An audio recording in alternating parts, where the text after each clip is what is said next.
All right. While walking around, I realized that this conference, even though it is held here in Oye, it has some international and national circulation. How did I know that? I've seen people from the north, and I've also seen participants from the east. We are in the west. So if somebody has come from the north and somebody has also come from the east, we are in the west, then it has a national coverage. I have the pleasure to welcome all our participants from Jigawa State. All welcome, distinguished ladies and gentlemen. And our participants from Imo State, you are also welcome. This conference has international coverage because one of our keynote speakers will also be speaking from South Africa. At least we have left the shore of Nigeria. It is international. It doesn't have to go across all the continents. As long as we have someone from outside the nation, then that makes it really international. This conference is an opportunity.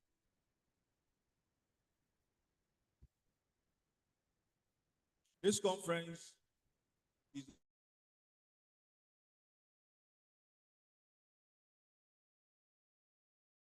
with people outside our research area. And I can bet with you that you don't regret attending this conference. I have also the honor of inviting Professor K.S. Oye-Ekiti to mount the table. He is one of our keynote speakers. May I also invite Professor E.A. Bakari to join him.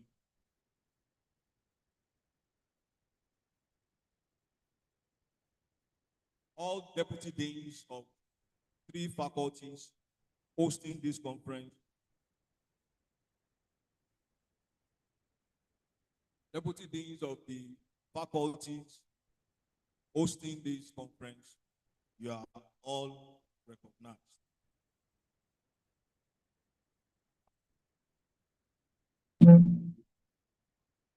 Dr. T.C. Dombo, who is also one of our keynote speakers. Please, Dr. T.C. Dombo.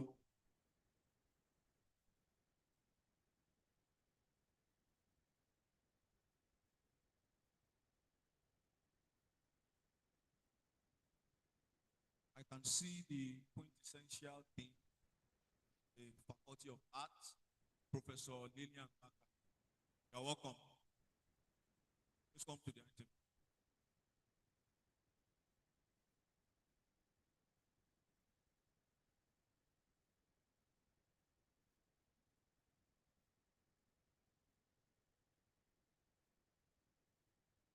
This faculty conference or this international conference definitely has people who have been working in the past 6 months to make this event successful. Even until now, they are still working assiduously. And leading that team is Professor Hilary Oko, Chairman, Organizing Committee of this conference. Distinguished ladies and gentlemen, we are waiting for the arrival of the Vice Chancellor, who has the sole capacity to make this conference begin. But before then, I would also like to mention the names of members of LOC. The co-chair the Central Organizing Committee, our own Professor Olushola Ayoda. The Secretary of the Central Organizing Committee is Dr. Cherry Okio. And we have the Scientific, Editorial, and Publication Subcommittee, also headed by Professor Olushola Ayoda, co-chaired by Dr. John Palode, and one of those members is also Dr. Oyade David. We also have Lawrence Ewole and Mr. Naziru Imam. We have the feeding, logistics, and arrangement subcommittee headed by Dr. Olaiwola Olasheni, supported by Dr. Jerry Wokioma, Mrs. Kola F. Oni, Mr. Mahmoud Sabo, and Mr. Tudulope Utufua. We have the debate and quiz subcommittee that is coordinated by Dr. Chika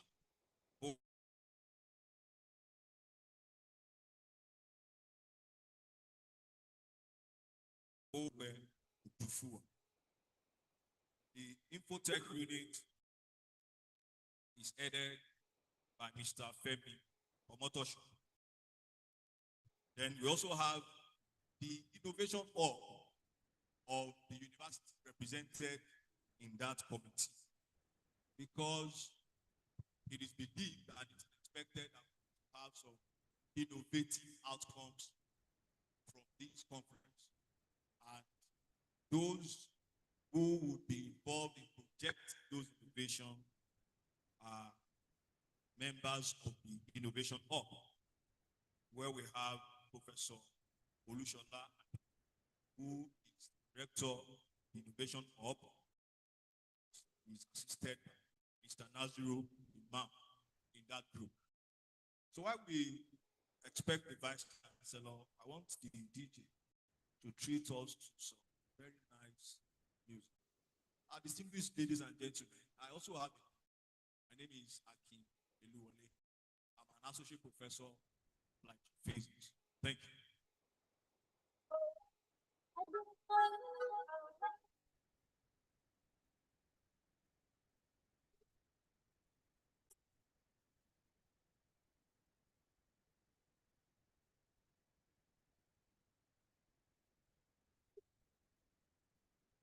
I've done more to get your attention, really. I've done a lot for your love, baby girl. But if you like say you fancy bad boy, darling. You say you but you want the bad boy song. I go change for you. I go back for you. I feel change my style. Oh, please. I go change for you. I go back for you. I feel change my style. Oh, call me if you need somebody. Oh, somebody. Call my phone if you feeling free. Oh, love me if you feeling baby. Oh, baby, go dance for you if you feeling fun. Oh,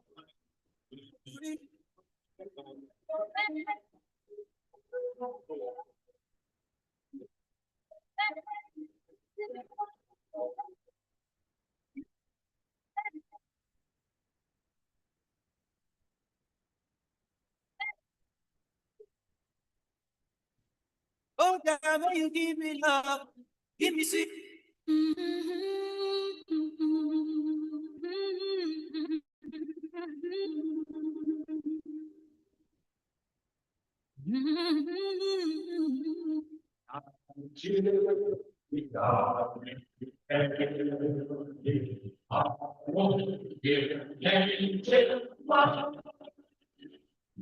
Try and come with in brotherhood we stand. Thy gentle sing a song in motherland.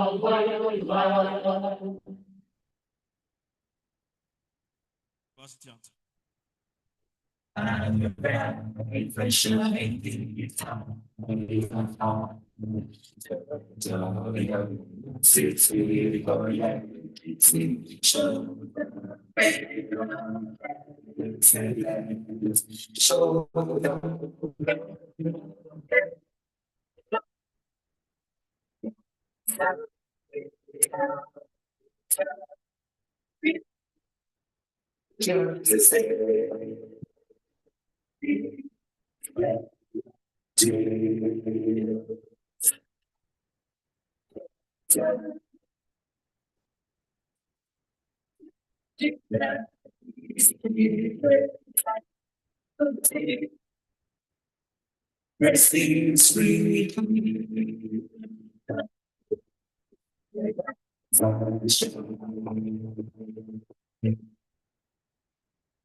Of invite the Deputy Vice Chancellor, Strategic Partnership, Research, Innovation, and Linkages, Professor Babakode Labi, to declare this conference open on behalf of the Vice Chancellor.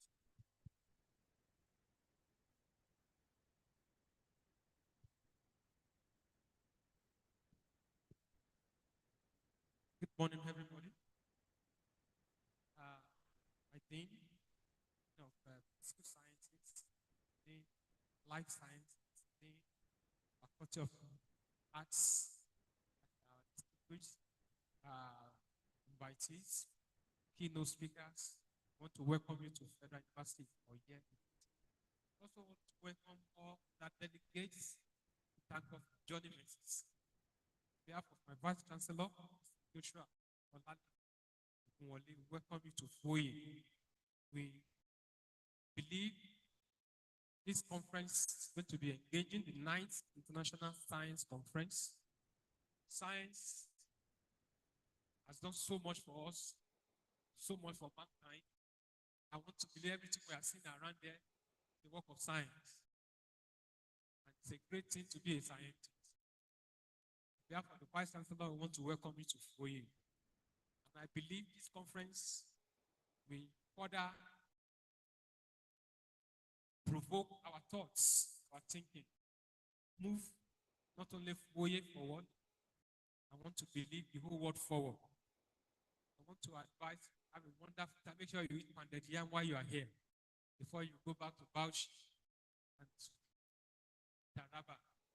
So I declare this conference open in the name of God the Father, of God the Son, in the name of God the Holy Spirit.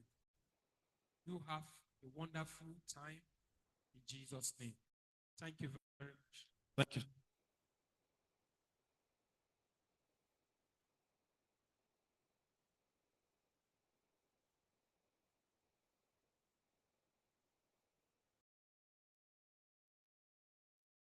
Having declared conference open, we are now to continue with the program. Please, if you have the conference program with you, open to page 44. That is where the proceedings of today, the order of program for today is. I told you before now that this conference is co-hosted by 3 faculties. And each faculty have their deans. But one of the deans will be speaking on behalf of all the deans to give us the welcome address. And the person that will do that is the Dean, Faculty of Physical Science, Professor C.O. Time. Thank you, Mr. Akers. The Vice Chancellor, ably represented by the DVC Spril, he just left now. the university librarian, the dean, faculty of life, faculty of computing, my sister dean of faculty of arts, our distinguished professors present, other colleagues, our deputy deans, our guest speakers, conference participants, gentlemen of the press, ladies and gentlemen, good morning and welcome to Foyer. It is my great pleasure and privilege to welcome you all to this important conference. It is titled Artificial Intelligence and Ethical Considerations in Disciplinary Research. It's jointly organized by our three faculties, the Faculty of Physical Sciences, Life Sciences, and the Faculty of Computer. On behalf of the university administration, all the deans of these faculties, the organizing committee, I extend a warm welcome to our keynote speakers, to all our panelists, to all participants and guests who have gathered here today to contribute to this timely and significant discussion. We are living in an era where artificial intelligence is rapidly transforming the way we conduct research, the way we solve problems and generate knowledge. From healthcare and education to engineering, social sciences, business, and the humanities. AI technologies are increasingly influencing every aspect of academic inquiries and professional practice. These developments present unprecedented opportunities for innovation, efficiency, and societal advancement. However, along these opportunities comes critical ethical questions. As researchers and educators, we must carefully consider issues such as data privacy, transparency, accountability, fairness, health, intellectual property, and the broader societal implication of AI-driven decision-making. The challenge for us is not merely how to develop more powerful technologies, but how to ensure that such technologies are designed and used responsibly, equitably, and in ways that promote human well-being. This conference is particularly valuable because it brings together scholars from diverse disciplines. The complexity of AI-related ethical challenges cannot be addressed by any single field alone. Meaningfully, solutions require collaboration among scientists, engineers, social scientists, legal experts, educators, and policymakers. Through interdisciplinary engagement, we can foster a more comprehensive understanding of both the promises and the risks associated with artificial intelligence. I commend the three faculties for their vision, collaboration, and dedication in organizing these 9 conferences. Their collective efforts reflect our institution's commitment to promoting research excellence, innovation, and ethical responsibility. I am confident that the presentation, discussions, and exchange that will take place over the course of this conference will generate valuable insight.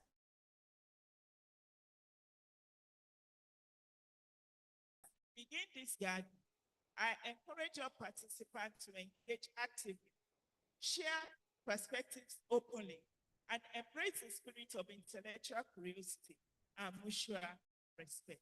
Let us see this opportunity not only to explore the frontiers of artificial intelligence, but also to shape a future where technologically advancement is guided by strong ethical principles and a commitment to the common good. On behalf of our deans, I welcome you all and wish you a productive, enlightening, and a successful conference. Thank you very much.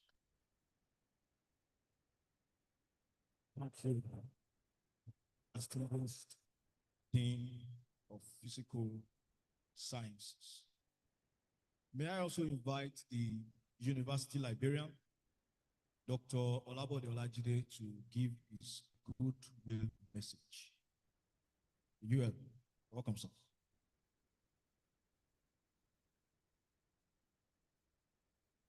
Thank you.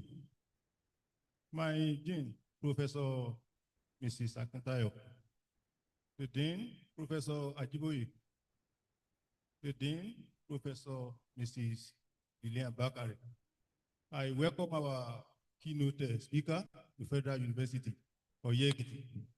You have come at the right time because the topic to be debated is artificial intelligence and ethical consideration.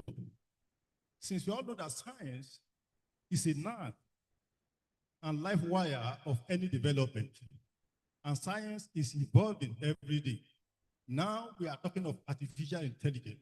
When the artificial intelligence first came up, it was a strong debate because some people then saw it that it would take people's job. Others will say, oh, using artificial intelligence for research will not help us as researchers, will not help our students. But thank God that we are no longer debating that, meaning that we have all come to the realization that AI has come to stay. So no debate about that. But what we are now debating is that the consideration, the ethical consideration, that is the usage of artificial intelligence. Because we cannot afford to fold our arms when the Western world has far moved beyond us. So we should be moving in their own direction too. So artificial intelligence has come to stay, and the usage is what we'll be talking about. Even as researchers, you cannot say that, oh, not use artificial intelligence, because it helps us. It will do us a great good in our research. So it makes it to be more robust than ever before. So, and I want to appreciate the organizer of this conference for this thought-provoking title, which will help everybody. And I want to charge us here to pay rapt attention to every word, to every presentation that will be made in this conference. Once again, I want to appreciate the organizer. Thank you very much. Thank you very much, the University Librarian.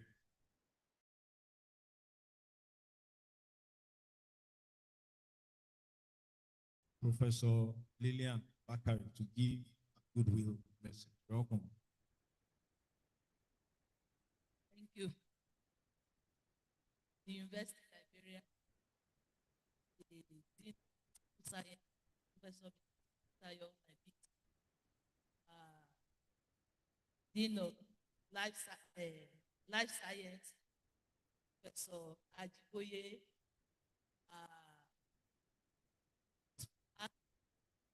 Professor Bakari, for the sake.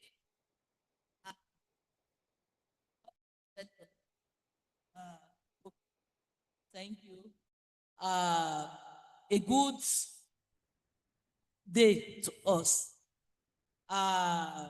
I'm delighted to be here this morning, to be part of this the opening ceremony of this the 9th International Science Conference.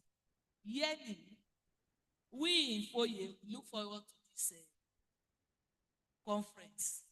It has been hosted successfully throughout here, and I know this year's edition will not be different. I want to congratulate this Faculty of Sciences now, not all them together, for the continuous, how do I say, the continuous cohesion of making sure this conference is hosted every year, and the impact on Foye and beyond. I want to also congratulate the organizers of this conference for their intentionality for this conference to succeed. I also want to congratulate our conference, those that have traveled from far and wide to be part of this August event. And I want to tell us that we should not just take this as just another jamboree. We should be intentional that when we leave this place, we know we have come to do something and we take it beyond this place. When the Liberia was talking about the AI impact, I know that I, as a person, initially when it data, I always say into lele, but gradually I feel it. In fact, as at yesterday, there was one of my students assisted me in doing, and I said, lele go na mache. But now we are talking about what we say, the ethics, that is doing it right, appropriately, not the cheating or the scam aspects of it. And I know we will do a good job signing this conference. On behalf of the Faculty of Arts, I want to say congratulations once again, and we have a successful conference. Thank you. Thank you, distinguished Dean, Faculty of Arts. She is also the chairman, Business Committee of Senate. So she is not a small woman. And if she is talking about ethics, you know that the right person is saying that. We are going into plenary where our keynote speakers will be making their presentation. And I would like to invite Professor Ayodele Odo, who would chair this session. Professor Odo, even though I've not seen him today, but I know he will always be around. You're welcome, sir.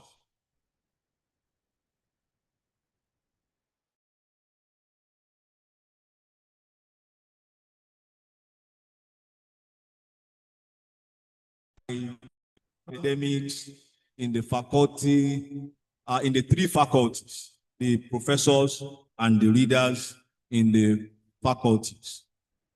A round of applause for them.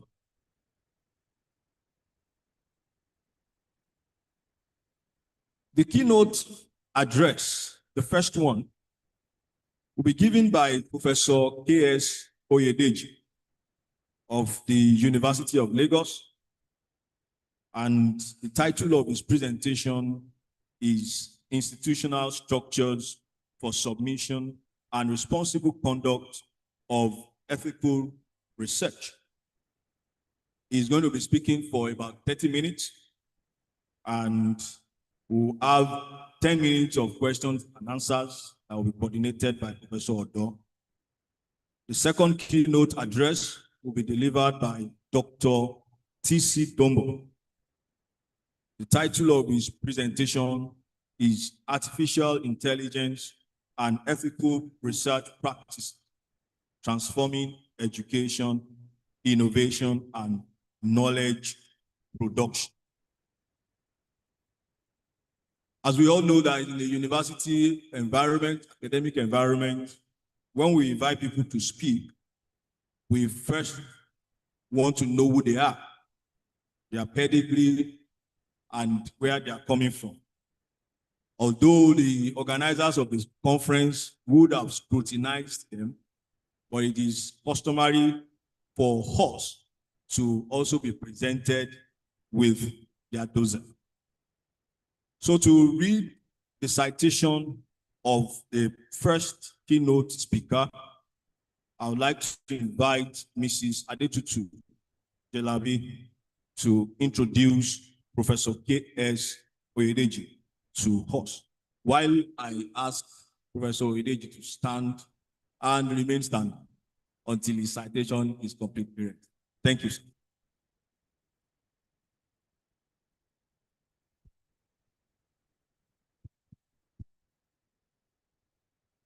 Good day, distinguished professors, respected scholars, honored guests, ladies and gentlemen, it is my privilege to read the citation of our presenter, Professor Kolawole Solomon Oyedeji. Professor Kolawole Solomon Oyedeji is a professor of medical microbiology and molecular diagnosis with the College of Medicine of the University of Lagos. He's a fellow of the West African Postgraduate College of Medical Laboratory Science and Medical Laboratory Science Council of Nigeria. He's a medical laboratory scientist, medical microbiologist, molecular biologist, bioethicist, health research ethicist, and a health logistician. He has a recipient of many fellowships and awards, such as Sareti from South Africa, that fellowship from Germany, UNESCO fellowship from France, EDTCP from Queen Foundation training grants, among others. Is a World Health Organization accredited trainer in project planning and evaluation stroke monitoring.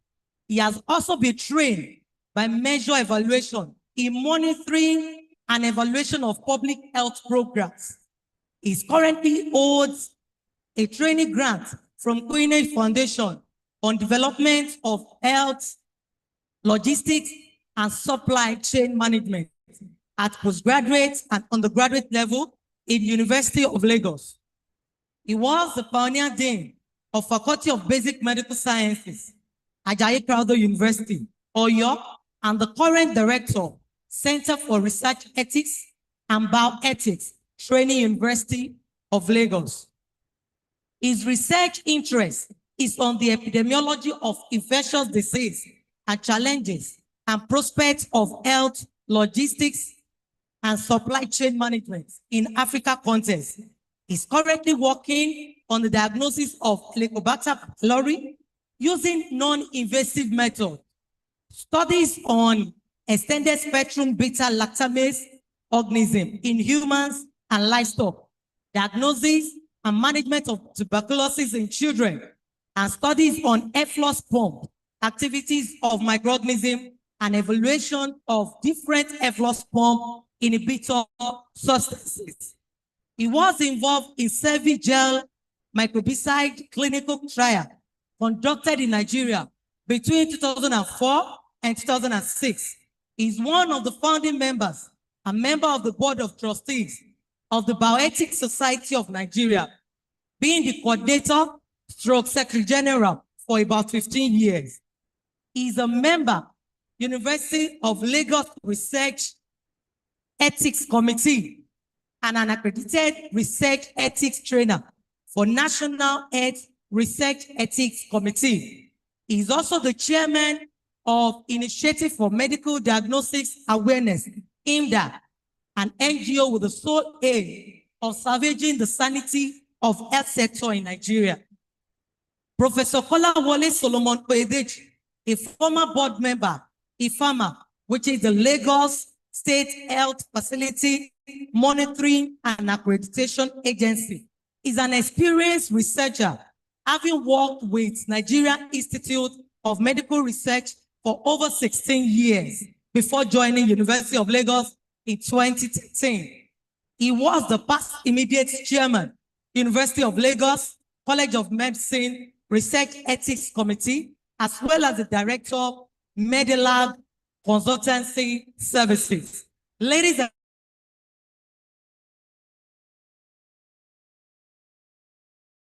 and delivers his presentation.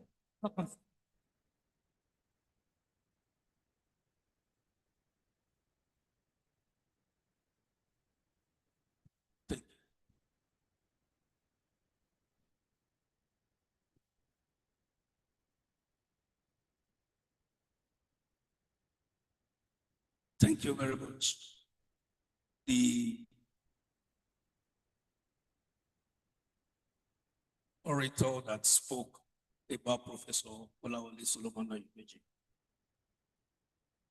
I want to first of all say I thank Almighty God for this opportunity, and also to thank Faculty of Science for bringing this forth, because to me, The topic I've been asked to speak about itself is an advocacy. Again, I want to thank my very good friend, Professor Hilary Oko.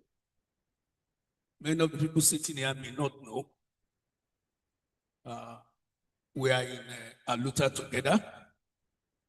I was the chairman of Academic Staff Union of Research Institutes when I was in the Nigerian Medical Research.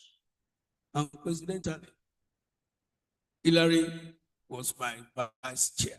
So when he told me that I'll be coming there, I asked him, is it on Aluta? He said, no, it's not on Aluta this time. It's about you speaking about ethics. So Hilary, thank you for bringing me here. Thank you very much. And I also found out that he's the chair of this conference.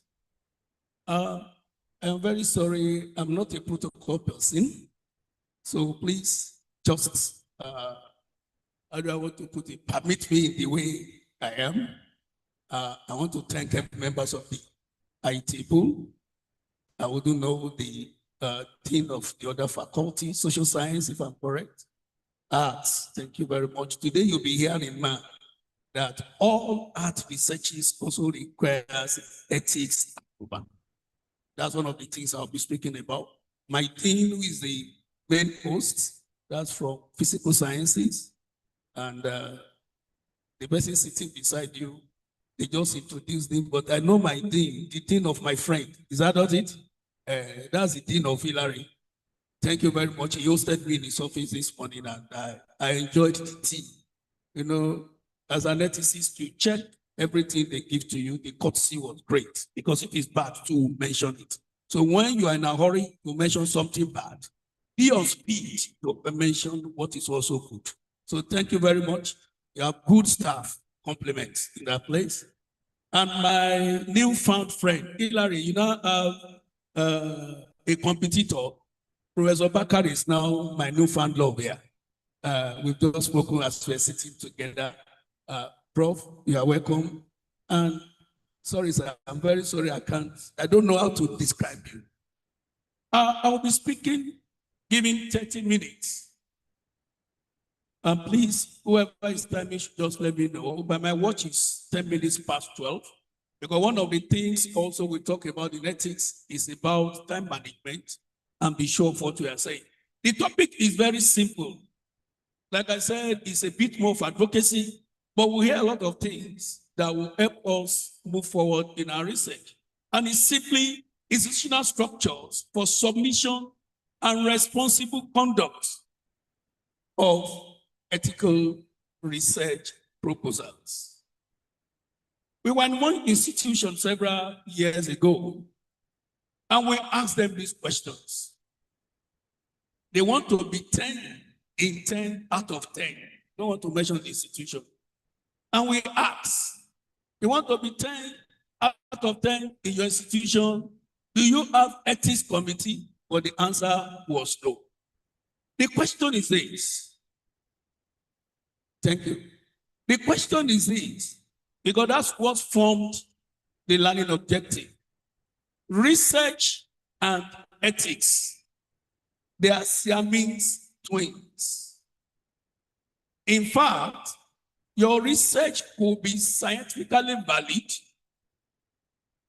but once it's ethically faulted, it means that research is no good. Like I always say, ethics, law, and human rights, they are triplets. Ideally, triplets should not be older than each other. They should be the same age. But law is the senior of the triplets, because law will anchor you. The same way, ethics and research goes together, but when it comes to consideration, ethics can anchor research. So it's good. We want to be talking about the requirements or components of ethical conduct of research, and then to clarify the institutional structures responsible for the ethical conduct, the institutional structure. And then we'll not take it to the law, that it is possible now that you are apprehended and charged to court when you are found conducting research that does not have ethical approval, be it AI, be it arts, be it music, be it plants, be it on automobiles. Because we have a law now, which you are seeing in my overview, the National Health Act. The National Health Act itself is the law that backs up every action of a researcher when it comes to any proposal. We'll be talking about that when we get there this morning. The two documents that should be in your mind immediately after this presentation are the National Code for Health Research Ethics and the National Health Act of 2014. The National Code for Health Research Ethics is year 2007, but currently I can tell you categorically that we are reviewing it now, and you can also participate in the review. The review is open, and you can ask me for the link to be able to put some things there. If you have read it before and you found some things that are aberrant. We are academicians, so I'm starting from what is research. But I will not take you through it like if I'm in the class. But you have to know that research is always deliberate. That's why you must carry ethics along. It is intentional. There is nothing like emergency in research. I remember during COVID, people keep telling us, oh, people are dying. We should review. Yes, we are kept in a hall and we are not going home overnight by WHO, and we are reviewing and reviewing and reviewing and reviewing so that people can get their results on time. But what researchers want is that they should just go to the field because people are dying. The answer is no. If your research now causes death, what are we going to do about it? So be intentional. Then you must also have planned effort. We are bringing in ethics at each of these points. You must plan what you want to do. Since your research is about contribution to knowledge, and that knowledge should be generalized, we have moved from the SMART objective that we know, SMART, we have moved to SMARTer. And the ER here is experimentable. Sometimes researches are not experimentable. And the third one is reproducibility. Because it's about generalizable. Now, don't tell me this is in Oye because Oye is about Amatan. Whatever you are talking about here, anybody could pick it elsewhere where the temperature is like the temperature of Oye and begin to talk about. I remember that I published a paper in year 2002. And up till now, I'm still getting questions on that paper. People keep asking, how can we do it in our environment? And I keep explaining. That is the beauty of your work being reproducible. And finally, in research, because I know students are here, I can catch you young. There is no research that you want to do. If there's no gap in existing knowledge, then why do it?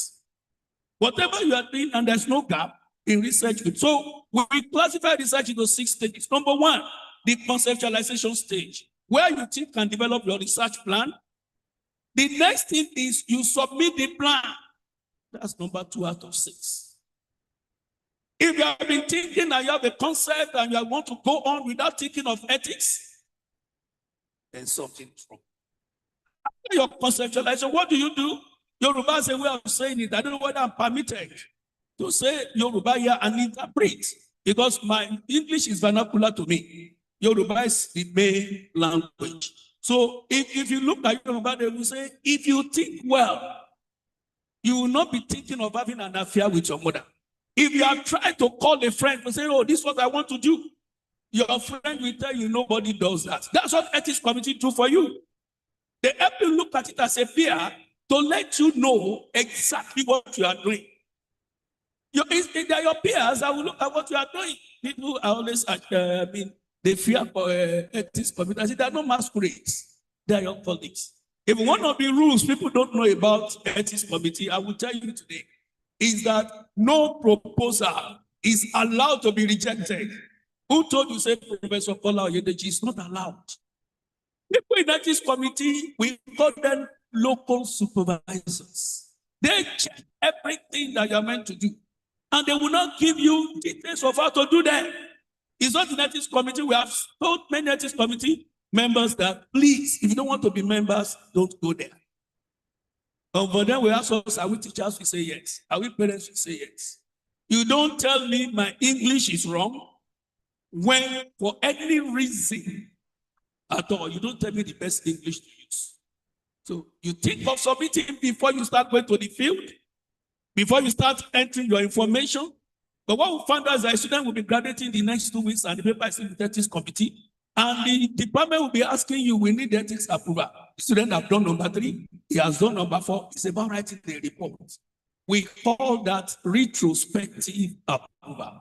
And ethics committee is not allowed to give retrospective approval.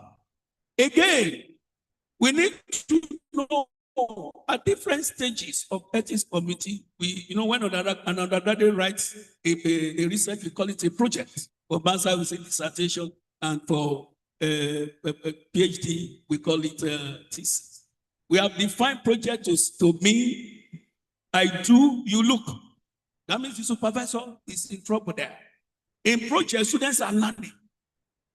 Somebody was telling the students in the class, and I said, you are a dollar. And I asked the student to reply the message. If I'm not a dollar, that will not be in your class. I have come to your class to learn. So they must be taught at the first level. So you do, it looks. But in dissertation, you do, I look.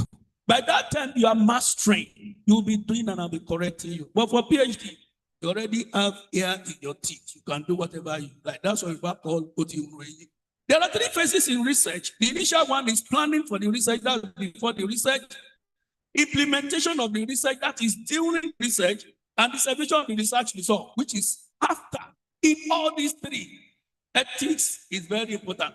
Even post-research, after you have left Oye, you have done your dissertation or project, and you are out of here, your project is still an important entity of the society.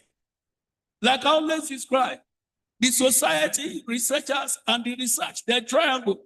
Triangle has 3 angles of 60 degrees. Each of them contribute to each other. The researcher has a contribution to the research. The research have a contribution to the researcher.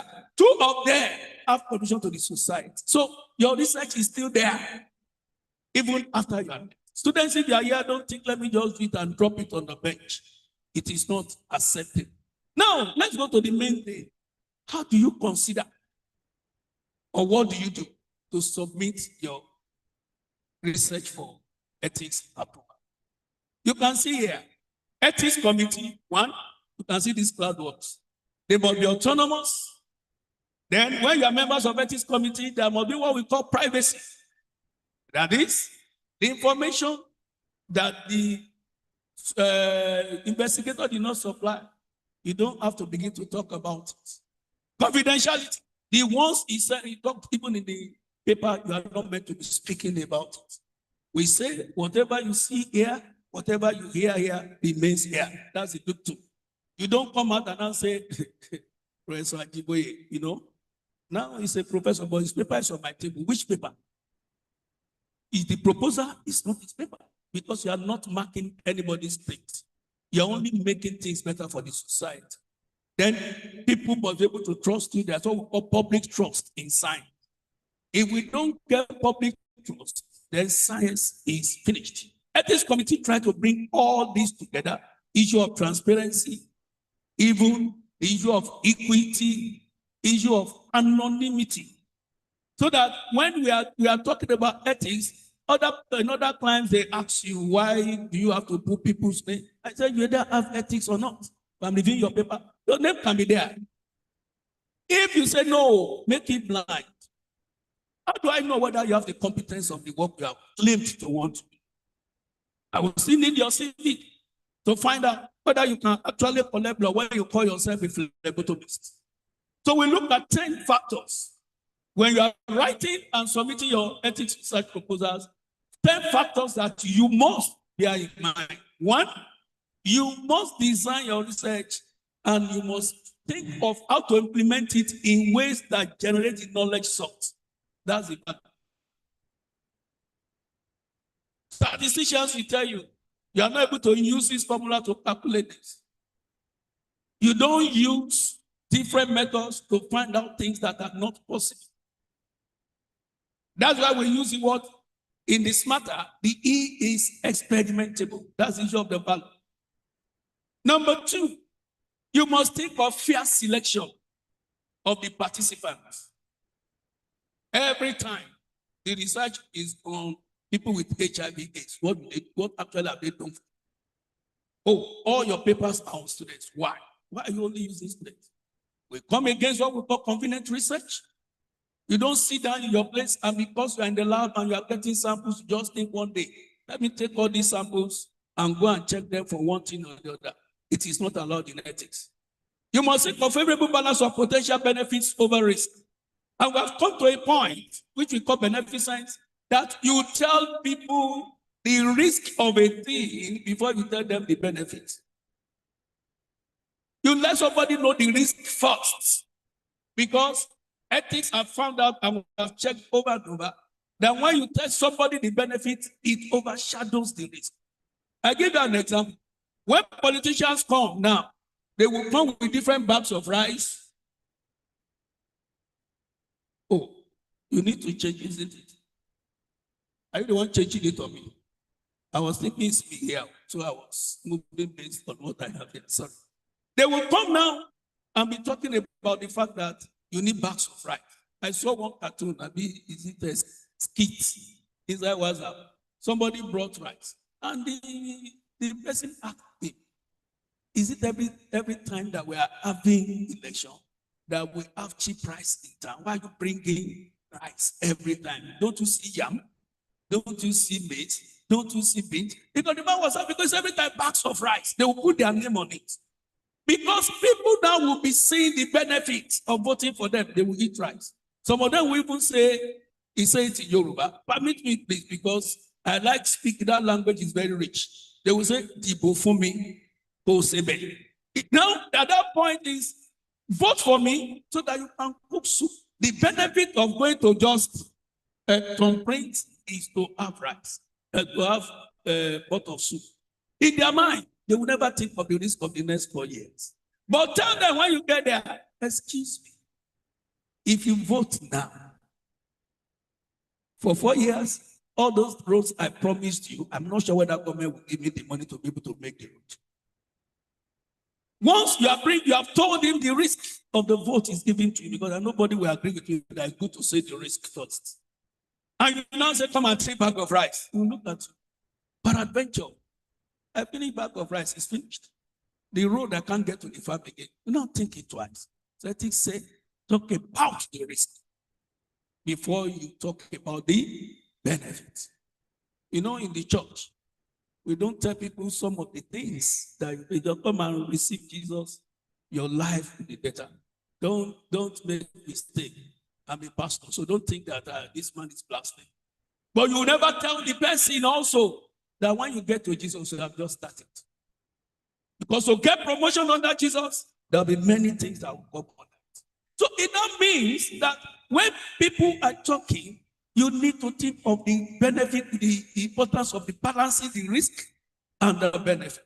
So when you are coming, your mind is made up. That's how you get good people. And they're able to get to do good research for you.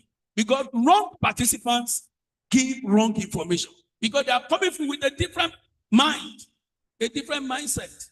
Oh, if we say we are 20 here, they will now come and build hospital for us. That's in their mind.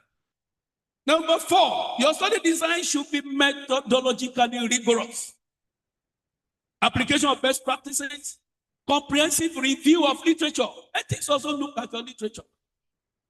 In fact, it's a rule that your literature should not be more than 10 years from now. This is 2026. If you bring a literature of 2015, it's not taken.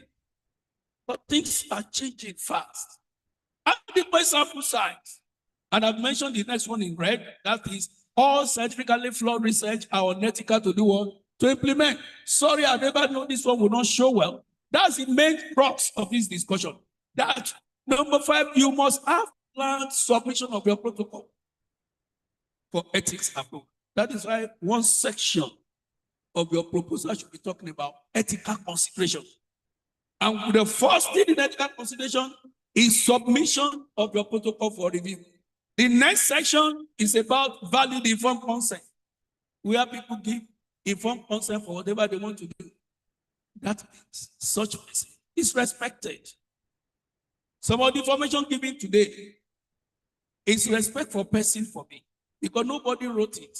I said, if somebody goes on the internet to go and get my information and he feels that no, he doesn't have to talk to me because internet is not free, he now comes here and is actually giving the citation. As he's talking, I'll be shaking my head that I'm not that person. So come and prove that because never respected. It's as simple as that. Simple respect is not by prostrating. It's by giving the right of the person to him. And that's by asking for what you want the person to do. Then you think of the safety and well-being of the participants. Then make sure that investigators are competent scientists to handle what you want them to handle. Many of our students, they are not competent in handling rats, or let me say animals. In my school, University of Lagos, students must undergo 4 weeks workshop on how to handle animals before they're able to get approval to do any work on animals. It looks difficult. We are incorporating it now as part of research methodology where animals are handled in the way they should be handled. We are not talking of AI now. Is coming at a different level, but for us to know that is as that important. Students, you must learn how to handle animals. Only when you know how to handle animals, you now respect humans when you're talking of them. Then you must think of how you are going to disseminate your result. This result you are getting, how are you disseminating it? When are you disseminating it? Then, integrity in the conduct of your research. One, you must be well trained. Obtain ethical approval before commencement of your research. Follow the protocol that you have written. And there is no time. Protocol and proposals are not the same. Protocol is more detailed than proposal. Record all your data as you hear them or as you observe them. Don't omit or modify data. Report honestly with as little bias. So we gave little bias. And make sure you publish your finding. How did we get here? It's about the issue of the Nuremberg trials. Researchers worked, but they went to court at the end of the day. See their charge. They were charged with war crimes and crimes against humanity. That was the charge of researchers. We keep reading about Nancy, but this is the analysis. They were doing research, but at the end of the day, the research was tagged. War crimes and crimes against humanity. And the verdict of the lawyers were they were guilty of premeditated murder, masqueraded as reason. Even with animals, you could be guilty. When you want to kill the animal, you go the tail and you are flinging it like this. That's premeditated murder, really speaking. Okay? And what was the offense? No ethical consideration before the conduct of the research. Hope you are there with me. Yeah. Sometimes I like controlling myself because it's not about, okay, good. So, but they were giving reasons. And I want to mention a point. I know there's no, the people can ask questions only when it's time for. I wouldn't know when you are proposing, do you need justification or rationale? That's a question we can look at. They justified what they have done. Can you see the English? What they have done is a past tense. By saying, the prisoners were condemned to death anyway. Then we ask them, what's the definition of a human being? Dead person is a human being. Blind person is a human being. Somebody that has gray hair is also a human being. So how do you define a human being? And I give kudos to Professor Tangwa of Cameroon. That's PABIN, an African Bioethics Initiative in Cameroon. If you have the definition of human beings, you'll be surprised. Said a human being is a human being because it's a human being, no definition. So it means that whatever position you are, your status, you are a human being. And that's why we talk about equity. Equity, treat equals equally and unequal unequally, not equality this time. It's a bit difficult to have equality. And at the end of the day, 20 doctors were tried. 15 were found guilty, and 7 were sentenced. Nobody said that cannot happen in Nigeria. It's part of the things I'm talking about here. In Nigeria, there's a law now. People can be sentenced. Lawyers might be among us. I don't know whether they attended this, they're in this conference. They are waiting for such mistakes to be made. This is a man called Elibicha. The case of the Nuremberg happened in 1948. This is 1966. Sorry, 1945-46. In 1966, people were still doing what they were doing. So he now wrote another paper that people should be reminded. That's why I'm happy that I'm actually advocating for ethics in this conference. Again, this man is unethical to me. When I started, I said 10 minutes after 12.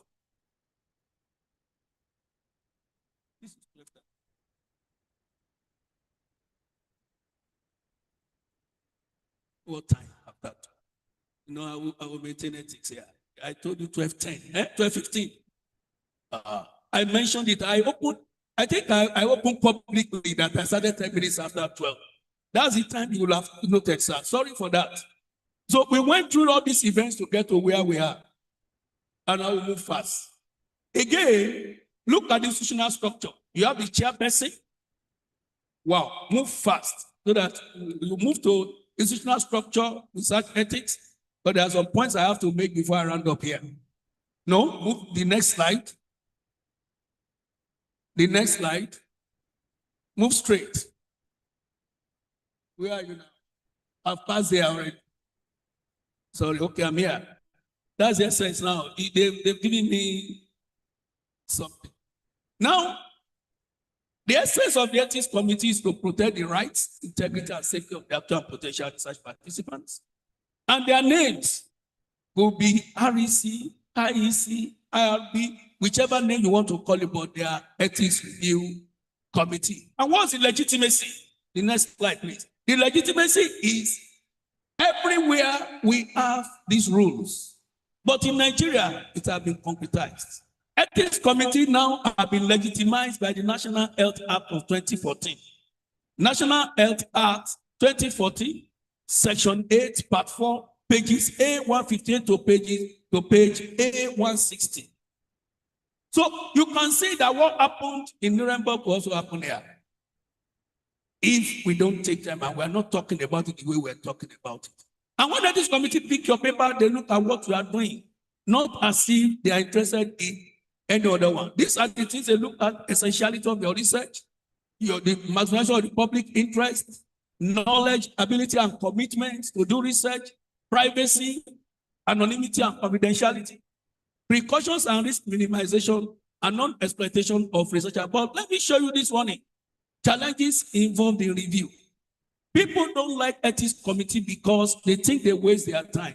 But the reason is this: lack of competence of reviewers. So when we're talking of ethics committee, we have to think of people that will review. That's one of the things I like about this presentation.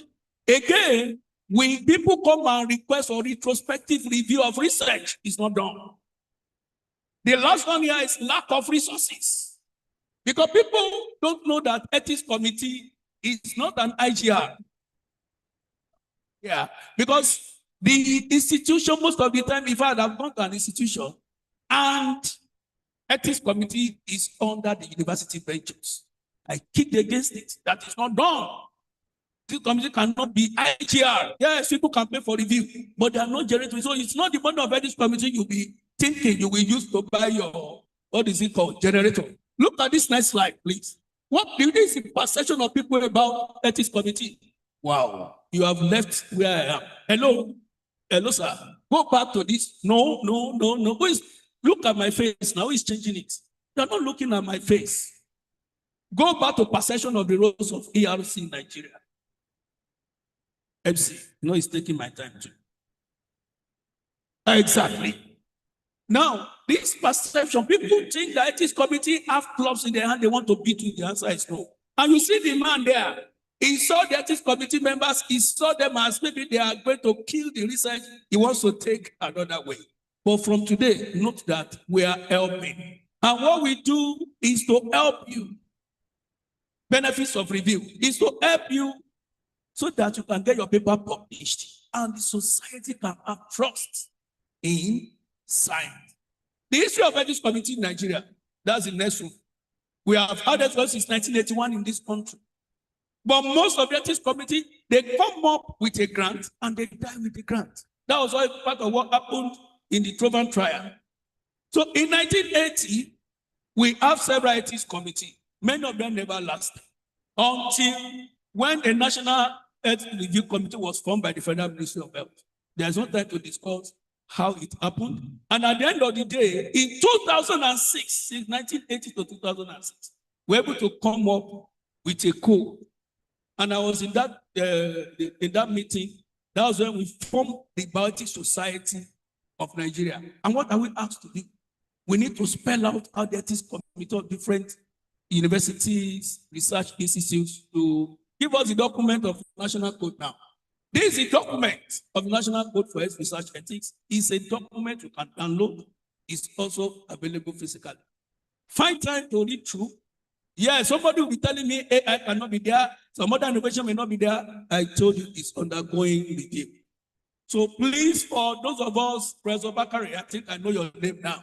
You can help us put in some things and let us look at it. If my lecture had been on ethical consideration in AI, I'll be speaking differently. But I'm talking of how to establish ethics committee to get people running. And this is what it means. Every researcher must comply with the regulations in that national code. If you don't, the law says you can be prosecuted. Then the code must be embraced by all ethics committees in Nigeria, and we can also contribute to the review of the code.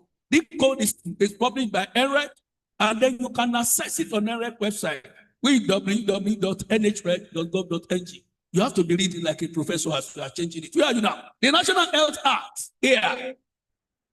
That is the act. This is the page A158, A159, A160. For you to know that it does exist. It's not by power of mouth. What's now the next step? I'm happy I'm able to beat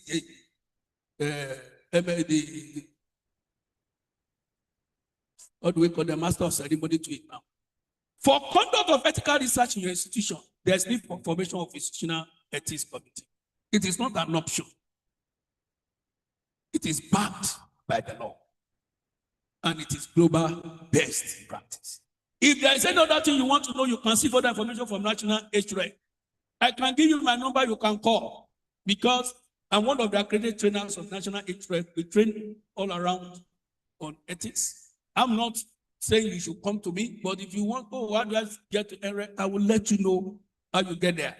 Then you may also wish, because you saw in my citation that I'm one of the Board of Trustees for Bioethics Society of Nigeria. That's one of the ways you can use in embracing ethics. This seems to be my last slide. MC, am I on time? The question is this: are there unethical practices in Nigeria? The answer is yes, yes, and yes. Look at number one: no seeking informed consent from study participants, completely unethical. Asking the research participant to pay for your research. Many of us will ask them to come, they will use their transport money to come from Oye or from Virginia. You will say, no, at least they will come to us here before. No. Once you are recruiting them, you pay for it. Conducting research, students, without ethics approval, there is a law now. Conducting research that is not of benefit to study participants is completely unethical. Thank you very much for listening. And I think it's 1 minute past 12:40. Thank you very much, Prof. Please, you can go and have your seat while I invite the members of the high table back to the high table. One thing that I always appreciate when I see people from the University of Lagos,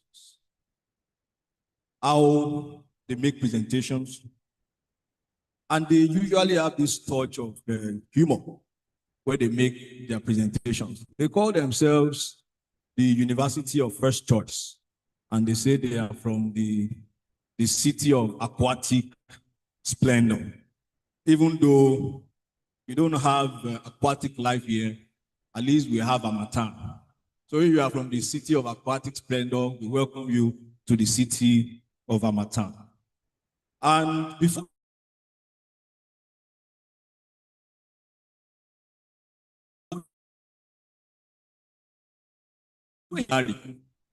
so the Dean of Life Sciences now doubles as the Dean of Ilari.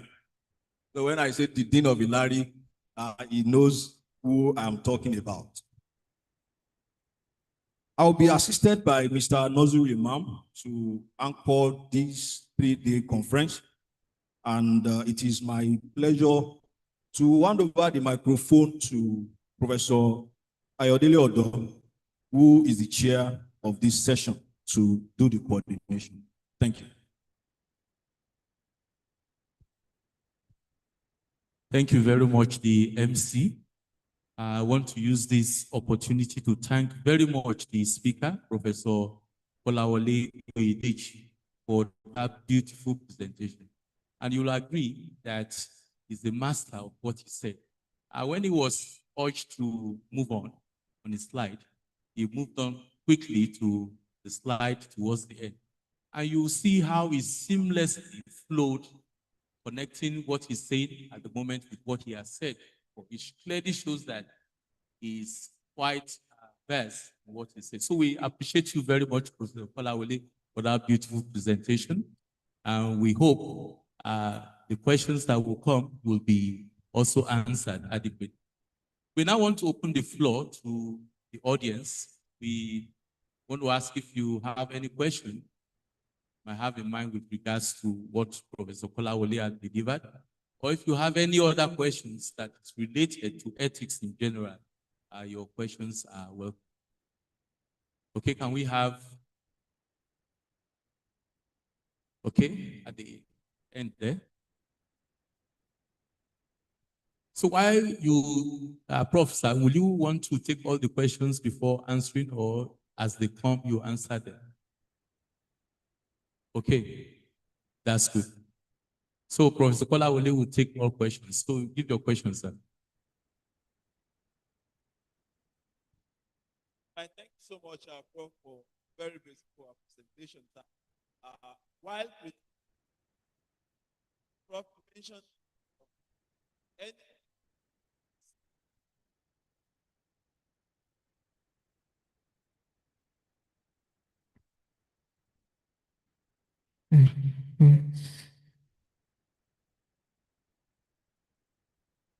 have to be referred to.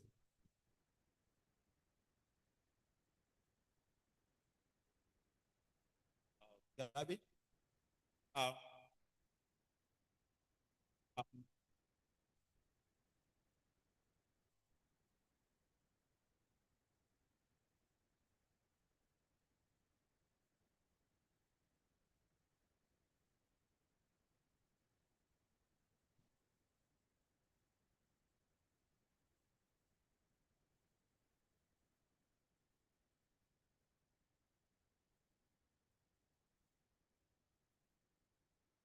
Thank you very much.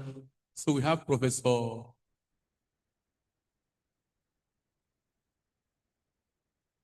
yes, thank you. Thank you very much, Professor Oye-Ekiti, for the presentation. Olawale Ajo is my name. My question is a bit of a clarification, sir.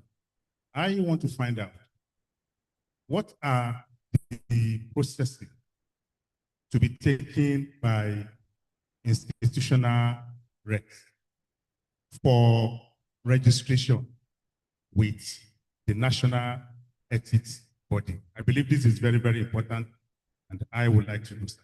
Thank you very much. Thank you very much. Yes, Professor Ajobewe. Thank you, sir, for your presentation, sir. My question goes to there's supposed to be an ethical code. So I want to ask, is the ethical code generated habitually, or it has to do with letters that has to do with it? Thank you. With the institution. Thank you. So any further question? Yes, Professor Ojo. Sorry. Thank you very much. We really appreciate your vision, science, prof. Now we have opened our eyes to students so that it will be the movement, it will not be from down to girl to prison. Now you have spoken about so many things. However, I want to ask questions. Number one, Prof. Sir, in case we are working with animals, plants that are not threatened, and not only that one, plants that are not endangered, do we still have to go through this ethical clearance route? That's one. Two, you said while you are presenting your speech that any research that is not of beneficial to the participants should not be conducted. So I want to ask a question. In a case of epidemiological work, we have case and control, and we have to get control for the case. People to know where the problem lies, and you know that the control group might not be of beneficial to the work, because we are trying to find out some things which are primarily associated with the case. Now, what can we do in that case? And you said that we should not go into any research that does not directly benefit the subject. And sir, I want us to ask a question. In a case that we have done our research, maybe unknowingly, because there will be a lot of things that come up after this speech, I'm so sure. Now, what can we do about post-research approval for ethical clearance? Thank you, sir. Thank you very much. Okay, Dr. Ojo. Thank you, sir, for your presentation. I think we share the same matter. I know you will know Professor Wellington Oyibo. Yeah. Oyibo, yes. He was my MSc lecturer at the University of Lagos. My question is on this ethical approval. We noticed that when you probably write seeking for approval, maybe institutional, and your research is also probably clinical, you have to take samples from the hospital. Which of these ethical approval do we have to report?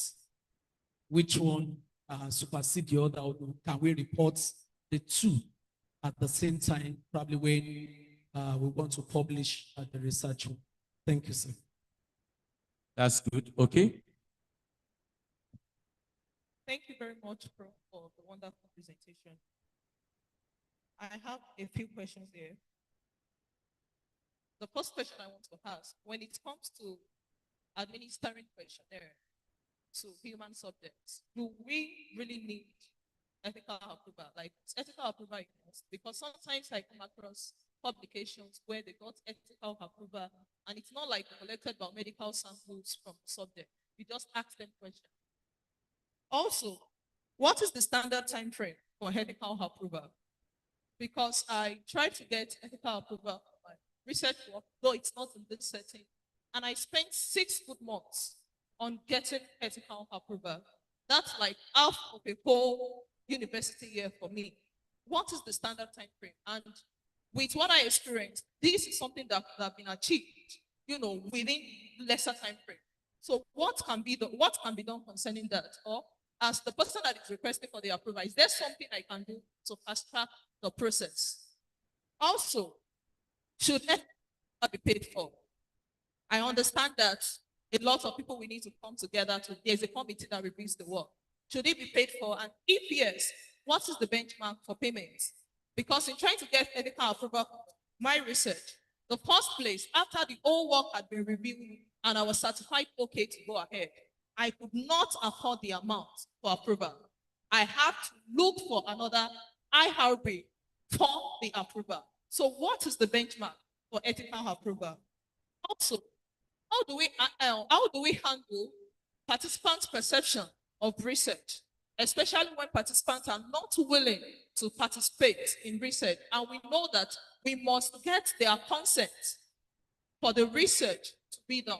So how do we handle that, especially in a local setting where you have said everything you need to say, that a student's time is going and still people are not willing to participate in the research? What can be done? And then the last thing I wanted to, like a recommendation, I'm actually a PhD student And the study site I'm using for my research, Liberia. And in getting the ethical approval, when I reached out to the IRB, they mandated me to take a course on handling human subjects. It was compulsory. And they gave me options of where to take the course from. Now, by the time I was done with the course, I was actually I got to know more about what ethical approval, involves. And I didn't see what the IRB was doing as they doing over Sabi. I saw it as they were doing the needful. Why? Because I've been well educated about the entire process. And it also helped me, even when I got late to the process, I said, oh, this is the right thing to be done. And I was able to follow through. So I will also recommend that maybe there should be courses or trainings on ethical approval, mandatory for researchers or principal investigators to do before they can go ahead and go to. Lastly, how do we join the Bioethics Society of Nigeria? Thank you, sir. That was the one question too overloaded. Thanks very much. But those are the things he needs explanations to, and I feel you definitely give. Just to add to all the questions that have been asked, you mentioned in your talk 2 acts: the National Code for Health Research Code Ethics, that's 2007, and the National Health Research Act 2014. And your talk appears to be biased to the life science. Are there also ethical rules or laws that govern research in physical sciences? The first questionnaire there is from mathematics, and he did ask, is there any rules that guide research in mathematics too? It will be of interest to us to know if these ethic things also apply to those of us in life sciences, at physical sciences and mathematical sciences. Thank you.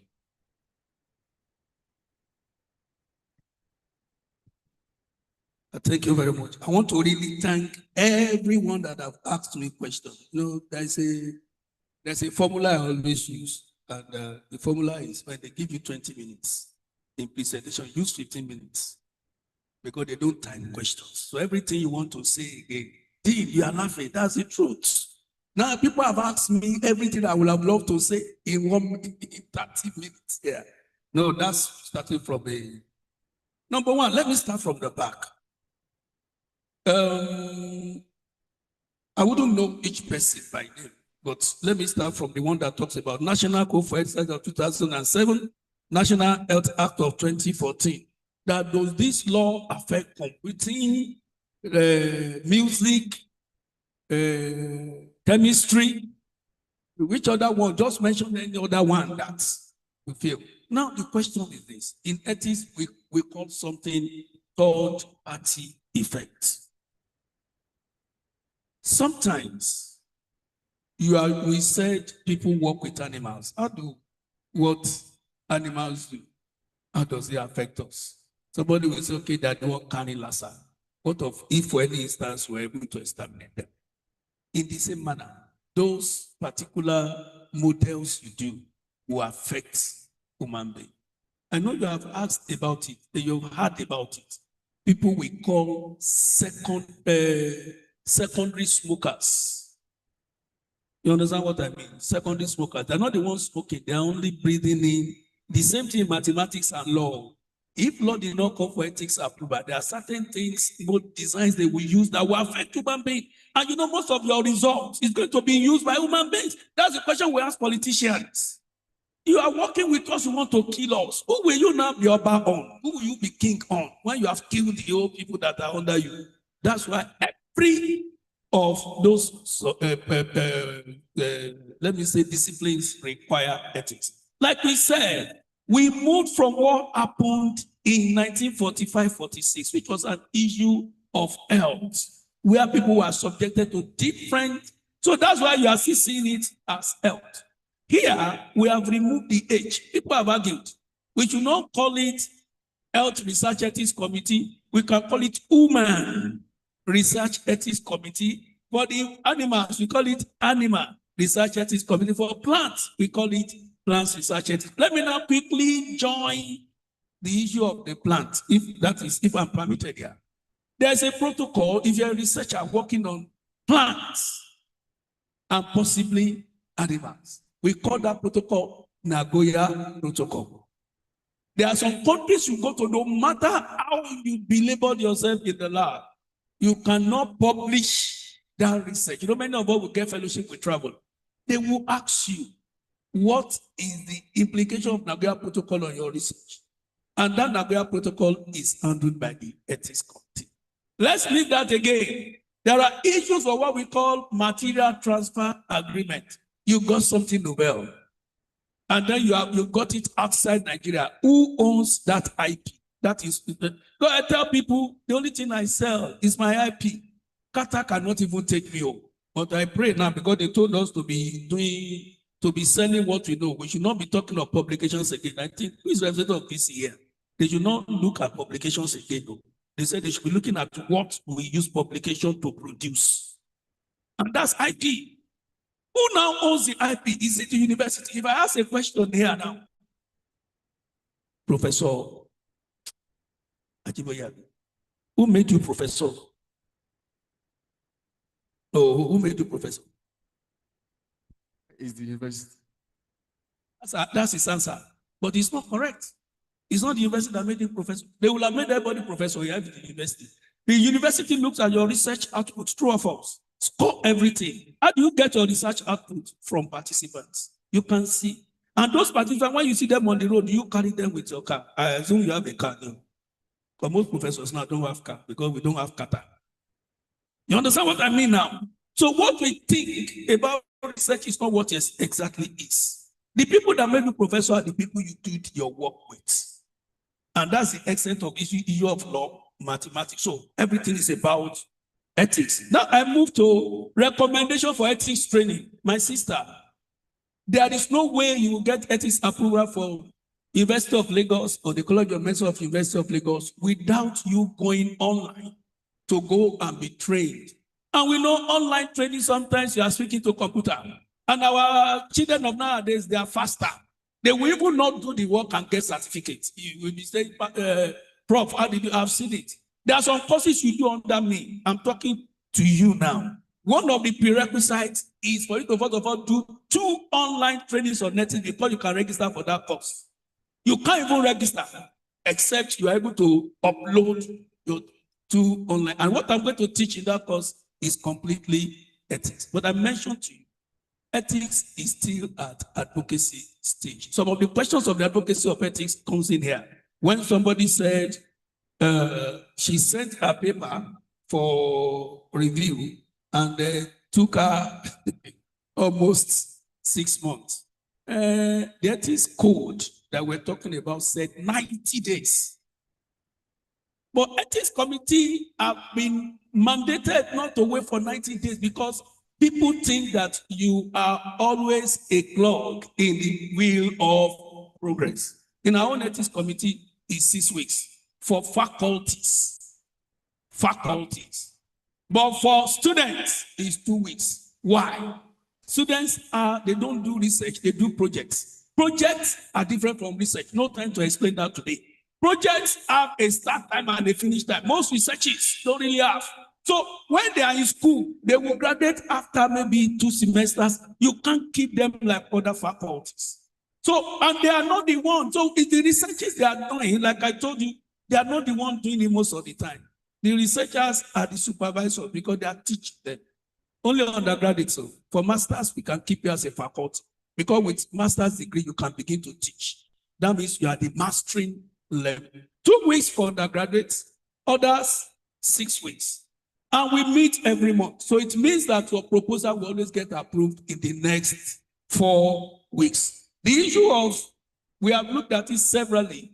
There are a lot of committees. In fact, there was a time in NIMA, they called me in NIPRID to come and review for them because they've submitted a proposal for 6 months.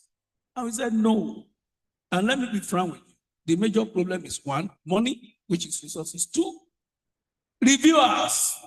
You have mentioned it now. When we send papers to you for review, you also should do what? Review quickly. But the issue of the turnaround time of more than 6 months or more than is not too good. We advocate for minimum, maybe 4 to 6. It's not in the code. The code said 12 weeks. And I told the code is undergoing review. Don't quote me wrongly here, because the code said 90. When you read it, it's 90 days there. But we are talking of 42 days so that we can make people ready. Social science research requires strict review. Reason is this: you are only asking questions, but you know some questions can make me to go and commit suicide. Tougher than you taking my blood. True or false? Am I true? Yeah, true. And some questions can lead you to jail also, if you didn't mention it well. If the law of Nigeria says, if you see a girl under 5 that is actually abused, so you're on the field, and you ask a girl under 5, when was your sexual debut? And the girl said, I was 4 years old. You look at her face, 4 years old, who did it? He says, my father. And you as researcher didn't report that, you are going to jail. That's why when we now see such questions, when we are reviewing, we now ask you, what are you going to do if you have this kind of case? Researchers don't think deep on the implications of what we are doing. We are only focusing science. So that is why we look, and your questions can be very ambiguous. I will ask another one now. You see a widow, and you ask the widow, when last you have sex? Which question are you asking there? Is it after the death of your husband, or the one she did yesterday? Your question is ambiguous. Very, very ambiguous. I don't know which one you want her to answer. And she now decided to be crying in your presence. Madam, what's difficult in this? She wouldn't know. She reminded her of the trauma of the loss of her husband. And she didn't know whether you caught her in the hotel. It's that she's doing this, and she wouldn't know what to know. Maybe you caught her yesterday, she was coming out of a hotel with a man. She wouldn't know which one you are asking. And she keeps sobbing. She said, Madam, now, it doesn't mean anything. Again, if you ask somebody a question, how old are you? As simple as that. As you are seated, can I ask you how old are you? It's very simple, though. But can you tell everybody here, how old are you? Or how many wives do you have? You see? Or even the one of age. The VC is sitting, we don't know the one you declare in the registry. And we're asking, Madam, what is your age? You'll be asking, is it social age, normal age, official age, or the age I tell girls outside? Which age are you asking for? That's why you will be specific and delineate what you are asking. Ethics committee are the ones that will show you all this. Because on ethics committee, sociologists are there, psychologists are there. They know what those means. So that is why questionnaires is very, very important. Again, you ask payment for ethics approval and the benchmark. I can't give you benchmark, number one. But in the code, it says ethics committee charge fees. They may charge fees. And that is it. Let your institution sit down, look at the environment, and see how to charge. But make sure undergrad is different from master, master is different from PhD, PhD is different from faculty is different from the people that have grants. Then grants are also divided into, there is state fund, there is a WHO, there is a EDCTP. They are different grants. So you look at it differently. And then the ethics committee members, please let us look at it very well. It's a vicious cycle. The fact that you're a chairman of ethics doesn't mean you are not also going to pay. So don't be thinking you are an administrator now. No, you are serving society, and whatever it is, think of that. Then participant perception of research is because we don't know the meaning of what we call community entrance. There are people we call helicopter researchers. Helicopter, the one that flies. Sometimes we call them mosquito researchers. I can classify our politicians as mosquito politicians. They only come to you when it is time to vote. True or false? Researchers are not meant to be like that. We have challenged schools differently. Your people have been working on malaria in your community every time. Hilary, I'm not talking about you, but if you agree that too, you must also change. Malaria status of Oye must be the first to be novel before you start talking of malaria of Nigeria. So we look at that from that point. The community must feel your impact because you're actually recruiting them always for your research. So when you are not doing that, we now feel okay. In that wise, other people are now saying they just come every time when they need us. That's why their perception differs. So think of it. There's what we call community entrance. Enter there, talk to them even when you are not doing research, and let them know so that you can be able to look at that. Then somebody asks another question. If I'm working in the university, Federal University, or yeah, and I'm conducting my research in Ekiti State Teaching Hospital, whichever one, or if I'm not correct, it says University Teaching Hospital. Number one, charity begins at home. Your committee here must first of all give you approval, and I will tell you the reason why. Number one, ethics committee is not only about approval. At the tip of a finger, the VC might not be able to tell you how many researches are going on in this university. True or false? But ethics committee will have the data of all, I use the word all researches because it will pass to them. Music, law. The first thing is not even about the fact that it's affecting women. Let there be a record that you are doing a research. And I will tell you why. If you say, what is the meaning of that? That's what we call plagiarism. You can be thinking of what you are doing now, and somebody might spy and then go and start it. You know, say, he stole my work. Where is the evidence? And if Satan will catch you, because God doesn't catch anybody, if Satan will now catch you, at the end of the day, the person now goes to the ethics committee to go and seek approval before you. His own is much more substantive, not your own. But the one we know is the one that has gone through ethics approval. So you do ethics approval in your school first.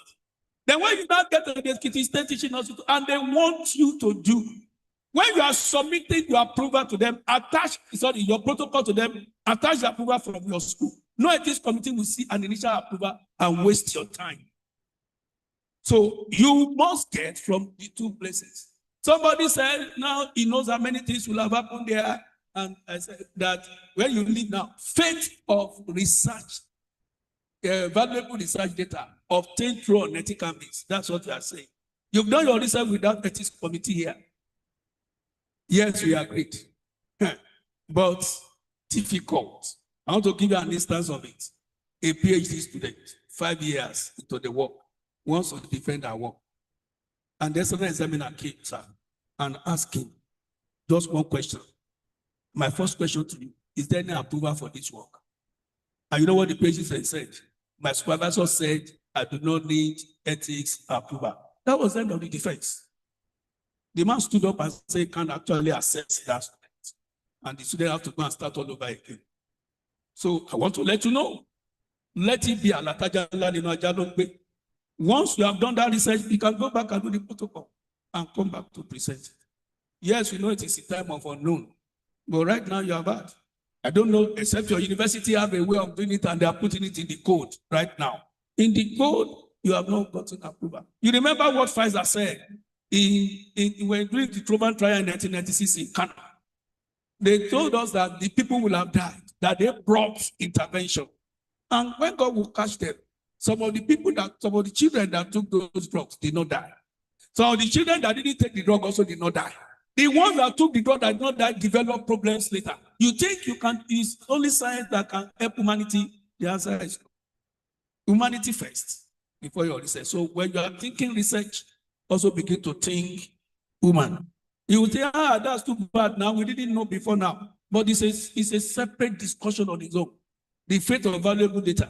When these people, the Nazi doctors were saying, people were saying we should use their results. I will now look at it. How do you want to stop people from not getting approval when you are actually going back to use what people have collected without getting approval? Today in the country, we can't remove corruption. People, there is nothing that has not eaten money. Mosquito has eaten money. Monkey has eaten money. You know why? Because the people that are stealing money, they will not be reprimanded in any form. And they will not do what they call, there's what the lawyers call them, whether it's bailout or whatever. And at the end of the day, they will leave them. Tomorrow I will also go and steal because I know that I will go scot-free. So to make it difficult, that's why that rope was created there. Don't say ethics committee is bad. Now, animals, plants that are not threatened, I've mentioned that third-party effect. Today, we are not able to get what we call GMM till now, genetically modified mosquito, to eradicate HIV. I wouldn't know whether you can go and read the story. Because the question ethicists asks them, you are dealing with mosquito, not human beings. Okay. But peradventure, yes, this mosquito are able to eradicate HIV by destroying HIV all about. What will happen to the mosquito after the research? Human beings are around. Maybe they will carry another tougher one than what is it called? HIV. Benefits of research to participants. Yes. Controls. I want to let you know that also benefits the control member because your work is generalizable knowledge. The only place or the only type of humans that you are not allowed to recruit if there is no direct benefit. You know, you mentioned control, there is no direct benefit. I'm moving away from that because controls have direct benefits from the work. Direct benefit is not pecuniary. It's not about the way it is because you are looking at tuberculosis and they don't have tuberculosis. The answer is not the thing. But when you get the result, they will also benefit. The only group of humans, they are children. Children, any that doesn't have direct benefit to them, you cannot recruit them for that reason. And that's why this committee is there. They will be able to judge whether you require them. You know, sometimes you get to hospital and they want to give your child drug. They will say, how much dose we give to adults? 2 spoons because they are children. Give them 1. That's not correct. That's wrong. If you know that the drug will be used for children, put them in the research application. Because 1 dose, 1 spoon dose and half dose, sometimes 6.5 of dose, it's not the same. I think we know if I have full cup and half empty, are they the same? Now, it's not true. They are not the same. So, because you have that, you need to, then somebody asked about ethics code. Maybe you meant ethics approval. It's not ethics. There's no ethics code you get anywhere. I only mentioned there's a national code for ethics. It's a document that talks about the way you do your research. What editors does is this. When you send papers to them, they will ask you, do you have ethics approval? When you say yes, which institution? Oye-Ekiti. No problem. They will just write the chairman because they can check whether Foye is registered. You have already a number as ethics committee, National Ethics Committee. All those things are there. They will just check and then pick the number of the chairman and send message to the chairman to just give them the number. Maybe that's what you mean by the code. It's always in ethics committee. Then process for registration for ethics committee. Number 1, you will write National Ethics Committee, and I can give you the email of the desk officer,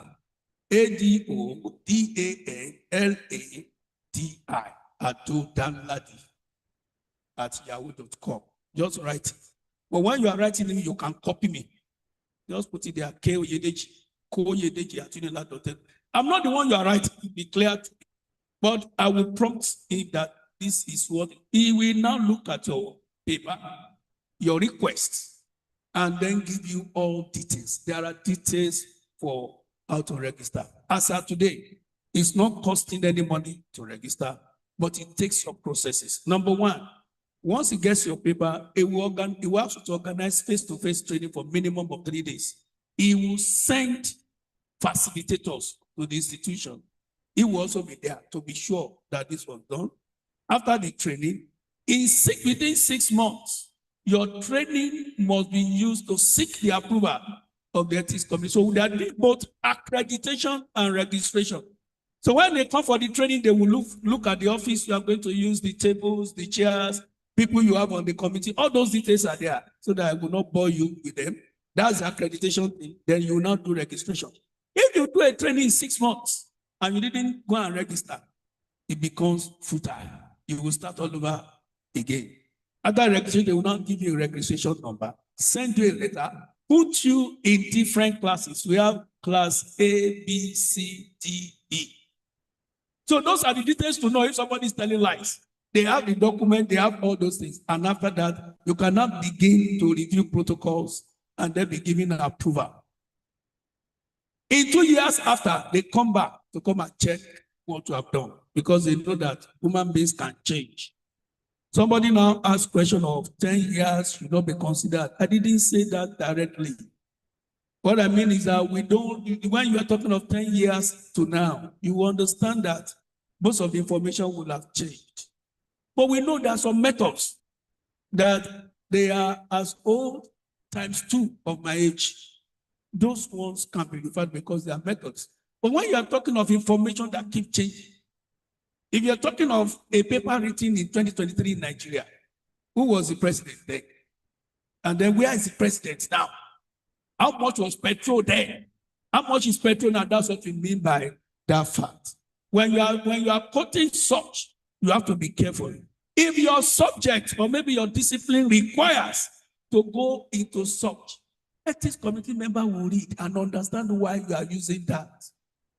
They are not hard and pass through on most of these things, but they can even call you to come and defend that literature you have put there. And you'll be able to stand. Because I always tell people, where I trained on ethics, nobody does your review behind you. After they have gone through, they will call you. Tell us why you are saying President asked you to write in for ethics registration. You have to defend that. Because sometimes you have your own answers to them. And at the end of the day, I think I've been able to do justice to some of these questions. I spend more time to answer the question than the time I spend in delivering the lecture.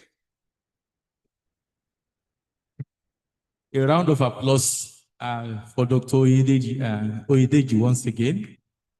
That was a beautiful one. We all enjoyed your delivery as well as your comments. So we thank you all, our audience, for the well-developed questions, and I believe the answers are also fitting to your requirements. So we want to hand back the microphone to the MC. Thank you, distinguished Professor Ayodele Odo. We are going to be listening to the second keynote address to be delivered by Dr. DC Dombo. Before I ask him to stand up, you know, I usually say this. The moment I am anchoring programs and it gets to where I ask people to stand up, it gives me a lot of pleasure. Especially some times ago, when I had to ask a vice chancellor of my former university to stand up and remain standing. In fact, I drilled him, asked him to stand up, then walk to me, then walk back, then stand again. So I want to ask Dr. DC Dombo to stand up and remain standing. I wouldn't ask you to walk at this point.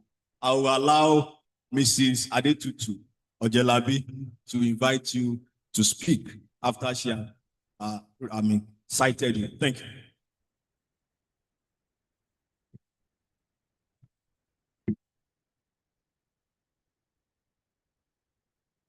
Good day once again, esteemed members of the academia, distinguished participants, ladies and gentlemen.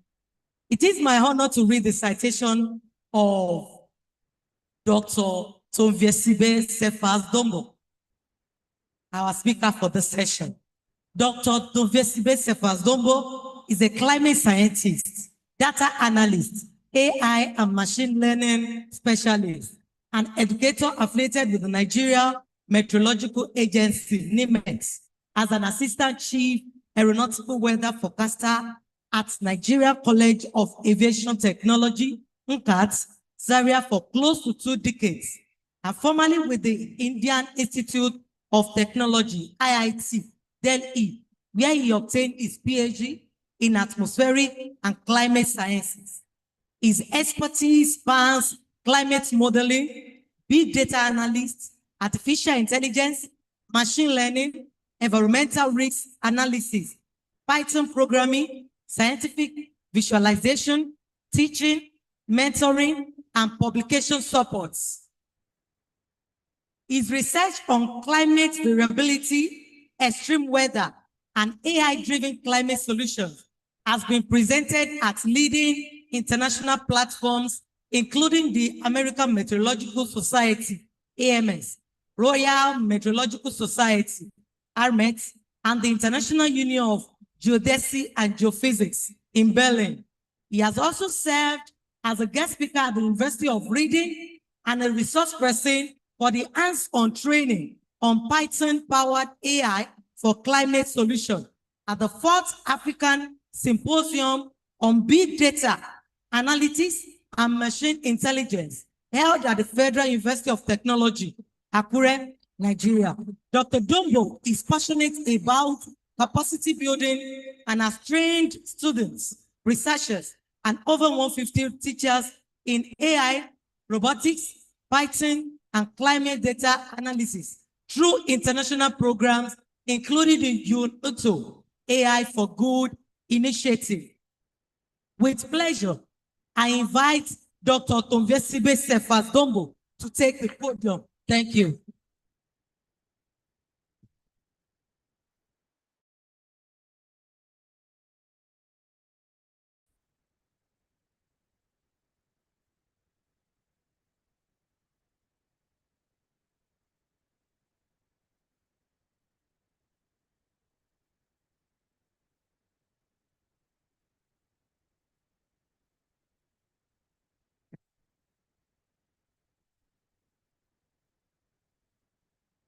Thank you very much for that beautiful introduction. First of all, I want to thank the Vice Chancellor of the University, Federal University Oye-Ekiti. I want to also thank all the deans here present. I think I'm familiar with the dean. I think sciences, though she may not directly know me in person, but I've had reasons to have communications with her on phone. And I'm sure she will be able to remember somehow. Thank you very much for the privilege. And for the other guest speakers who have come to the program, you're all welcome, and to the audience. I believe that we will have some interactive session together.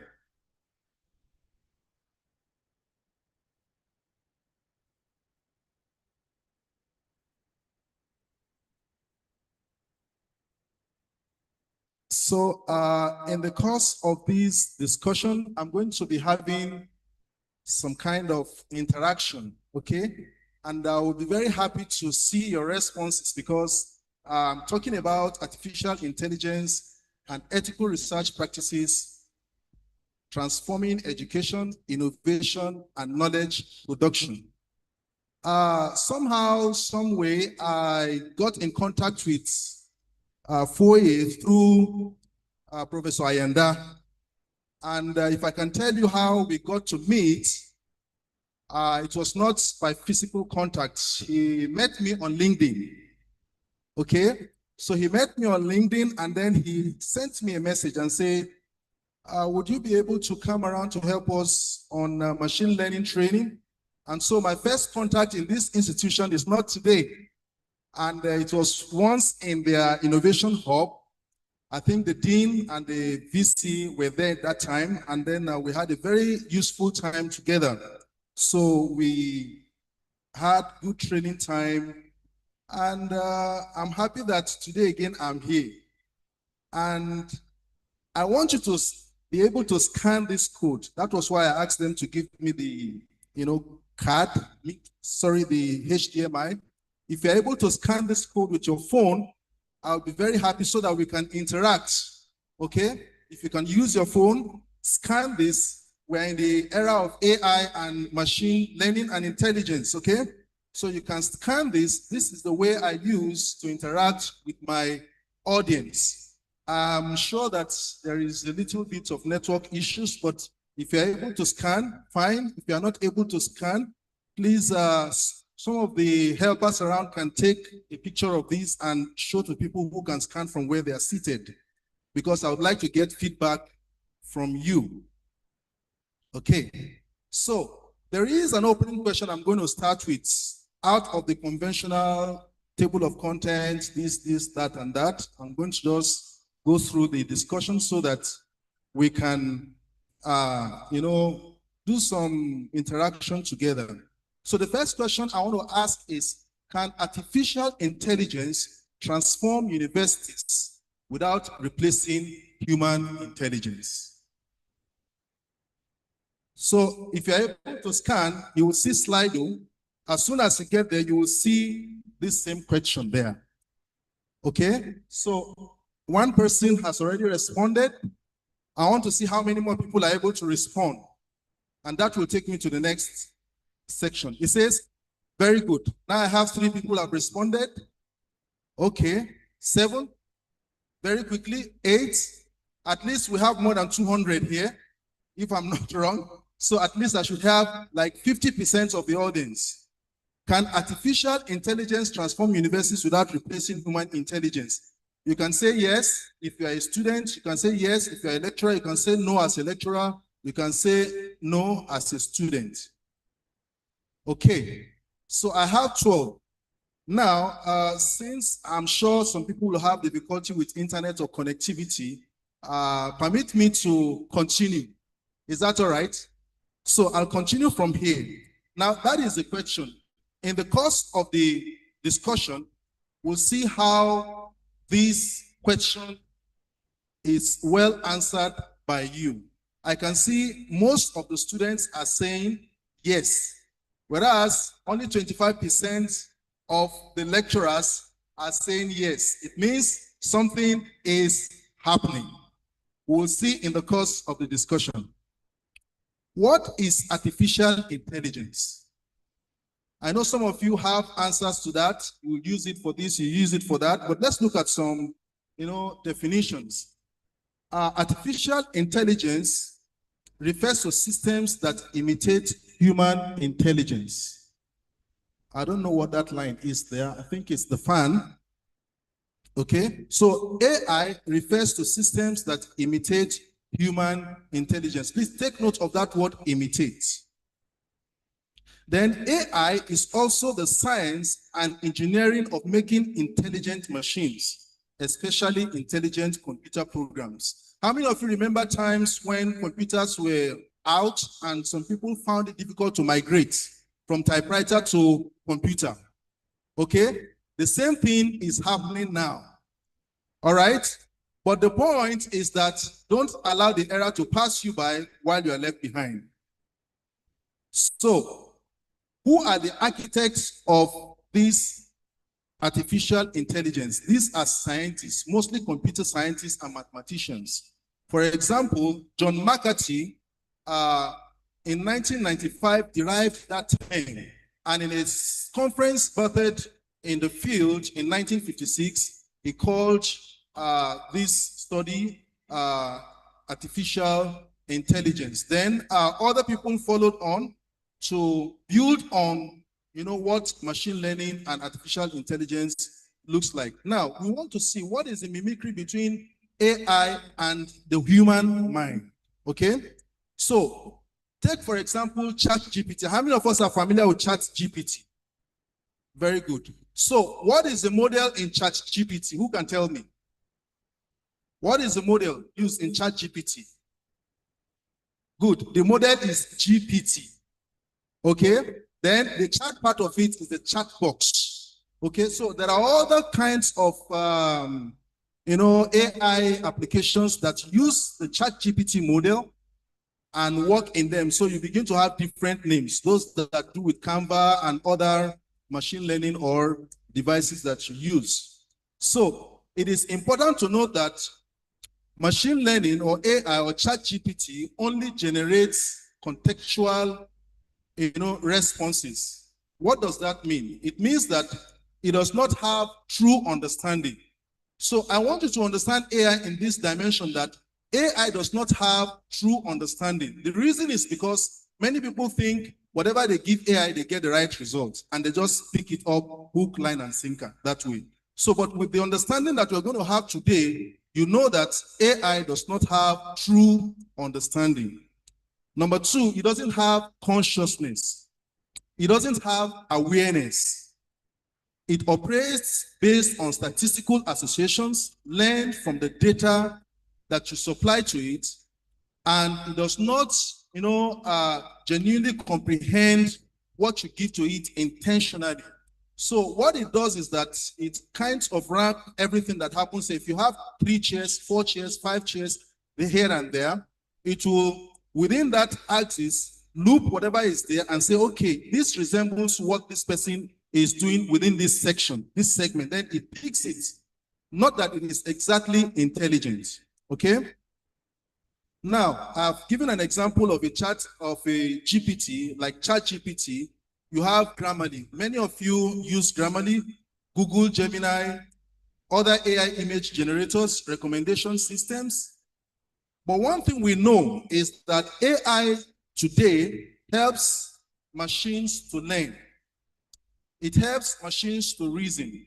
It helps machines to analyze and generate information. So what you should have spent 5 hours doing, a machine can do in less than 30 minutes. Okay? So that is what AI now helps people to do. Now, what are the components of AI? Machine learning is one component, neural networks is one component, and deep learning is another component. So when you talk of artificial intelligence or AI, it's not just left alone, okay? There are other components in that that makes up an AI, and that is what I've just shown you on the screen. Now, artificial intelligence is more than just automation or chatbots. It is a layered ecosystem of technologies that work in synchronization. Now, I got this from a GitHub, or rather from LinkedIn post, and then the response given to this post by Damwagi Zenwudu says, a clear reminder that AI is a layered ecosystem, not just tools or chatbots.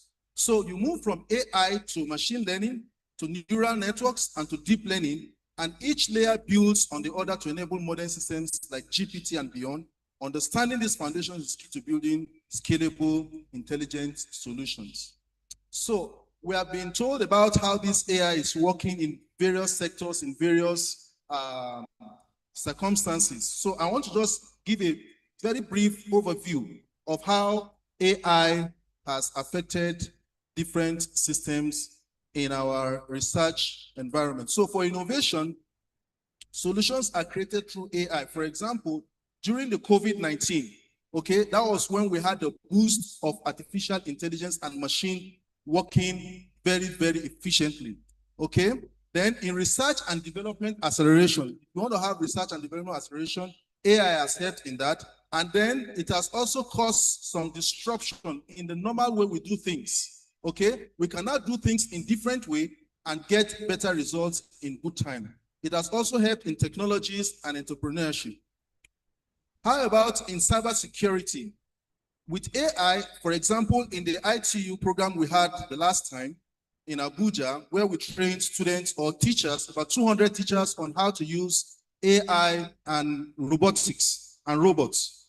Okay, we were able to teach them how to assemble a robot that can identify people, identify images, real life. Okay, we gave them the robots, they built it, and then they were able to use the codes to identify images. Okay, so for cybersecurity, it helps to detect threats. For example, if this institution will imbibe AI, there will be no need for anybody sitting at the gates and writing the plate number of people coming in into the institution. People have to wait for like 5-10 minutes before they can come into the institution because somebody is at the gate trying to record the plate numbers. Okay, so but with AI and machine learning, it's able to, from 5 meters away, pinpoint and capture the plate number and store it. Okay, and give you the record. So it helps to in threat detection, network defense, anomaly prevention, and incident response. For example, there was an incident in one of the countries in the northeastern part of the world, and then they wanted to carry out certain things. Then all of a sudden they had a screen with them, and then everywhere there was CCTV connected together, all of a sudden they were able to detect where there was an accident, and then they sent ambulance there immediately. So you can see before a human will carry that information with file and take it to the office where there will be response, everything had already been settled right in the office and on time, and there were no casualties. So that is one thing that AI can help us do. In health, now, just like Prof has just said, they are bringing up ethics and codes that will help determine how these machine learning and AI related stuff can be, effective. Now, diagnosis can even be easily done with the application of AI, using it in the right way: drug discovery, precision medicine, and patient monitoring. How about in agriculture? Precision farming, crop yield prediction, pest control, and soil health monitoring. Then in research generally, we can use it for data analysis, scientific modeling, pattern recognition, and accelerated discovery. So because of time, I know there will be many questions that may arise, but let me just go through some of the things that I have here also. So what does AI mean for the academia? That is the central question, and that is why we are here. Am I right? So what does AI mean to us in the institution?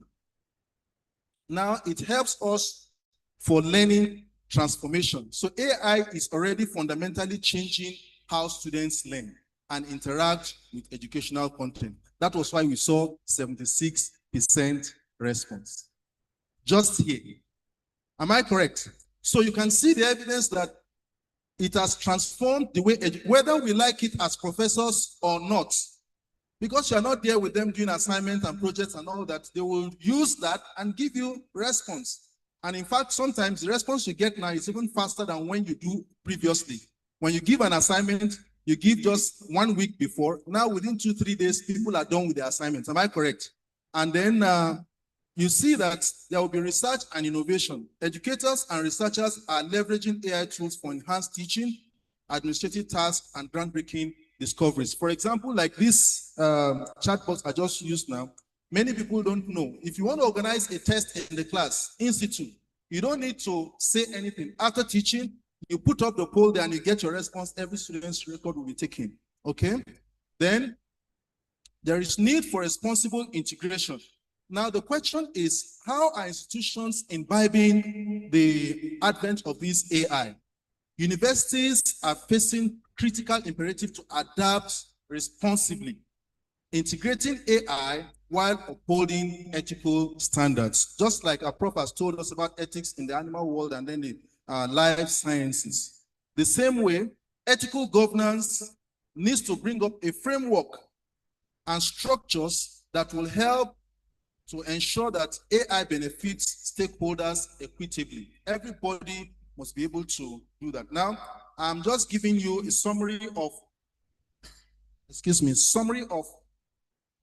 what happened in a short survey that was done in the university in UK, and over 53% of the students in the UK use AI. Just like we just showed here, shows that people use AI tools for assignments and essays. And the report also shows that from UNESCO that AI adoption in education is expanding rapidly across universities globally. So what are the perspectives that people have about AI? Now, this is another research regarding the AI incident database as an educational tool to raise awareness of AI harms. And this was done in a classroom, okay? And they tried to see how these things affect students. So the result is there. You may not be able to view that properly, but what I can tell you is that about 52.8% of the respondents, that is the students in the class, believe that they have access to AI news as frequent as possible. 53% of them. And then some of them, like about 30% of them say every day. And then 16% of them get that every month. So what that tells us is that AI is rapidly increasing. And another perspective from another study about students who use generative artificial intelligence technologies in higher education is one performed in University of Liverpool that comprises about 2,555 students. So what did they report from that?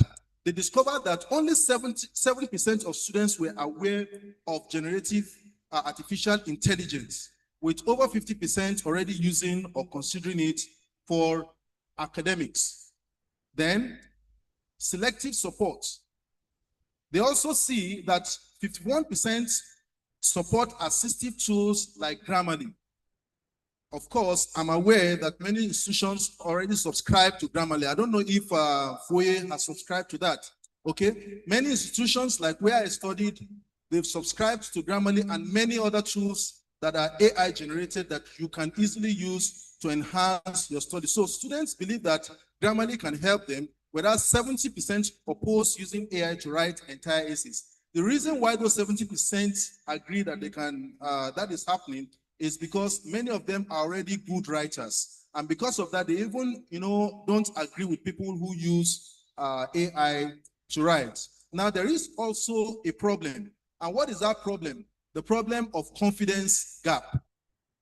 Students with higher academic writing confidence are less likely to use generative AI or support its use by others. Then, demand for governance. Okay? People are demanding for the governance of the use of AI because 41% of the students believe a university-wide policy is necessary to define appropriate use. Why? Because many people don't even know how they should ethically use these tools and to what extent are these tools having bias and to what extent is the data being used to train these models applicable to the environment where they find themselves so that they cannot use such information to harm other people, okay? So these are some of the things, equity and inclusion. Now, findings suggest that generative AI should not be banned. That's from the student, but universities must ensure equal access for all student groups. Now, the study, in essence, highlights a student body that's highly aware and engaged with AI, but remains clear ethical boundaries regarding academic integrity. So, what are the ethical challenges of AI? Do you know AI can invent references? Many of you and many people and students have used that. I've read multiple papers, people who have given me papers to review. Every time I'll go back and say, why must you use AI to write your references? And they don't know that we who are in the AI industry, we actually know those things to use to catch anybody who uses AI. We are not against it, but use it ethically and use it well. They use it to invent references, fictitious references. They generate inaccurate facts. And then they produce misleading information. And that kind of misleading information, they produce it so confidently. And then they are not able to use their scientific minds to really checkmate that. Okay? So I'll just summarize this and tell you that there's plagiarism. I have how many minutes left? 7 minutes. Okay, thank you. I'm almost done. So I'm in slide number 10. I have just a few more slides to go. Plagiarism, hallucination, fake references, bias in AI outputs, data privacy risks, and overdependence on AI. These are some of the ethical challenges of AI. Now, how do we responsibly use AI as students? Okay, as students, how do we use AI ethically? We can use AI to learn concepts that are not clear to us. We can use AI to brainstorm ideas. We can use AI to improve our writing. Already, even without the invent of AI, ChatGPT, whatever, even on your system alone, okay, when you are typing, you see a pop-up that gives you auto-completion. So those things have been in place right from time. They are all learning from what you are writing, tenses and verbs, and putting everything together for you as a sentence. So they are already there incorporated, but now it is becoming open for everybody to access. So you can use that to practice coding. If you want to code, you can use that to really code very, very efficiently. Now, the unethical part of it is copying assignments directly, submitting unverified work, and depending entirely on AI. How about for the lecturer and for the teachers? So what are their duties? Teach AI literacy, redesign assessments, and then encourage originality and use AI transparently.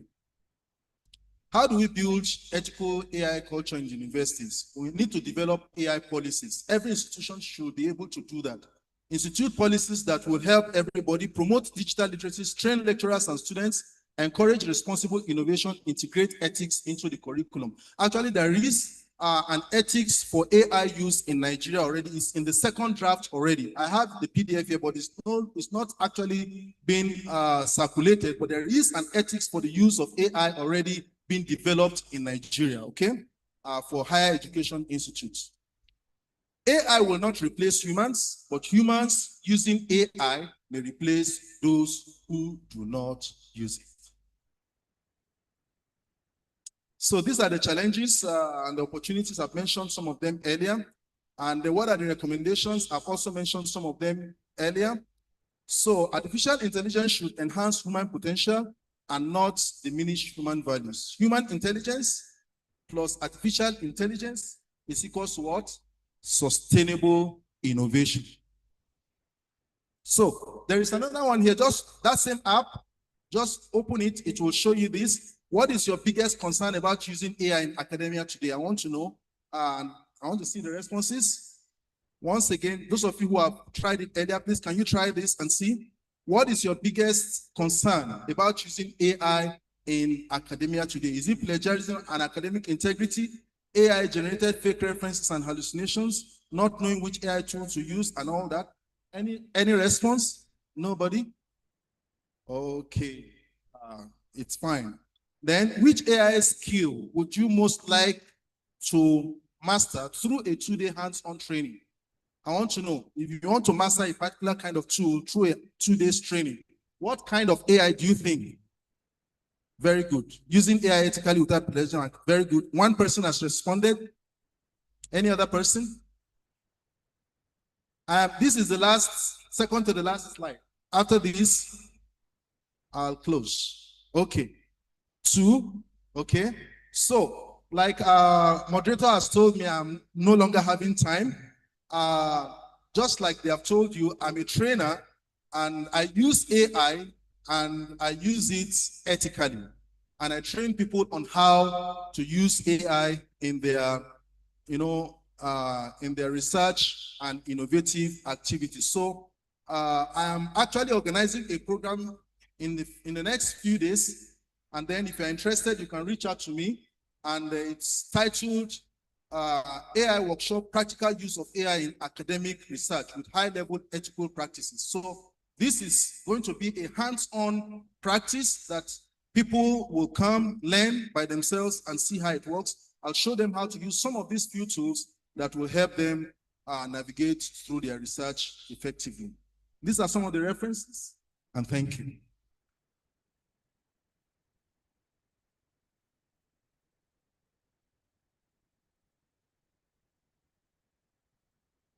Distinguished ladies and gentlemen, I believe you all listened with rapt attention to that wonderful presentation from Dr. Dom.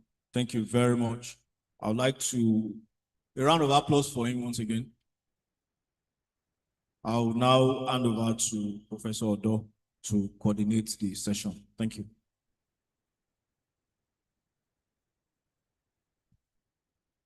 Dr. Dombo, we like to thank you very much for that beautiful presentation. And we won't charge you for your advert because we believe the workshop is free.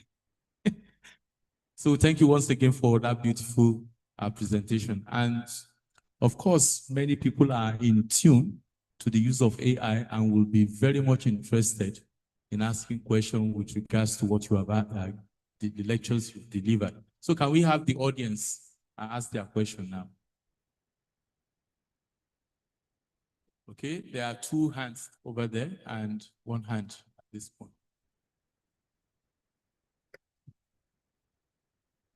Okay, Professor Oye-Ekiti, Professor Ogunleye.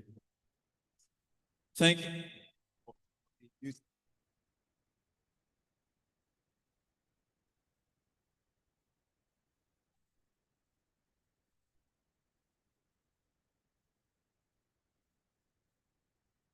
Area of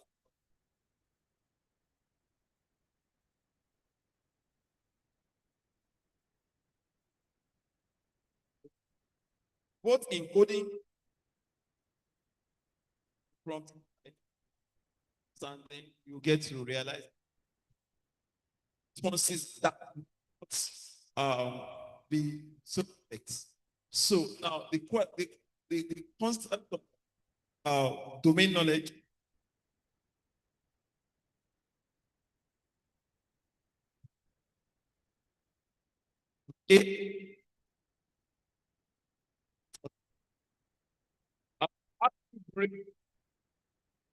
where the domain knowledge is end, why AI is only used to enhance or fast track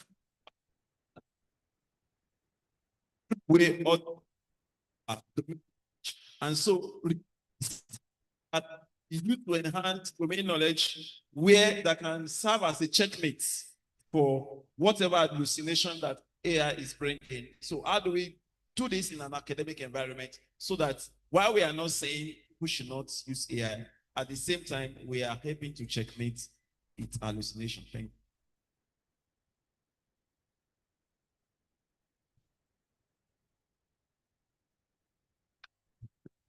you. Good everyone. My Nicholas Benson from the Department of Computer Science. One issue I have is I am happy I learned some things before the advent of AI, and when I'm doing those things, it's very easy for me to use AI for them. But now students are becoming very lazy to learn things. There are sometimes if you were given an assignment, you will have to learn it first before you even do the assignment. Maybe you are given a mathematical equation, you learn different methods in doing it. Then by the way you are learning, by the time you are doing your exam, you already learn those things and can easily do your exam. But now, if we are given an assignment, you just have to upload it to AI.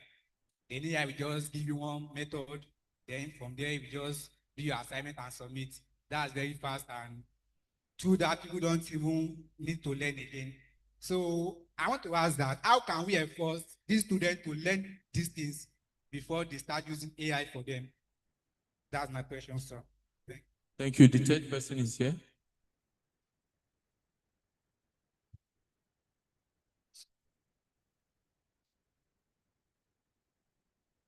Thank you so much, sir. Thank you so much, our keynote speaker. It was a very wonderful presentation. My question is on the use of AI, these tools like and some of these tools we use to check plagiarism.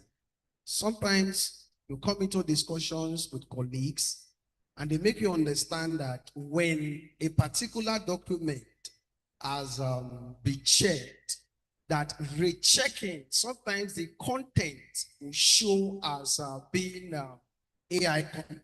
I don't know what that means, sir. And I personally want to get clarification in that area. And also, some of the use of AI. I mean,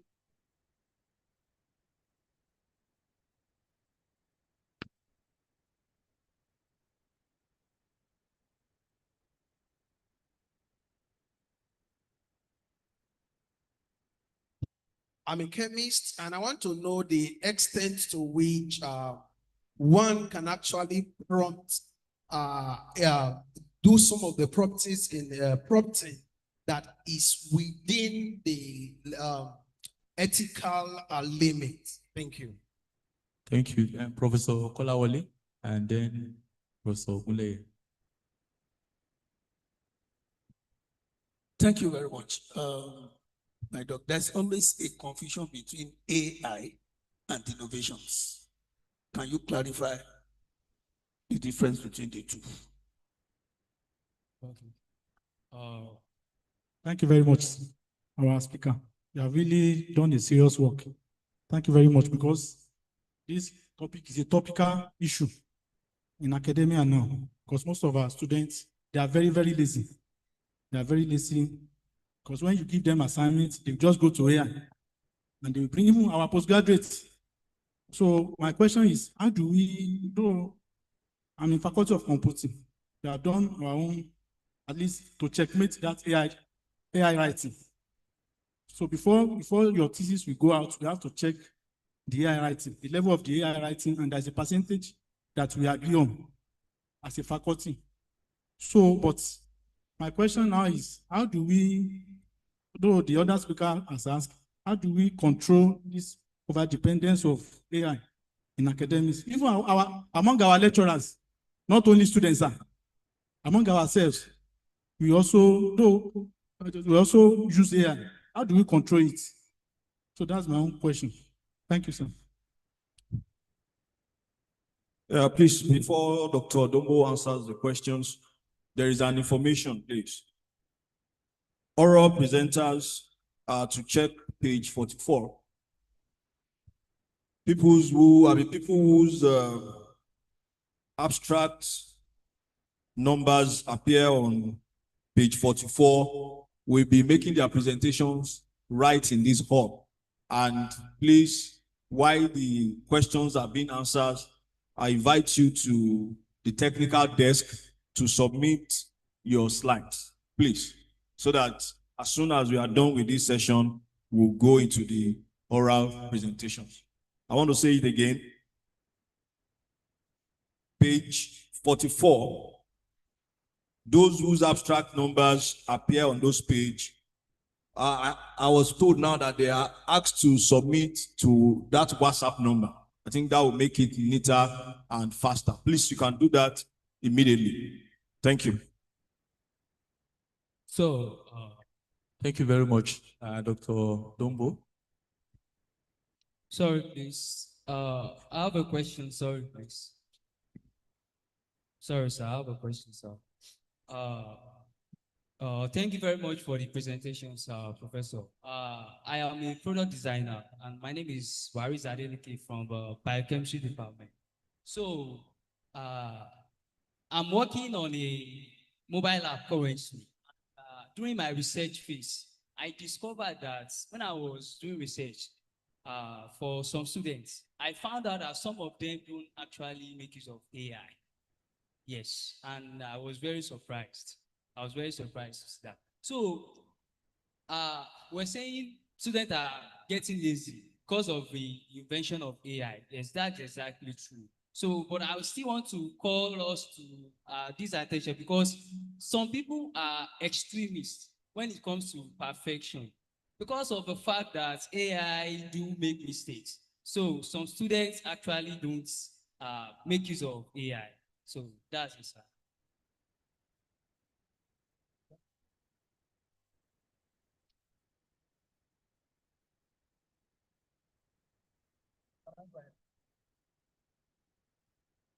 Yeah, thank you very much for the beautiful questions. I know so many people too will be having questions in their minds, and they may be afraid. Maybe my professor is here.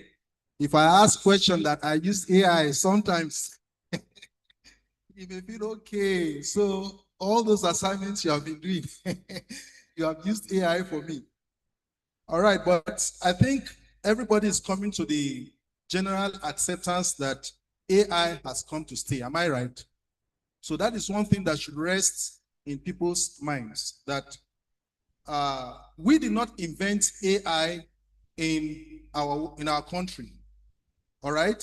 We didn't invent it. People invented it and then pushed it to us. And then we used to have our conventional ways of, education, but because of the advent of technology, things keep changing. And one good thing about technology is that it is not static. So if an institution remains static, it means it is not innovative. That's number one. Then number two, it means it is not progressive. And then it is not open to the outside world. So with that overview, I'll be responding to some of the questions that you have taken physically, and some others have also sent their questions through the question and answer chat box that I have here. Okay, so like the mathematical modeling scientist professor mentioned, about domain knowledge and how we can break overdependence on AI to check hallucination. In the first place, what is hallucination? If somebody does not know what hallucination means, then you will not be able to identify when there is hallucination. For example, somebody writes an abstract, and then after writing the abstract, he wants to give a diagrammatic overview or summary of that abstract. And then he goes to Notebook LM, or he goes to Canva, or he goes to ChatGPT, or he goes to Nano Banana and other, pictorial tools that people use around, and then just ingests that stuff there, and then gives him an output. And scientifically, those contents are not justifiable scientifically. But in any case, AI has given you a beautiful picture, and then you submit like that. That is hallucination, because AI does not really understand the background of what you are trying to ask it. It's just using what you have mentioned to generate something close to what it thinks it has in its archive to generate that. Okay, that is hallucination. And I remember somebody submitting a paper like that. Immediately the reviewer pointed it out. He says, you have used Notebook LM to generate this figure. Two things you have to do. Number one, either you correct it or you remove it. Okay? So, even reviewers today use AI to check your papers. Are you aware of that? I wrote a paper recently, and then when the response came back, I was just seeing repeated response, repeated, and it's putting it as 1, 2, 3. And all those 1, 2, 3 are virtually the same thing. And I saw the signature of AI, in the paragraphing and in the hyphenation. Okay? And then I said, anyways, since I am the one who wants to get a paper, I don't have to query whether he used an AI or not. So that is to tell you that overdependence on AI can only be done if you have become grounded in your field of learning. Very important, because we're talking about background knowledge. If you do not have a background knowledge on what you are feeding an AI, you will definitely get a wrong result. And anybody can spot it that this chain does not flow. So you need to understand, first of all, the background. And what ways can you use to understand the background? For example, somebody who is a novice, he wants to really learn something anew or fresh for maybe classes. What do you have to do? Google itself is a search engine, am I correct? And if you want to look for any literature or any scholarly article, you go to Google Scholar or Google, am I correct? And you search for, a printed document, like you can reference and say, this is what I am standing on, okay? Those tools also use AI to bring out the information you need. But in that case, you are safe because it's a published material, right? So you can use AI to get those published materials and learn the subject before you can give it out as a truth or as something close to what you have taken as a literature to reference. People are lazy to learn AI. People are lazy to learn because of AI. Yes and no. Yes and no. Yes, in the term that people are not ready to study from textbooks, because textbooks sometimes they follow verified research outputs before they write. So when you cannot use that, you become lazy. If everything is AI and you don't know how to use the AI to actually get the truth, then it becomes a problem. Now you can learn AI without becoming, we can learn studies or subjects without becoming lazy in your research on your studies by using the right AI. Not every AI is usable. Please, do you understand what I'm saying? For example, in my own case, I know what AI tool to use for a particular activity. I know which AI tool to use for another activity. So it's not the same AI. People just take ChatGPT, everything just put it there, and then whatever they get, they use. No. Depending on the way those AI tools are being trained, it now takes you as a researcher to understand what is the strength and the weakness of a particular tool that you are using, so that at least to a certain extent you can give a percentage of confidence on that AI tool. Not all AI tools are okay, and not all AI tools are bad. Okay, so it now rests on you to know which one to use. Then use of AI tools and plagiarism.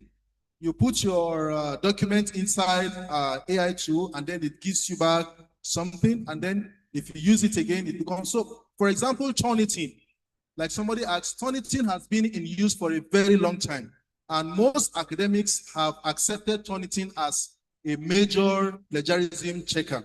But there are other tools that are also there apart from Turnitin that are also very, very, that are also very, very useful. Grammarly is there, and I have others also on my system that are very good at checking plagiarism. Now, the point is, all those tools also are AI tools, whether we like them or not, whether we like it or not. They are all innovations from AI. Now, what happens is that, like he said, there are percentage of AI references or that they have shown up in whatever you have done. So in that case, we cannot completely say that all those tools are not good. The extent to which you can use AI and the limit of the prompt all is dependent on what exactly are you looking out for, and what exactly do you want to achieve from using those AI tools, okay? And that's why also the ethics for the educational institutions, very, very important to develop. And that also has to go through a large amount of research. AI and innovation. What is the difference between AI and innovation? AI is a machine that helps you to carry out certain, certain assignments. Innovation is what you develop that is novel, okay? So there is difference between artificial intelligence and innovation. So you can use artificial intelligence to create some innovations that have never been created. For example, you look at the lapses in the current chatbots that you may be using. Like somebody says, developing an app. So with the limitations around, you can innovate something that is relevant to your environment. For example, some of the AI tools have been trained based on, things that are outside our environment. So you can innovate an AI machine or machine learning tool that can be used within the context of our environment and can be used within the context of the country in which you live. So, Faculty of Computing professor is also asking, the Faculty of Computing is also asking, how do we have control over dependence of AI? How do we control it? That is why there must be a kind of consensus within the university, and not just university alone, carrying students along. Okay, we have a training to tell you this and this and this about AI. What does the university want you to do regarding the use of AI? So people can be very clear. And then when they are writing, they will be able to write with that knowledge. And that will help in furthering the use of AI and the ethics involved in it. Should students be punished for using AI? That's another question. Should students be punished for using AI? Yes and no. A student who does not use AI ethically should be punished. And a student who uses it in such a way that it's tangent or is in line with the science of what he is doing, then that is fine. Then somebody made a comment, and it's very, very good that some students are not using AI while some others are using AI. So I have just a few questions that people are sharing here. Since the information gotten from AI is online and we are the one writing the prompts, why do our lecturers don't believe in our AI projects? Yes. So you see the reason why I said I put out that question here, because you cannot get this kind of question from physical question. But right now, an anonymous student has asked the question, and now it is there that why Professors, please, why do you not accept their projects? Well, okay, so the response I'm getting here is that they want you to be innovative. They want you to think, okay? But the point is that the bottom line is that AI can enhance your research. You should not use AI in place of your research. Do we understand? Your AI should enhance your research. You have a topic you want to discuss, you have a topic you want to write on. What you should do is you have to think, okay? Spend time to think, okay, what do I need to do? You can use AI to check, okay, what is your content? Okay, if this is my content, what are the research papers that I need to use? Things like that are very beneficial that can help you to solve such problems, okay? So should humans still have the final decision making? If an AI system consistently outperforms human experts, should humans still have the final decision making authority? Yes. The reason is because AI does not understand your language. You need to train it, okay? Even your prompts, you need to train your prompt. You need to train your ChatGPT. Some of you just put something there, stuff there, and that is all. And you don't know that that ChatGPT is waiting for you to train it to understand your language before it can work perfectly for you. So people just put in there and garbage in, garbage out. It will always give you a response. For example, just a minute, a friend of mine applied for something. I have the text message just yesterday. He never knew that I was coming to give a talk on this. And then he said, can you imagine? I submitted a proposal. I did everything I needed to do. And then I submitted it to that country. And then the response I got was AI written, output. And the person who wrote that AI told him directly and said, please, I used AI to generate all these feedbacks for you. I did not use my mind. I used AI to generate this for you.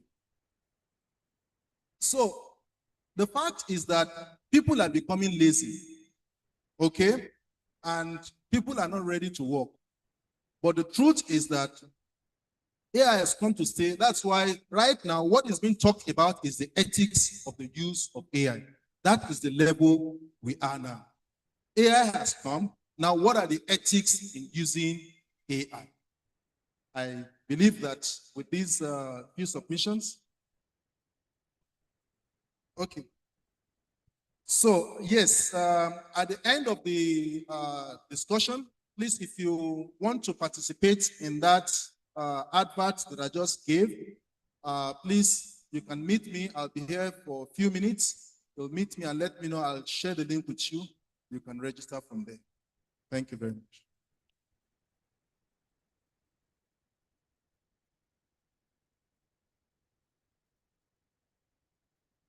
Yes, that brings us to the end of this plenary session.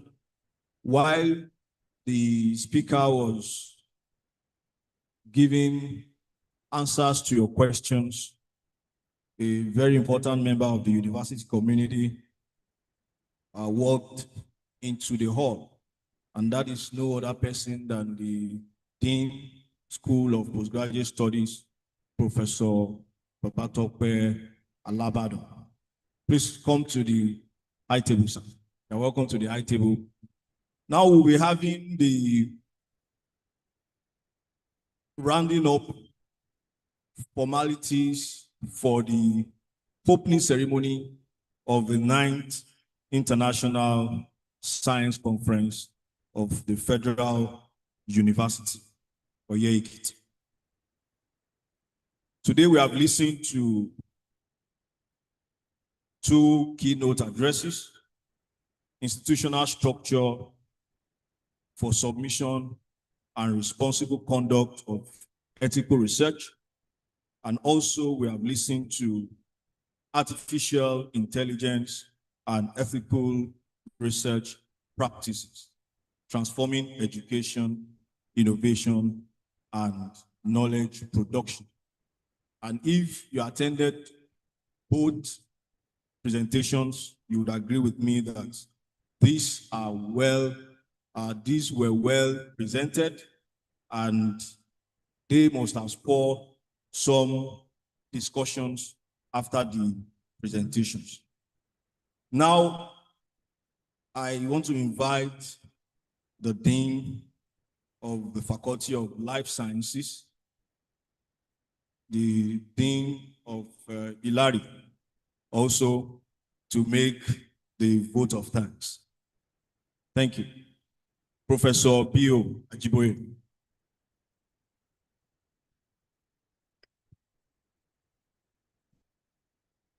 Please let's give ourselves a round of applause. Please let's do more. We can do better. Thank you so much. I want to start by greeting my co-host, the Dean of Physical Sciences, Professor Akitayo. The second co-host, the Dean of Computing, Professor Ogunleye. The chairman of Committee of Deans and the current Dean of Postgraduate School, Professor Alaba. I want to sincerely appreciate Professor Odo. Thank you, sir, for anchoring that section for us. I also want to sincerely appreciate all our guest speakers. Thank you so much. On behalf of the faculties of Computing, Life and Physical Sciences, I warmly express our sincere appreciation to everyone who has contributed to the success of this opening ceremony. First and foremost, we are profoundly grateful to the university management for their unwavering support and commitment to this conference, especially the Vice Chancellor of this great citadel of learning, Professor Ogunwole, who was ably represented by DVC Spring. We also appreciate all the deans, especially the deans of Faculty of Arts who just left some minutes ago, all head of departments, all our professors, and as well the distinguished members of this great citadel of learning who have honored us with their presence here this great afternoon. Our heartfelt gratitude also goes to the distinguished keynote speakers, Professor Oye-Ekiti and Dr. Dumbo, for their insightful and enriching presentations, which have significantly enriched the intellectual values of today's proceedings. We sincerely acknowledge the dedication and hard work of the chairman and member of the LOC for their meticulous planning and excellent coordination.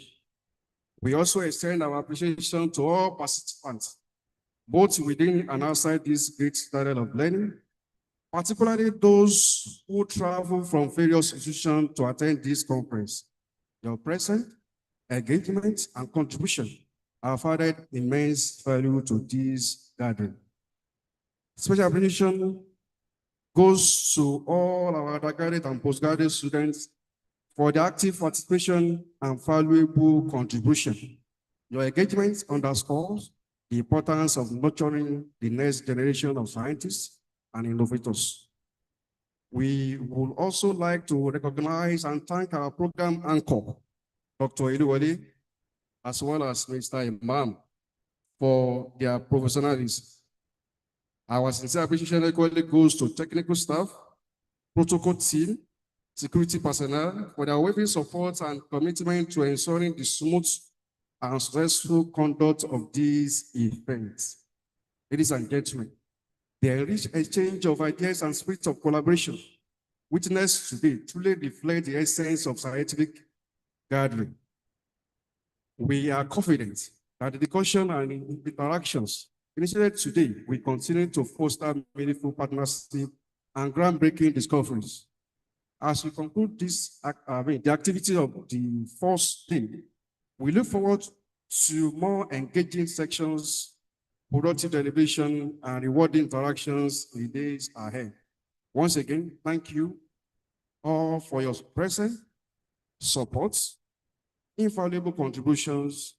We wish you a pleasant and restful evening. Thank you, sirs and masters. Thank you very much for the wonderful vote of thanks.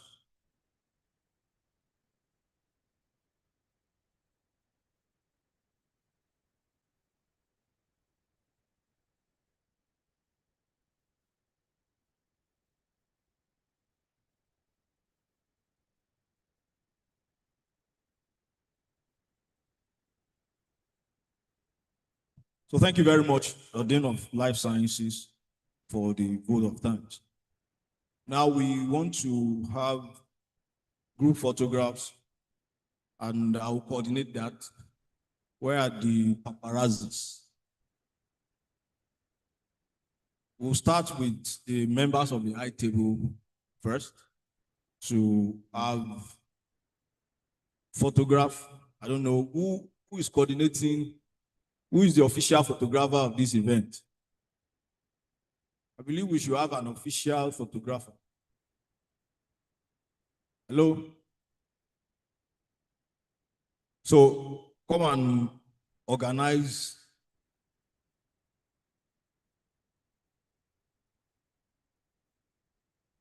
Okay, I believe we have people with very good phones who can assist us with good photographs. So members of the high table, please, please let's step forward while we have the group photograph. Everyone.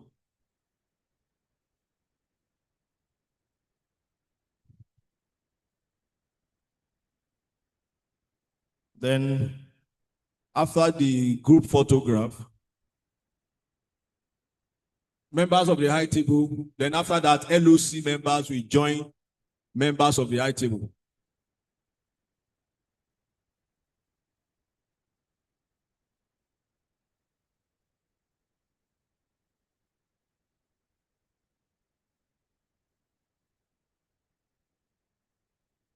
Then LOC members can now join. LOC members,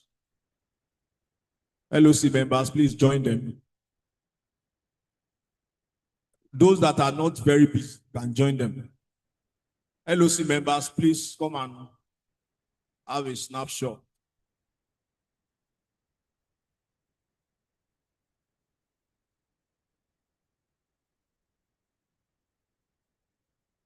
Then professors in the faculties of life sciences, all professors,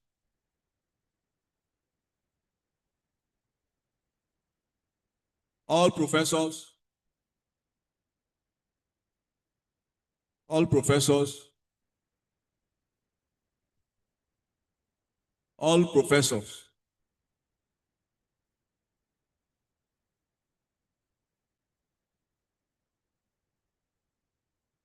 All professors, and I'll also give a special recognition to a category too.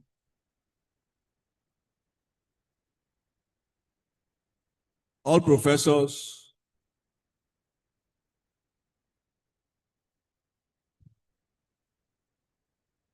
all professors can join them. And those who are not professors yet, who are still reading, readers can also join. Readers in the house can join.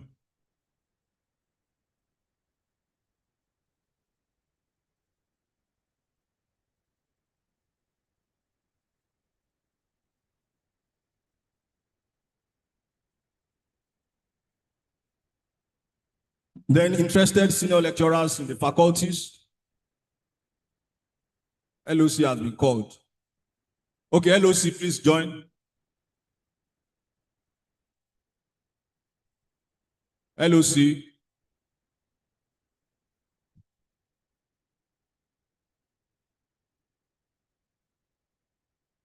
Then senior lecturers in the three faculties. Senior lecturers in the faculties. Then lecturers in the faculties. Lecturers in the faculties. Okay, sponsored participants. If you have been sponsored by the university or by your faculty, please come out.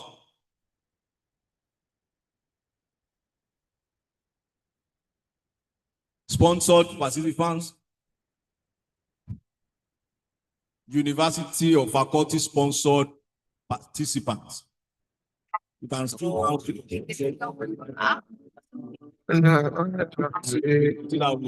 And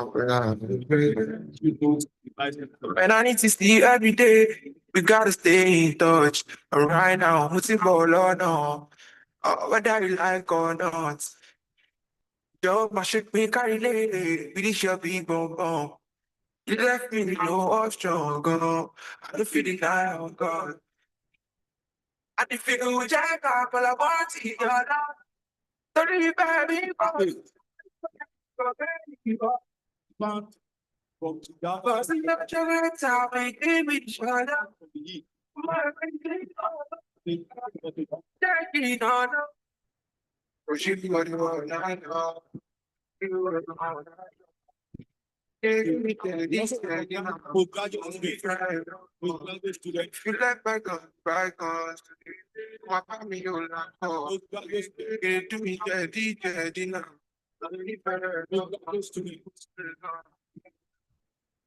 Still make a divide. So for me, one day, you mesmerize me day by day. Mesmerize day by day. Oh, man, soon, oh, gone, then I did. Sugar, quick. Oh, my God, hello. If you do jack up, but I see that. Sorry, baby, cause the temperature is shut up. Take the photograph.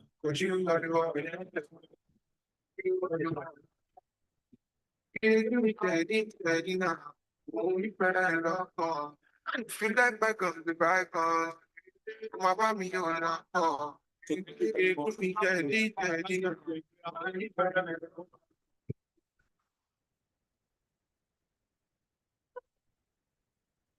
The count of 3. 1.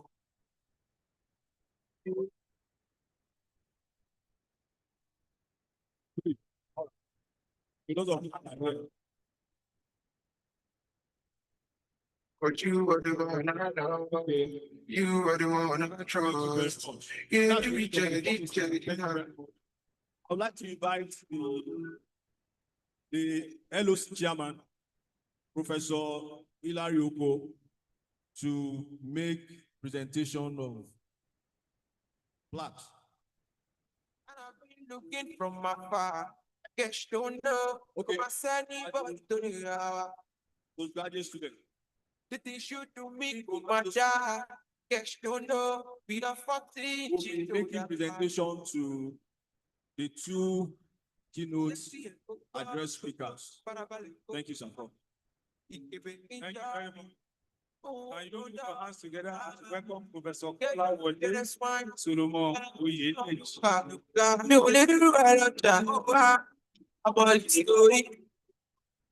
I want you right now, I can't control it. You got so many stars, so come show me. Show me. You know what's in that, you come bully. Baby, don't leave me. I'm going to do it. I want you right now, I can't control it. You got so many stars, so come show me. You know what's in that, you come bully. Baby, don't leave me. Shawty, you come on. Anytime you come before, like, when we fuck me on, it's alright, no. For really day, mom, but the miraculous, I can't get it up. Because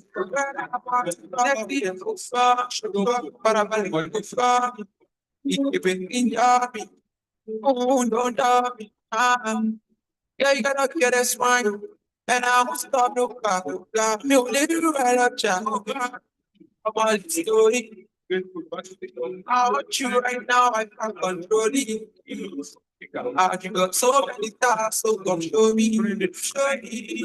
No one's in that, no control it. Baby, show me.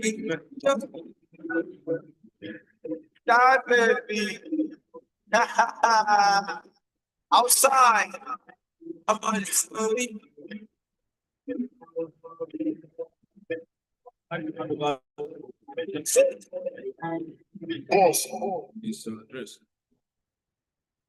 Good afternoon, distinguished ladies and gentlemen.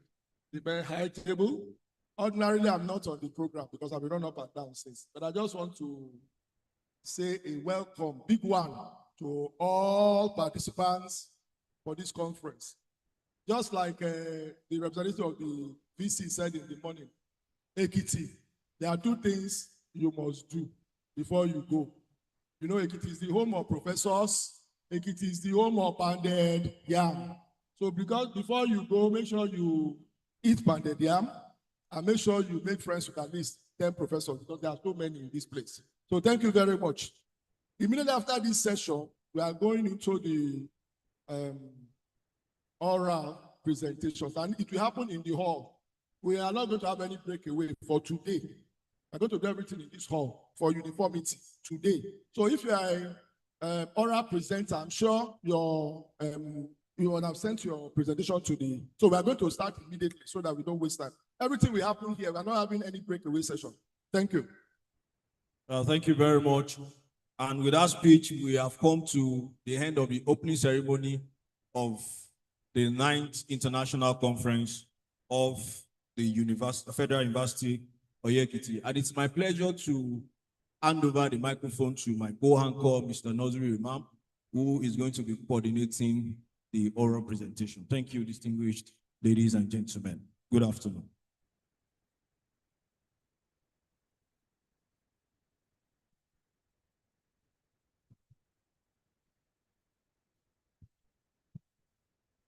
So the high table, please, you might just come and stay here. Where are the ushers? Come and carry their bags now. Hello, ushers. You want professors to be carrying their bags themselves?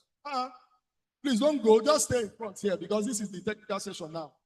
All the ushers, fast. Come and carry bags. Usher them to the front seat here. First session. I'll be away. She's around. Professor Adobe. No, can I call it? So we are going to have 2 sessions of this oral presentation. The first session is going to be chaired by an erudite professor, Professor Gabriel Ajobiewe from the microbiology department. Please, a round of applause for her, please. Come up.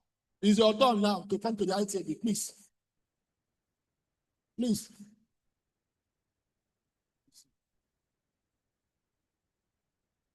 Yeah, so we start with 4. Start with 4 presentations. Then after that,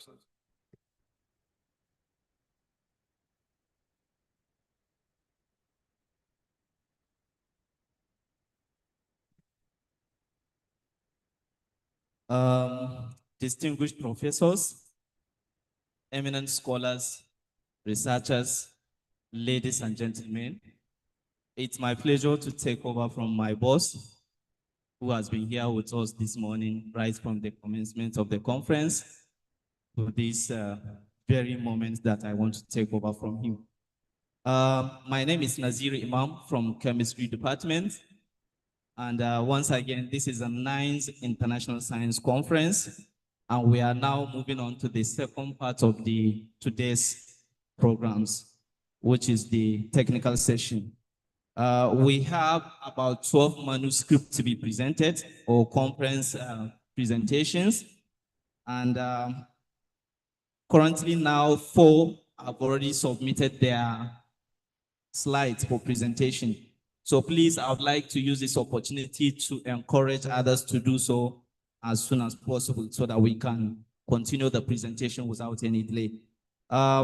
The order of presentation is according to the number of abstract or manuscript as presented in the book of programs. However, we are going to consider those who submitted first, and they will be given the opportunity to present as soon as we receive their submission. So without taking too much of your time, please permit me to invite the first presenter, while I also hand over to the chair of the session, Professor G.O. Ajobiewe. Professor R. Gabriel Ajobiewe, sorry for the, it's omission from the manuscript, I mean the programs of events. So please, this manuscript number, engineering 001 should be ready. ISC 2026, engineering 001. Is he here? Okay, we are going to move to the next presenter, please. ISC 2026, Physical Sciences 003. Manuscript number 3003. Okay, are you ready? All right. So we have the first presenter here. Please, can you project his slide so that he can continue the presentation? You have, we are using this.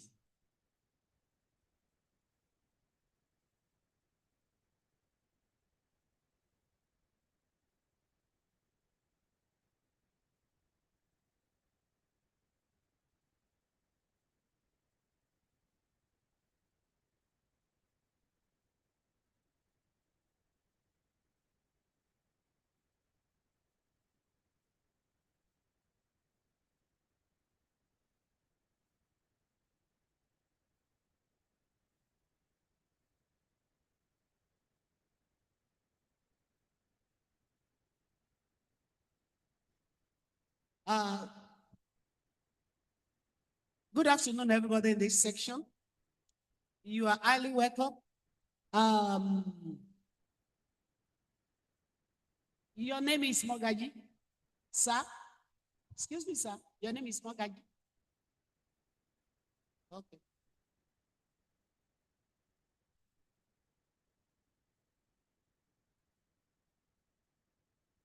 Your own is you'll be presenting for 10 minutes, sir. Yes. So thereafter, we will use like 5 minutes for question. So if you have questions, please, if somebody has already asked the question you intend asking, please kindly align with the first person that asked the question.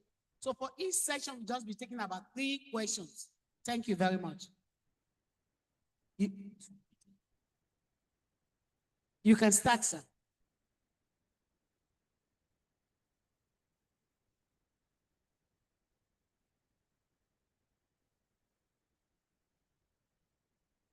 I'm here to present topic and inventory ordering policy today.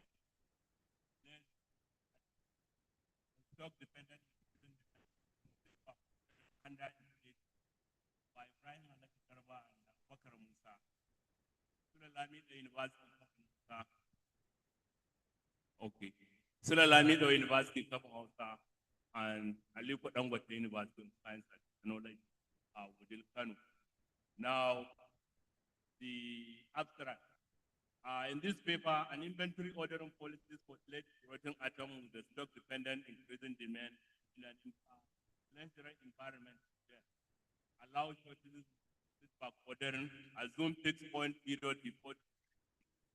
Now we determine a total cost function incorporating inflation and minimize it to 10 optimal cycle length. And then we try to prove complexity of the cost function and the numerical analysis to show the sensitivity of the model and also to determine sensitivity analysis by changing some parameters by certain percentage. Then introduction. First of all, we have to know what is an inventory. Inventory is stock of goods or commodity that is kept for an economic purpose. Then when we talk of the duration items, these are the items that they become valueless, they use utility or they spoil after some time. The example are what? Vegetables, pharmaceutical products. Then we talk about inflation. Inflation is a situation whereby price increase goods and services, and the inflation purely eroded what? Price of what? Money. Then we talk of the notations of inventory. You look at the slide, we have some notation. D1, D2, which is the demand, before inflation, before duration setting, and D2 is demand after duration. We have I note initial inventory level. We have ID initial after selection of inventory. So because of that, these are some of the notations. Then we develop the model using some assumptions. 5 assumptions were considered in the development of the model. 1, replacement is instantaneous. Then unconsidered data capital. We have permissible delay in what? Payment system are not allowed. Then we have exponential inflation. That is R equals our R. Then we have the model formulation. Then look at I not initial before. We have IT, that is inventory after the. We have that which is T1, which is time, which is person setting, and T2 is the period where the person ends. Then we have T3, which is the difference between T2 and T1. Now, we have generated 2 equations, equation 1 and 2. And this equation 1 and 2 are solved using what? Integrating factor method. Then with integrating factor method, we obtain constant, we use the initial boundary condition to obtain I of T and ID of T. Then when we obtain it, our aim is to determine total inventory cost, that is TCB. And how to obtain it is we determine it by adding holding cost, ordering cost, cost of the duration atom, and also back ordering. Then we also find the inventory ordering cost per unit time, which is given by TBC is equal to 1 over T over SC plus A0 plus BC plus ED, where SC is the inventory cost, holding cost, A is the ordering cost, and move to the next slide.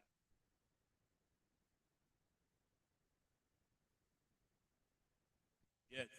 Then how do you find holding? We integrate from 0 to P1 of I of T plus integral of what? P1 to P2 of I of T. Then multiply by what? Then we have the back ordering cost, which is given by integral of 0 to P minus P1 of what? Alpha T dt.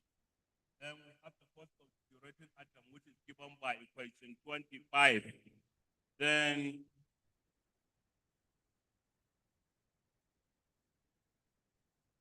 after that, you will obtain equation 27. And since the equation is too lazy, we let it be alpha plus gamma plus gamma. Then you multiply that equation 25 by 1 over T squared and equate to 0. This will give you what? Inventory total cost. Then you solve it using map to obtain what? T. When you obtain T, you will differentiate the equation second time to obtain what? dt of T. And this, in this case, dt of T will be greater than what? 2. This shows that T is convex in what? All value of T. Now our aim in this model is to what? Optimize the variable cost per unit time, and the necessary and sufficient condition is what? Minimize TBC for T for a given value of T. That is, D of T is equal to 0, and second derivative of it will be equal to 0. Now, we use this equation to obtain numerical values. Look at the table for numerical values. 5 different examples are what? Solved numerically. We have one ordering cost per unit to be 2,800. Now we have HC. HC is the cost per unit of holding cost. We have PD, cost per unit cost of duration atom. We have gamma, chi, alpha, beta, T1, T2, CB. So if you look at it, at the value of T equal to our cost function is what? 16,330.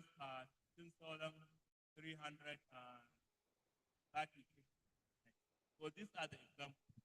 And these are the what? Way of what? Finding total inventory cost. And this total inventory cost is what? Convex. What I mean by convex is any value of Q of 10. When you substitute it with the in equation 27, the value will be 0. And for any value of T, when you substitute it with, into the second derivative of cost function, the value will be greater than what? Than 0. Now, we have concluded. In this paper, an attempt is made to develop an inventory model of ordering policies for delayed duration item with the stock dependent increasing demand, which is completely backorder under inflation, with the what? Assumption that placement is continuous and incomparate rate of what? Inflation.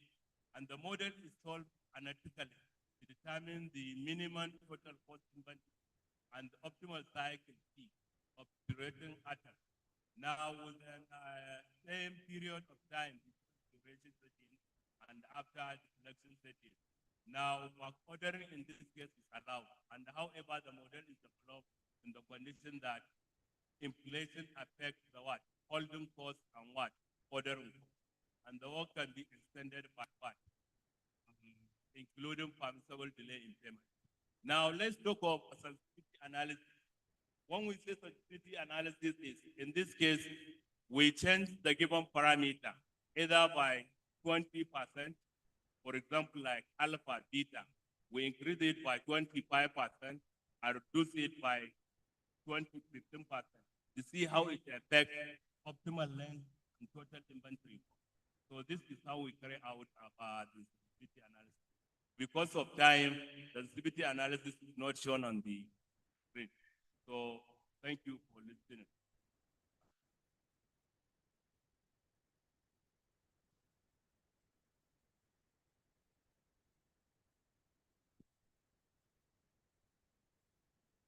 Thank you, sir, for that beautiful presentation. You wanted, by your presentation, I nearly moved from life science to that physical science presentation. Thank you for the application. Does anybody ask question?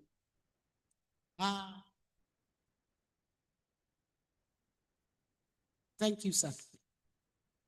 Thank you for the presentation. We appreciate your efforts. I will first say some few things, like this is a presentation. Now, I feel that your PowerPoint is not legible. People cannot see. Now you are supposed to present a let's copy and paste everything. Now, because you are coming to a conference that is interdisciplinary, you are not just talking to mathematicians. So you must understand the audience you want to speak to. So that you reduce the mathematics and give them the meat of the paper. Now, like your work now, I cannot say this is your question. Where does the motivation come from? The question for this particular thing that you are doing. What's the question? What's the aim? What's the research question? What is the aim? What is the objective? Methodology. Things are supposed to listen. So I feel that you have done something, but the way you present it is a matter. You have done a lot of equations here, any serious mathematical rigorous. Very, very plenty.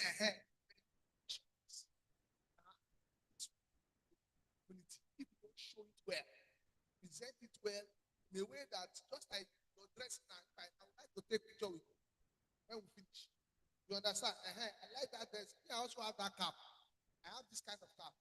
But I would love that because you are from my family, mathematician. So I would love it that you present it, this mathematics you have done now. Let's see it. Put it everything in PowerPoint. Let everybody see it and enjoy it. But this is a very good idea of application. But you should have done it better than this. Okay? So that is one point. Then put up that you said you show us, see that anything that you show, say it. I said you give us medical analysis. You didn't say anything, but you have said you have. So people will be expecting to see how expect that no progress. If you are not going to do it initially, you have to move it from there. Because at the end, you're waiting to see those graphs to be able to explain further, especially for people who are not in mathematics. Are you getting it? Thank you. Before I allow the second question to be asked, as a matter of fact, I was thinking between me, sir, until he clarified that way of presentation of the mathematicians is different from our own. There is a slide that shows that the bottom side was legible and the font he used on the upper side was not. But I tell myself, I'm not a mathematician. There's a level of my understanding, and I saw a lot of body things on the PowerPoint. So I was thinking that, except now that you're educating me, that is how mathematicians does their own thing. Thank you.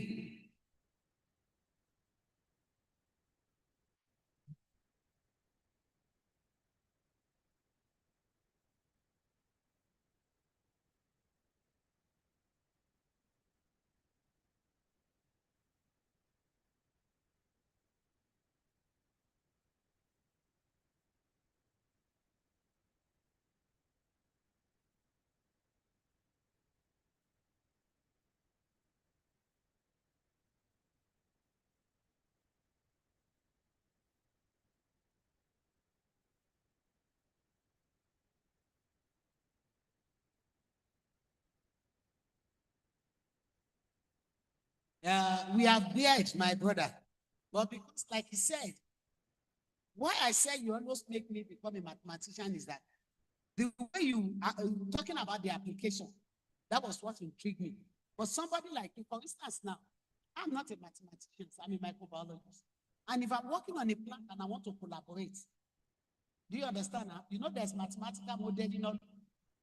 So if you, next time when you are preparing, let that be at the bottom of your mind. Thank you very much. Okay.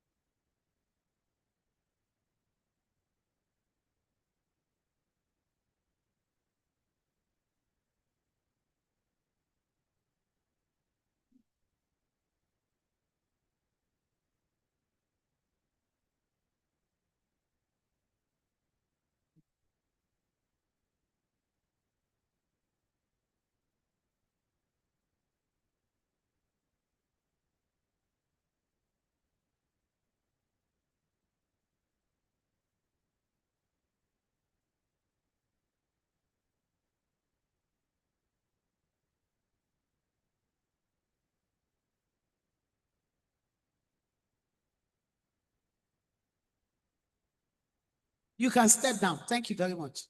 Please call the next person.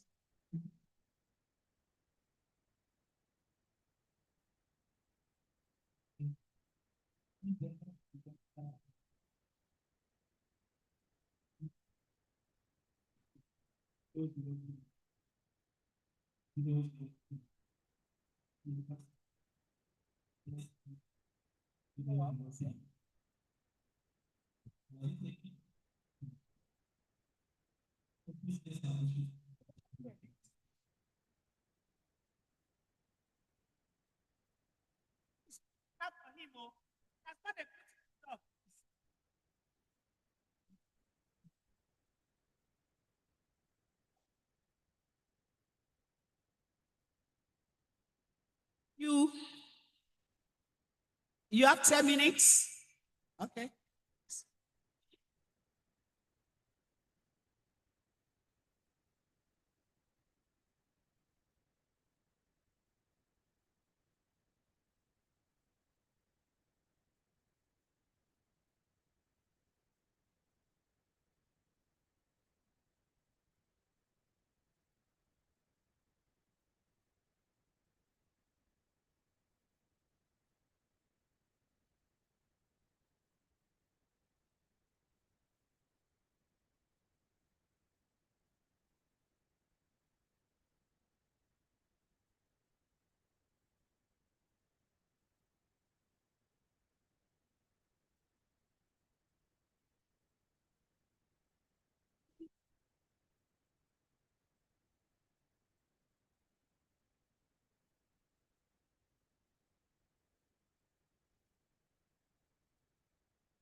Thank you very much, my dear. Are you an undergraduate or a postgraduate student? Postgraduate student, master's or PhD? PhD. I'm clapping for you again because you are a lady. It takes a lot of courage. Eh? Before I allow people to ask questions, after this presentation, you will see me. Even though I'm not in computer, but I will tell you how to prepare slide. That is number one. Huh? And I will tell you how to maximize your time during presentation. That is number two. Huh? Because you finish now, you spend time, I've jot down, the first question I ask is that after doing slide presentation, I say, is it a review work or is it an actual research? But as you go deep, after I've asked that question on my paper, I begin to notice the research work. So you've spent so much time doing the introduction. People that are expected to understand what you've used your computer mathematical modeling. Maybe because I teach bioinformatics, I understand you are dealing with algorithm. But you didn't show me how to apply the algorithm. Maybe I can start applying it in a new dimension. Do you understand now? So you see me after. Any question? Any question? Yes.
Please help me to clap for her. Thank you very much.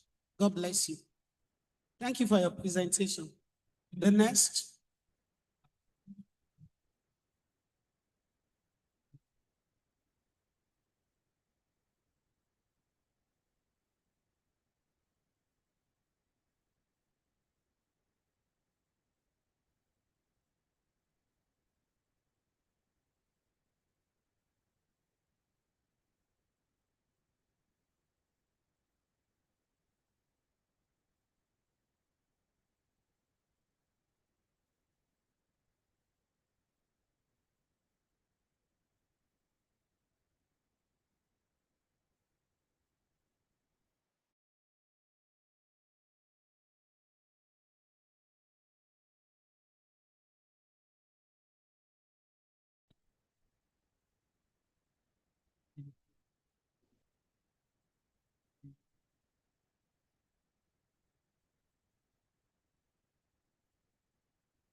Thank you very much for that beautiful presentation.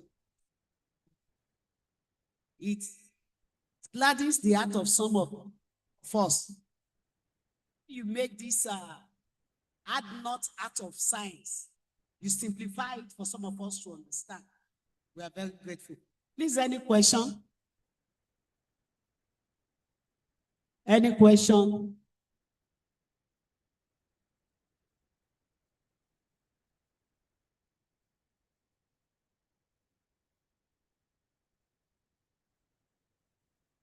You have question?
Thank you very much.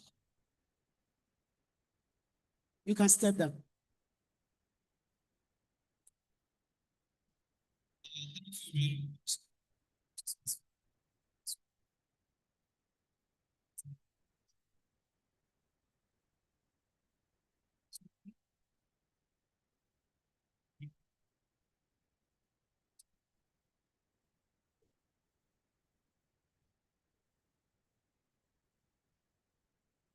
Please.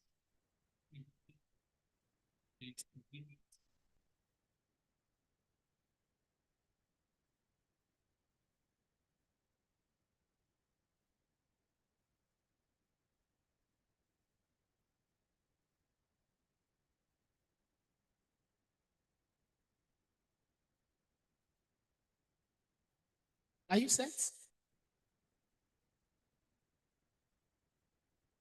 Please, his slide, please. Okay.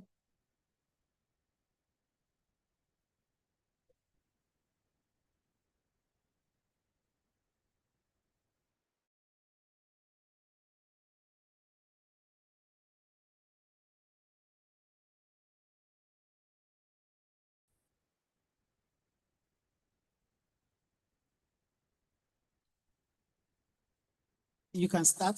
Yeah. All fraud calls duly observed. Name is Habib Abdullahi. Permitting me to present a research title, Variant of Conjugate Gradient Method for solving point-based constraint monotone nonlinear equations with application to compressive cells. Although the research is not up to the application section of the work, can only discuss on the construction of my algorithm. Let me start by introduction. From the introduction, you can see that we consider the system number one, which is a system of nonlinear equations where X is from the convex set, and the head beam, and the head, the function head, function of the head is a monotone, which satisfies equation number 2. This system has many applications in sciences and engineering. Therefore, researchers develop a various algorithm for finding the solution to this system. Some of these algorithms are the Newton system, Newton algorithm, Newton algorithm, conjugate gradient, etc. The problem with the Newton, you have to find the derivative in every iteration. And you know that computing a derivative sometimes is very difficult, and for some functions, analytic derivative is not available. If you come to the Newton has no derivative, but has an approximation of that derivative. So that approximation is not as the Jacobian, because some vital information are missing along the way, which make it to be not suitable for solving a large-scale problem. So if you move to the Newton, Newton is derivative and matrix free. When derivative and matrix free give the method advantage on solving large-scale problem. The problem with the Newton algorithm is Newton parameter, which is called beta k, because the quality of that algorithm depends on that parameter beta k. So if you see in the literature, there are many Newton algorithms, classical ones and the modified one. Classical ones divide into 2, PRP, HS, and LS. These 3 parameters has good numerical performance, but they have weak convergence properties. And if you look into the next 3 set, FR, CD, and DY, that set has good numerical performance, but they have they have good convergence properties, but poor numerical performance. Next slide, please. So some researchers modified these classical algorithms. If you look into question number 9, ahead, question number 10, go ahead, question number 11, and question number 12. All these modified the classical conjugate gradient parameters. So the only problem with these 4 algorithms, or these 4 parameters, is the presence of p. We have p there, which is greater than 0, but the problem of that p, the value of that p has to be fixed throughout the algorithms. And also, the value of that p has to be in the set, open interval 0 and close interval 1/4. So we are motivated by these 4 parameters, and we design our new algorithm, which you can see it, next slide, given by equation number 4. So in question number 4, you can see that the letter D has been replaced by beta k, meaning that this beta k is not fixed. The value of that beta k will be changing iteratively. So we also able to make the final direction to satisfy the inequality given by question number 6. And we have also checked the convergence performance of this new parameter with the existing parameters in the literature. And we found out that the new direction is very efficient. If you go to the next slide, you can see how we defined the new direction and how we get it up to the slide, up to the question number 9. So go to the next slide. Next slide displays the theorem.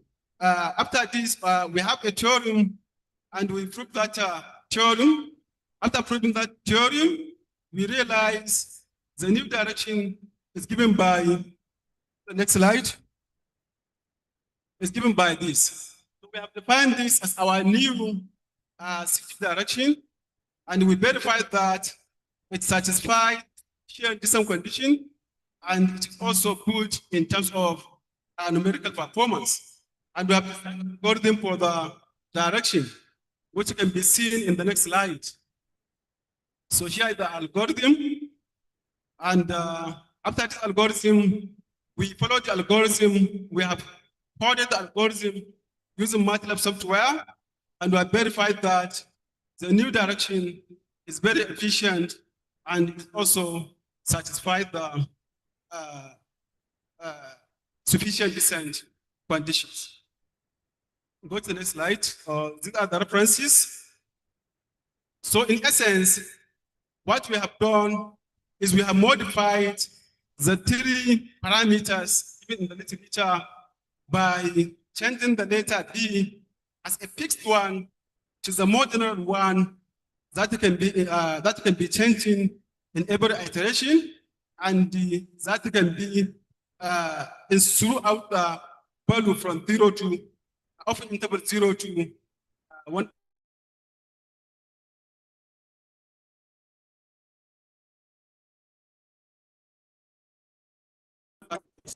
I can't hear the answer of the no. Mr. Abib, please clap for yourself. You know what I ask you to clap for yourself? When you present and you make it brief, to the point, and you capture those of us that are not mathematicians. It's a big fleet. And you can see the physical science people clapping very well. You beat my imagination, because as much as I was seeing people applying and applying, it looked as if it's good I didn't read mathematics. Because some of the things you people are, I want to see how the application goes. But you gave us something similar to what the professor of mathematics said. You tell us the gap, the question you are answering, and it was short and precise. So that is why I say clap for yourself. Please, let's give him a round of applause. For physical science, for you to attract this kind of brains, I clap for you, I salute you. So any question? Any question for clarification? Okay. Please, if you are enjoying this session, please move forward so that I can see you when you raise up your hand. Please, let us move forward. Students, lecturers, participants, please, let's move forward. Thank you. Thank you for your beautiful presentation. I just have a quick question. I want to see how were you able to show that your own algorithm is better than the previous one you showed us. I was not able to capture that.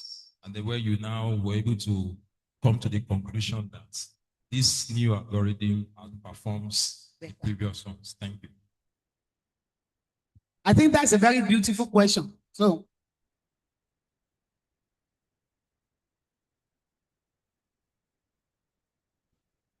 okay. These are very questions. The answer to that is that we used to test any given algorithm with the 3 criteria. Number of iteration. We can compare our own algorithm and the one in the literature by seeing by number of iterations. In how many iterations our own algorithm solve the solution. Also, we can use also CPU time. We can measure the algorithm using CPU time. I think this too is enough to test any algorithm.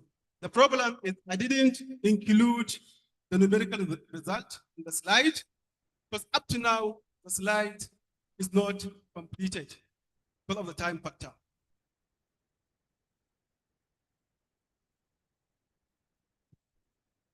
Thank you very much. Thank you, Ma. During your presentation, the previous algorithm fixed P, while your own make it fail. So previous algorithm in application might likely involve Jacobian, and that will request high system to process. It's going to be very slow. And this one is likely to be very fast. But my question is, because of this monotone, it may be difficult to handle some non-linear problem and optimization problem. What do you see to that?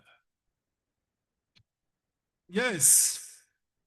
The algorithms, if we use non-derivative, or if we use a derivative algorithm, that means there is bias in our research.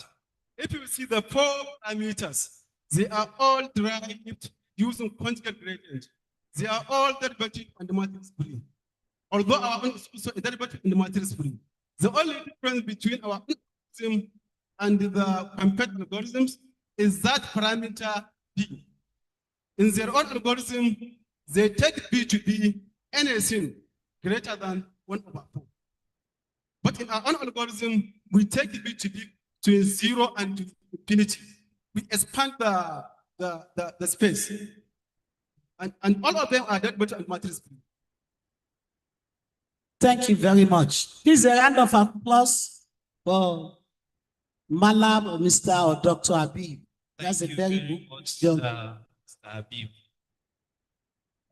We have 3 more presentations to take. 2 are going to be physical, while the last one is going to be virtual. These are the only remaining submissions we received for today. Okay. So the next presenter is LSC 001, Life Sciences. Please let's appreciate him while he takes over the stage. Thank you.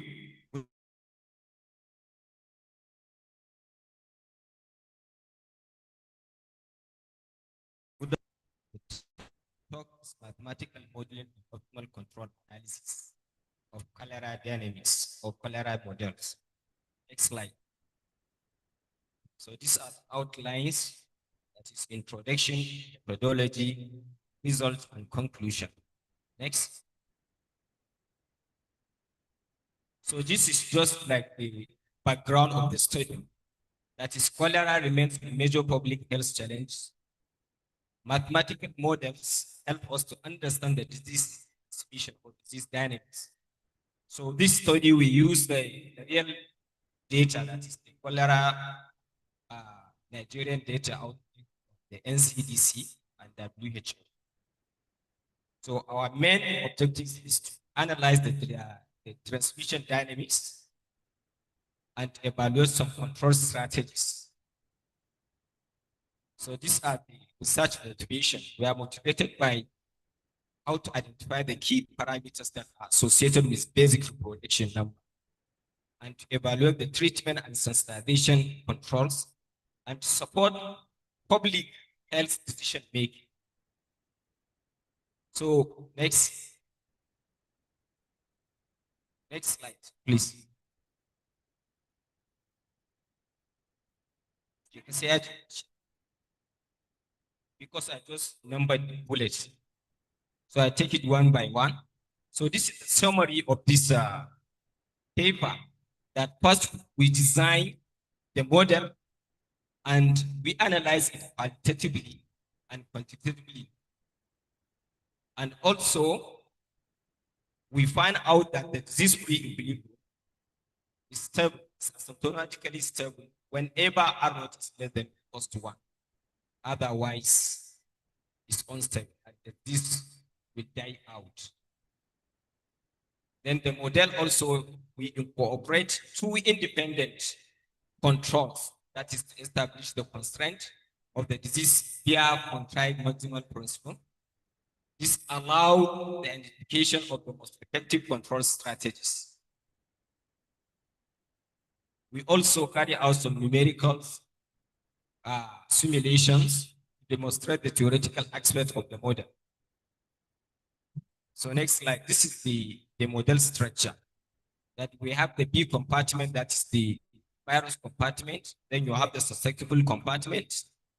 We have the infected compartment, and we have the recovered compartment. So from this model, we generate the following system of linear equation. The next slide. So this is the system of linear equation we obtained from the model diagram, where theta is the cause of infection, defined by this equation number 2. So next slide, please. So we fit our models, next slide, using parameter estimation method. So you can see that the model prediction is the one with dot line, while the observed data is the one with blue line. So you can see that our model is just follow the real data that we have collected from the NCDC. So these are, next slide, please. These are some of the description of the parameters. Well, these are the references, some of the references that we get when pitching our model. So next is the theoretical aspect of the model. So we are able to compute the basic reproduction number defined by equation number 3. So from equation number 3, or in theorem number 2 in reference 30, we are able to show that, or to prove lemma, this lemma 1, that is, if R not is less than 0, then the disease-free equilibrium locally and logically stable, otherwise stable. So we also carry out the sensitivity analysis to investigate the most sensitive parameter that are associated with the basic protection number. So we use the PRCC method defined by equation, or that is partial correlation rank, partial rank correlation coefficient, defined by this equation number 4. So we found out that the parameters we listed back, please. So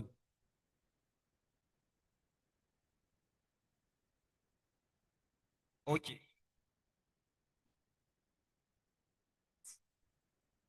Previous slide. This one. Yeah. So these are the sensitive parameters, where the sensitivity index valued by these numbers. So this is the tornado plus.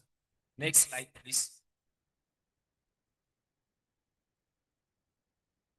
Next slide. Given by this diagram. So in the next diagram, we vary some parameters to see the effect on basic reproduction number. That is the subplot illustrates the effect of cholera affected contribution to aquatic and injection rate. Next slide. This is the plot, the subplot. Also, the next subplot is also illustrate the influence of recovery rate versus the bacteria decay. Okay, so next we formulate the optimal control problem given by equation number 5. So we define 2 controls. That is, the first one is applied to the infected compartment, while the second one is applied to the bacterial population. The next slide. Next. So we define 2 controls, U1 and U2. Okay, next slide. So I just keep the proof of the optimal control. So the next one is the graphical analysis. So we solve the model and the optimal control problem in a computer standard MATLAB program of Windows 10 version with processor and CPU. Then we obtain the simulations of cholera epidemic model in patient. Next slide of model 1. This is the first one is the susceptible compartment, then the infected, then the recovered, then the bacteria, which is D.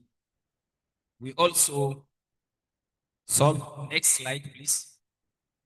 So this is the infected population. So if you see that before the optimal control, the number of infected individual increase. Well, after we apply the infected, optimal the control infected class, so the number of the infected individual decrease. Also, in the bacteria class, next, this is the bacteria. Also, the bacteria is increases, but after the optimal control, bacteria class is decreases. Also, the susceptible individual, the next slide, also increases before it increases. So, in conclusion, we investigate the dynamics of the cholera infection using the reported data, that is 2022 cholera outbreak cases in Nigeria. We also investigate the dynamics using the recent, we also obtain the theoretical analysis of the model, that is to include the optimal control problem. Then our model also, or the model we propose, we fit the model by the data, which is good. Then we are able to show that R not the basic reproduction number is less than 1 equals to 1, that is the disease dies out at some point in time. The analysis signifies that is the delta, R, sigma, and the sensitive parameters from graph. So it means that reducing these parameters reduce the burden of the cholera in society. Thank you for listening.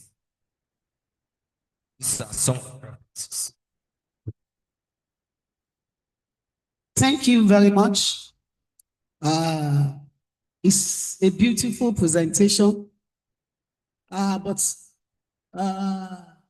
I really mean it's a beautiful presentation. But I have some problems with some things.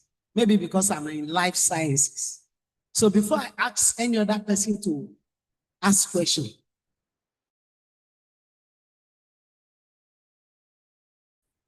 in your results, your tables has no title. I mean, this is from the latex.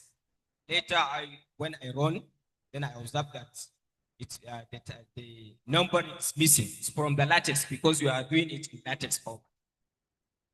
It's a programming. It's a software. Use software to produce the tables. Yes. But as somebody in life science, when you put your table, if you finish using the software, you write your title under. Tables are on top. I said they have no title. I am not. The figures, I noticed the figure has no numerical orderliness. When you generate your software, there's a column in most softwares where you can put your title and you can put the numerical orderliness. That is one. When you were discussing, for instance, when you get to your graphical analysis, you are talking, wait, see, there's no number. And you cannot, outside this, you can always put your title. My dear, figure, what is this? That's what I'm telling you. Outside the software you are using, you can always write it. Thank you. Noted. This one in the software, you can delete and write the proper one down. You are talking to somebody in life science. You know the mathematicians, I don't have much thing to say. But here I have to say. And you are dealing with my bacteria. So I have so much to say here. Do you understand? Huh? So this title now, come in. But there's an input where you can put the title down. And where what allow you to put this inside the software can allow you to add the numbers too. Do you understand now? So that is that. You in your table, you are referring to table 1. I didn't know where table 1 is. But because you are dealing with cholera, Cholera, I was so interested as a microbiologist. You see all my attention was there. So you tell us, you come back to discussion and say table 1 does this, table 2. In those contents, you must tell us what table 2 is. And you did put correct that you are putting sensitivity. Sensitivity of Gabriel Adebiyewe. That's my name. Or sensitivity of what happened with the model you are using. So they are to be properly, the table should be properly captured. You did a good job, but there's technical problem with your presentation. So thank you. Any question? Yes. Thank you so much for the presentation. Yeah, I was concerned about study area, and then you have done the model fitting, and I want to believe that the essence of model fitting, after you have generated your parameter estimates, is also carry out some scenario analysis with the model that have been calibrated. But you went all the way away the data after you have fitted, and you went to do numerical simulation dealing with theoretical not on the data again, because all these simulations are not on the data. I'm not seeing your data coming out here. So I believe that there should be a question asked from biology of cholera, which will determine the kind of analysis to be carried out on your model after it has been calibrated. Because one thing that makes this work very beautiful is the fact that you have data to fit with. But then after fitting, you just close your eyes away from the data.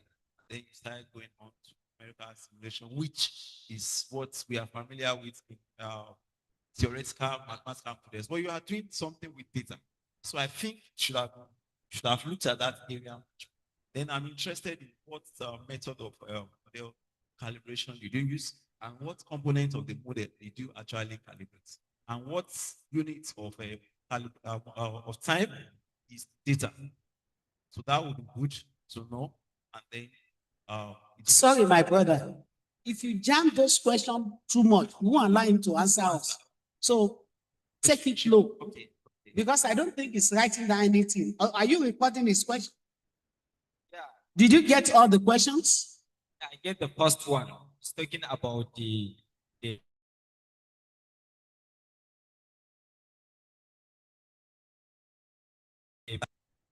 method of calibration you use. Then I asked that what is the unit of your data, the time unit of your data. Then I also saw that in one of the parameters you estimated, you talked about natural date you estimated from the data, but I don't think that should be estimated from the data, because natural date is just one of our life expectancy, which we can get from demographic data. So all of those things, I think we want to look at them again, so that you particularly, like when we said yes, telling you now that life science, some of them will be interested in the reality of what we are doing as mathematicians. Thank you. Okay. So first, please, you can add this to your question. You see, when you talk in terms of control, some of the last papers you did, the results you display, you are talking about, yes, infected population with control. I can only see the graph of the infected population. I didn't see the graph of the control. The next slide, please. The next slide, bacterial concentration. Where is the control? Which one? The blue. After we apply the control, this is the graph. Before. Sorry. Go back. Yeah. This. So which one is control? A, B, C, D? No, these ones are the solution of the problem without control of each compartment. Okay. Yes. Next, we apply the controls to compartments. Okay. The infected, these ones. So after we apply the controls, the number of the infected individuals. Yes. Next, then after we apply the control of concentration, the number wait. Don't leave that. Bacterial concentration with control. Where is the control then? I've told you are in my field. So show me the control here. I may not understand so many jargons. I understand this. Do you understand now? When you talk in terms of you are plotting a graph of bacteria against time. Huh? And one, you didn't put units. You will need somebody in my field to tell you what will be the unit. CFU per milligram, you didn't put unit. So whatever 100,000 you are talking about, I don't know the units. Now, apart from that, against time, with control, I felt there should be another display of color showing me the control. Okay, thank you. Okay, thank you. That's his own question. Okay. Or you see him to answer the question. So, thank you very much because of our time. You see him to answer the question. Please help me to clap for him. That's it. You see, you may not understand the beauty of what they are doing. I've been longing to do mathematical model for so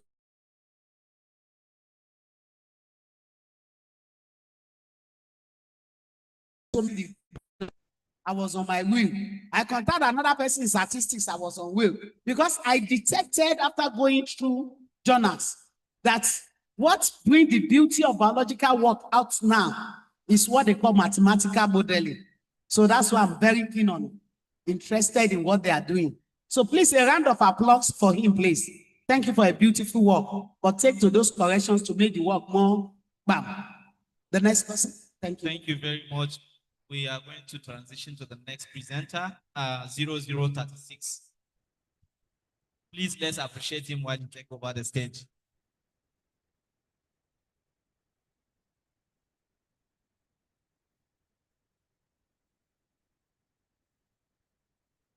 Thank you so much.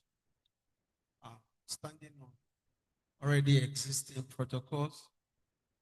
My name is Daniel, and I am presenting an ongoing research on sustainable conversion of cocoa products to functionalized voucher composite dual mechanism absorption photocatalysis of antibiotics risk.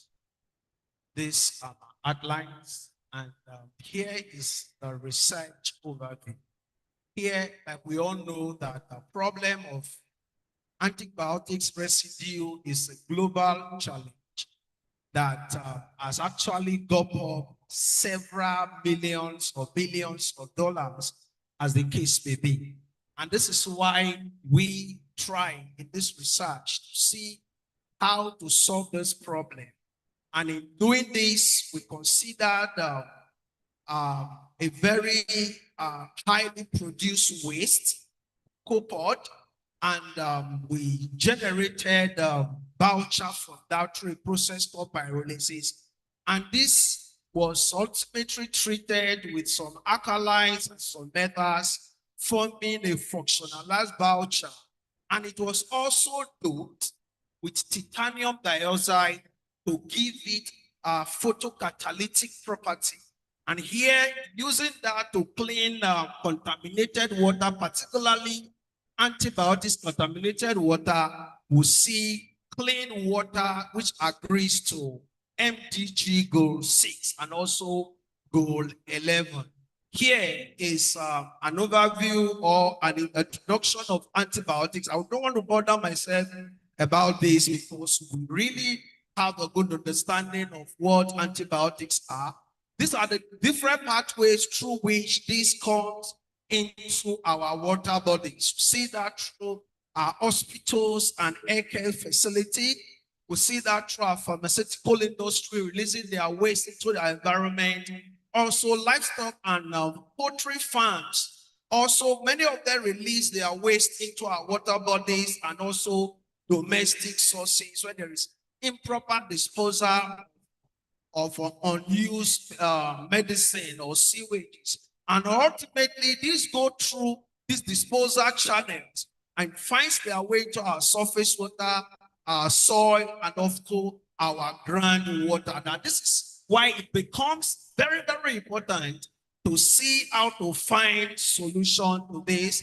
I'll see when these antibiotics eventually comes into the system, we see the pathway through which this builds resistance in our body, and eventually it results to spending more money and spending more time in the hospital, making it impossible or harder to treat. I just move quickly to emerging concerns of antibiotics in wastewater. You see, at this time, it is an emerging problem, and we see increasing release of these into our aquatic system. Also, we see the persistence, particularly I'm considering ciprofloxacin and oxytetracycline in water, and the development of antibiotic resistance, microorganisms, and the toxic effect of these in our ecosystem and human health. Looking at this clearly, we can see that as a result of antibiotic resistance, look at the market projection, and a lot of billions of dollars is expended as a result of this, which makes it a very big global problem. Here too, we'll see according to precedence research, and here you see death rate associated with antimicrobial resistance, particularly in sub-Saharan Africa, where we belong.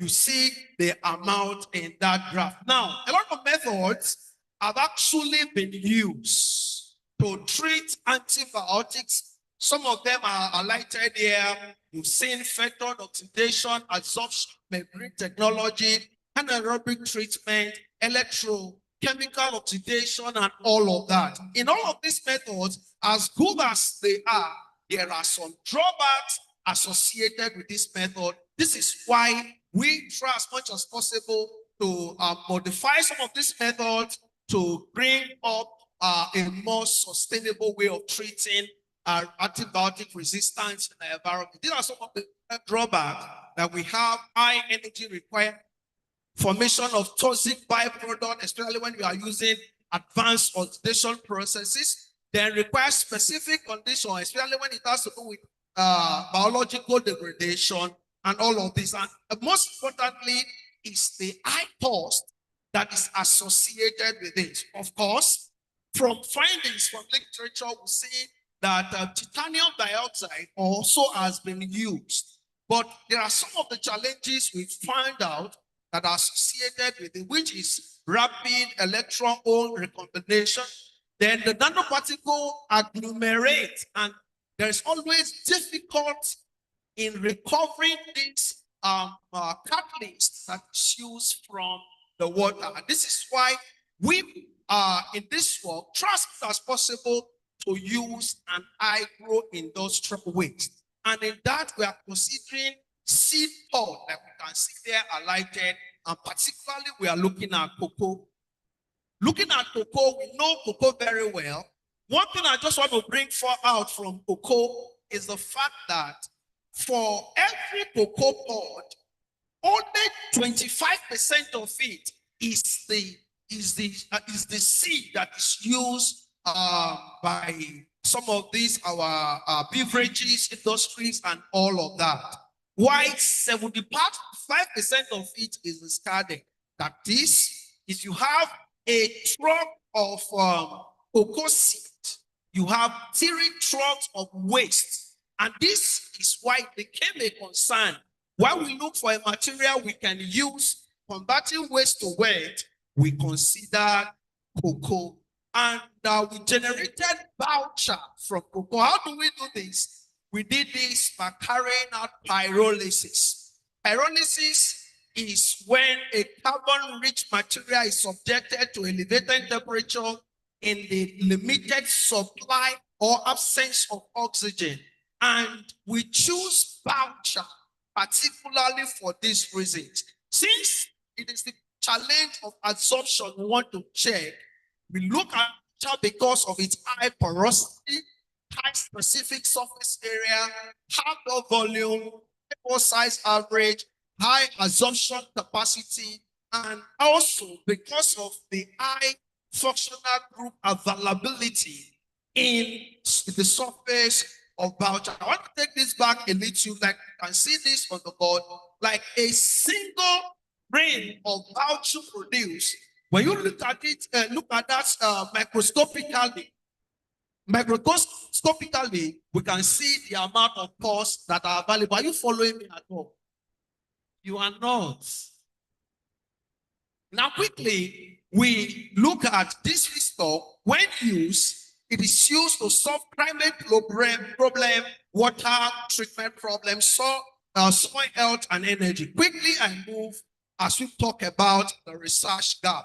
From existing literature, we can see there's limited study on cocoa pod oxide voucher composite, insufficient research on alkaline metal modification that is doped with titanium dioxide, and few reports on dual absorption photocatalysis mechanism and the need for a sustainable multifunctional remediation material. Now, these are my objectives. Quickly, I want to move. This is the methodology. Here, you see cocoa pod ox from the waste, the biomass paralyzed. We see our native cocoa, which is further modified with potassium hydroxide, sodium hydroxide, iron hydroxide, and it was further doped with titanium dioxide using the soil gel method, giving rise to this product we can see. Now, quickly, result and discussion. You can see from the XRD result that first, it is a carbon material, and as such, you can see between 22.5 to 25 there on that, you can see that we successfully produce an amorphous material, which is our voucher from the pics we can see from there. And also, this is the same result. The same result here, just looking at it carefully, you can see a clear morphological change in the material. The first one we have there, P4, is our native cocoa. Then P2 is modified cocoa with sodium hydroxide and, of course, titanium dioxide. Quickly, this is the BET result. The BET result, especially, it is used to confirm the difference in the specific surface area. And because this is important, if antibiotic residue would truly be absorbed, I can see from there that CPC, which is the raw cocoa pod, is around 257.60. When modified, it increased the pore size to about 313.37. And when it was further doped, TiO2, it's about 300.77, as in 300.77, as the case may be. And here you can see a little different. The NACB and the NACBC/TiO2. This is due to the clog of part of the pore sizes as a result of the TiO2. This is the EDX result. This checks the elemental composition and it agrees with the refinements with it. These are the FTIR result also. And at the end of the day, this is an ongoing research and it was tested. And it was found to be able to remove antibiotics up to 96.49%. And this is also a graph that indicated that quickly, in conclusion, from this work, we can find out that functional voucher composite was successfully synthesized. FTR, semi-DFT, and UPPCable confirmed successful modification. And also, KCBC was actually found to be the best, and also the synergetic effect on the absorption photocatalytic activity on the result. Then a lot of means of designation have been checked, and these are my references. There. Thank you for listening. Thank you very, very much. Please, let's give them a round of applause.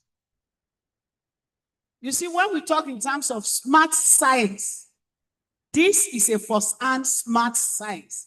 And if you remember, the man with ethical approval says, we are no more in smart, we are in smarter science. It's a beautiful work. I have my challenge. My challenge is that, okay, let me use my challenge to ask you a question. Did you do statistical analysis of this? You see, I'm highly intrigued with what you've done. And I noticed that you didn't do statistical analysis, which simply means that all your readings are singular, no replicate. How many replicate did you do? For you to assertion correctly on any research, you must have done replicates. Did you hear me? I know research is expensive, and you are driving into a very big life-saving things to save the nation, to save everybody. But when you do replica, you speak with more assertions. You speak with more authority. Do you understand that? So I don't know how much you've spent, but I believe your Gapatapata has a grant. So you must be ready to do replicates. Did you mean? Because I saw the name of your Gapatapata there. Please do replicate so that when they carry this result to anywhere in the world, you will be, you see, I like the way you speak with boldness. When you walk, you speak with boldness. You will be able to beat your chest. Replicate it anywhere, it will still stand.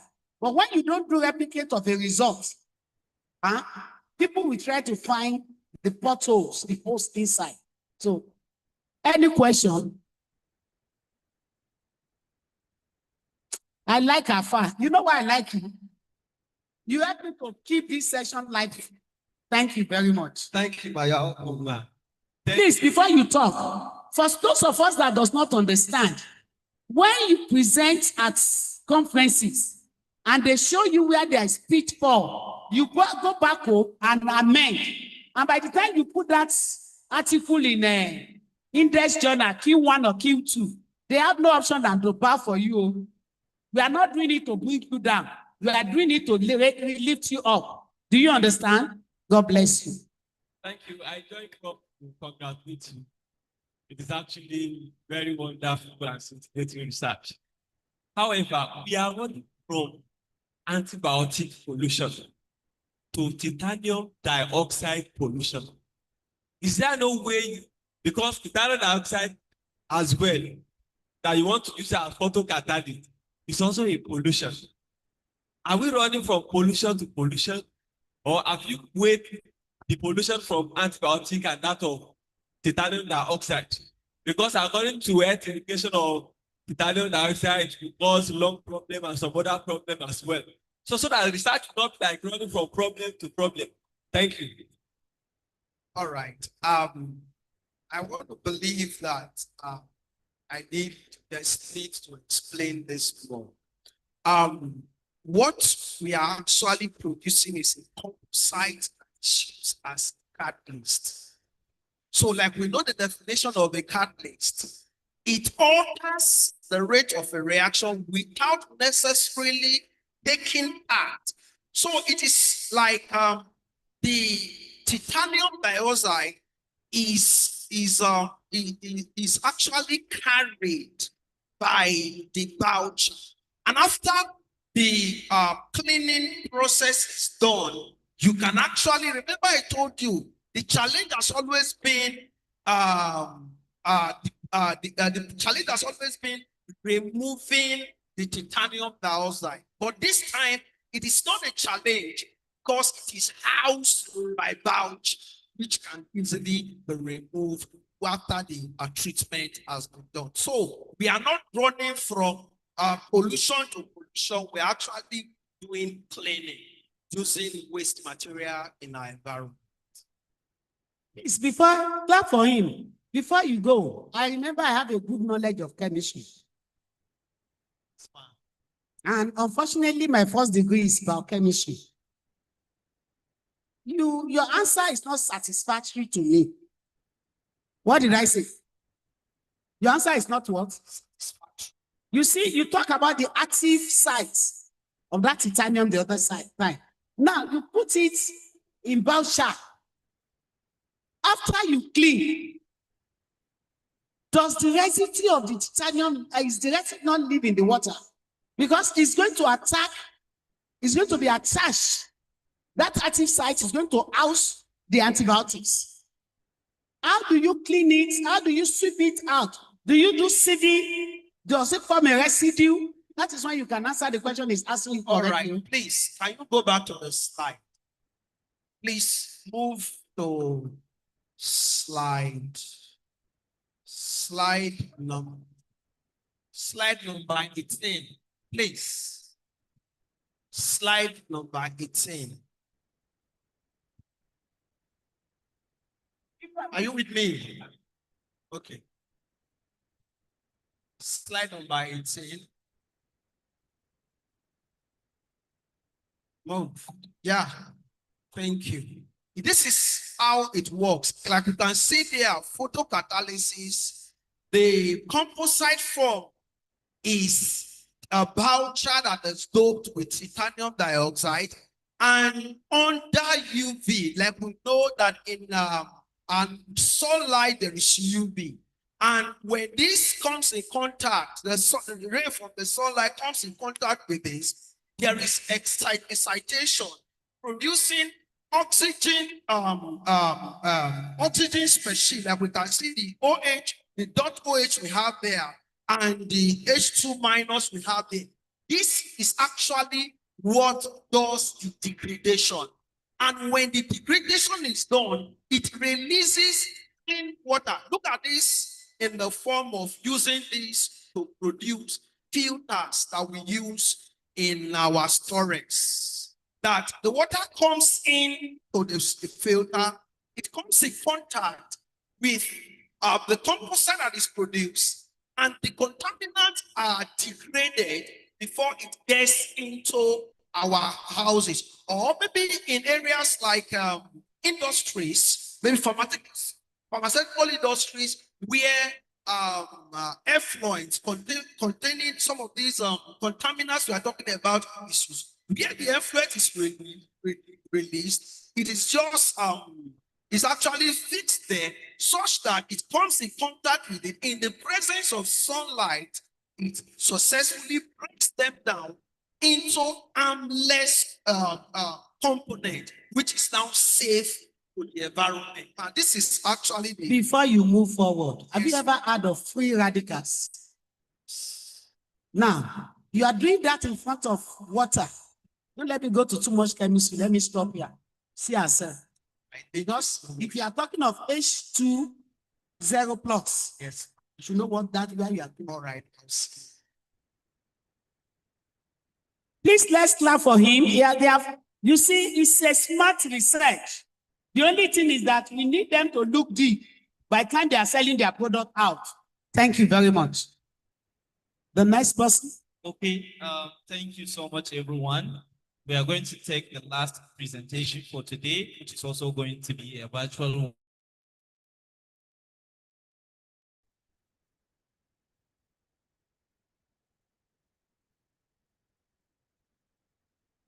one to present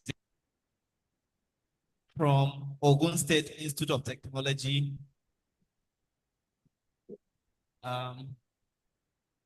You can unmute yourself and please present.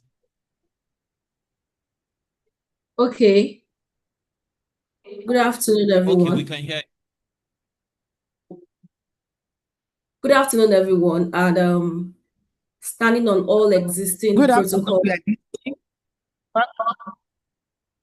My name is Mogu Julia from the Ogun State Institute of Technology, Igbesa, and presenting our paper titled Redesigning for Inclusion, Low-Cost Bluetooth-Based Air Quality Monitoring for Indoor Environments in Developing Economies.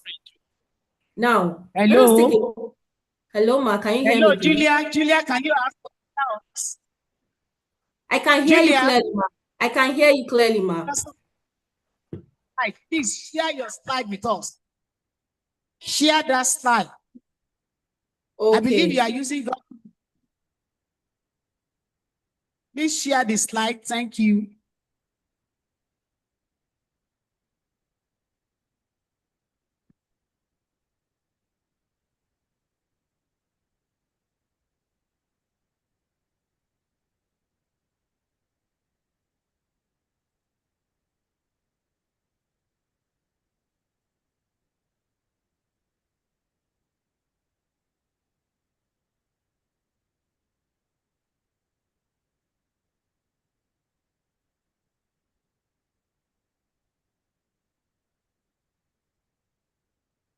Please, is my slide, is it clear? Yes, start from the top. You are thank you now. Am I Start from the thank you? title. Okay.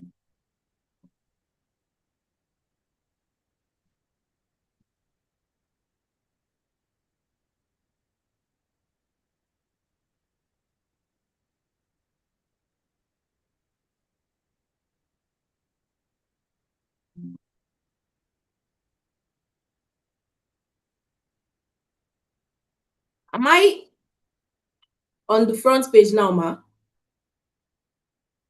Julia, just use your scrolling to scroll it to the top. Now you are the last slide. Just scroll to the top. Then you begin to bring it down one by one as you are speaking. You are on the last slide now. Go to the number 1 slide of your PowerPoint. Okay, ma.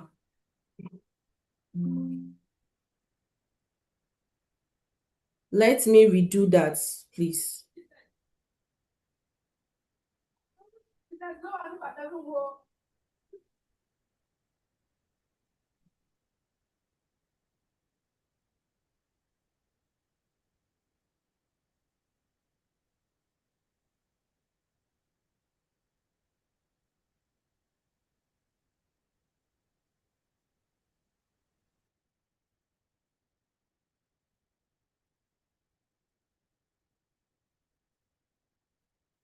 You can start now.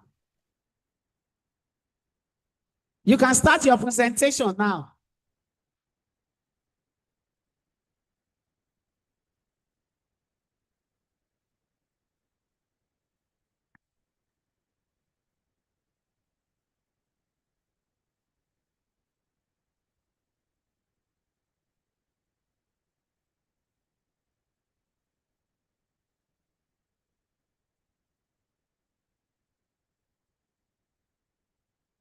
Hello, Julia. Can you hear us, please?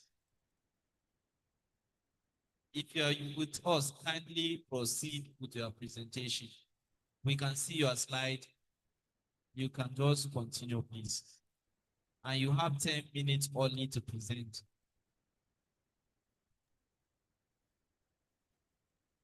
Hello, Julia. Are you with us? Can you hear me, please? I can hear you. Can you hear me, please? You are no longer displaying the slides again. Oh my God. Please let me just work on that. Few seconds. Let me work on that.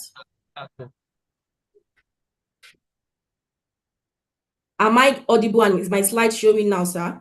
Yes.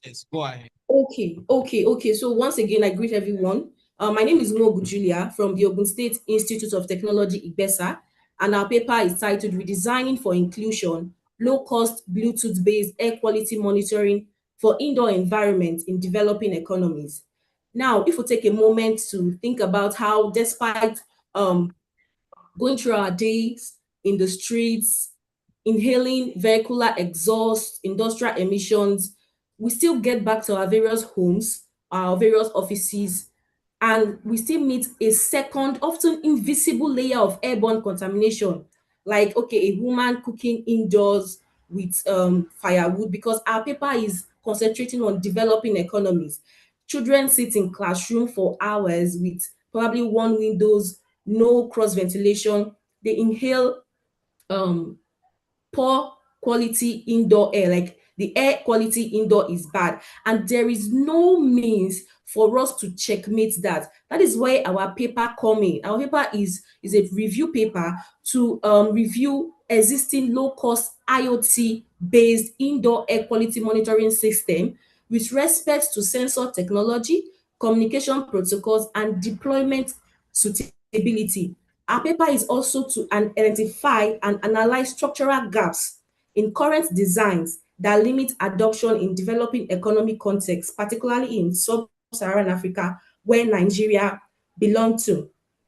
to also evaluate Bluetooth Low Energy as an alternative wireless protocol relative to the dominant Wi-Fi based architecture in several literatures that have been searched for or studied or examined in this paper. To also propose a set of inclusive design criteria for low-cost indoor air quality monitoring system suited to off-grid resource-constrained environments. For example, in rural areas in Nigeria where there is unstable electricity and resource-constrained environment. The methodology we used includes the search strategy includes keywords such as indoor air quality, low cost sensor, Bluetooth, BLE, which is Bluetooth low energy, then IoT, then developing countries. And we also search high impact peer reviewed journals from 2015 to 2025. The inclusion criteria were English peer reviewed journals or research that included low-cost sensors for indoor environments with wireless communication protocols. We excluded studies that focused on only outdoor, and we used 5 different evaluation dimensions to look at literatures that we're going to review, such as the sensor modality, Bluetooth low energy versus Wi-Fi, then power management, mobile interface, and calibration for tropical environments. Now we move over to our results and discussion. In our result and discussion, we found out that the most widely used sensor is the MQ series sensor or the MOS sensor, which Kelechi et al. 2022 also demonstrated functional gas detection in this MQ sensor. We have the MQ135, which is in the picture, MQ7 and MQ2. The difference between these MQ sensors is that most of them they give a little bit of delay before giving results if the quality of air indoor is actually great or poor.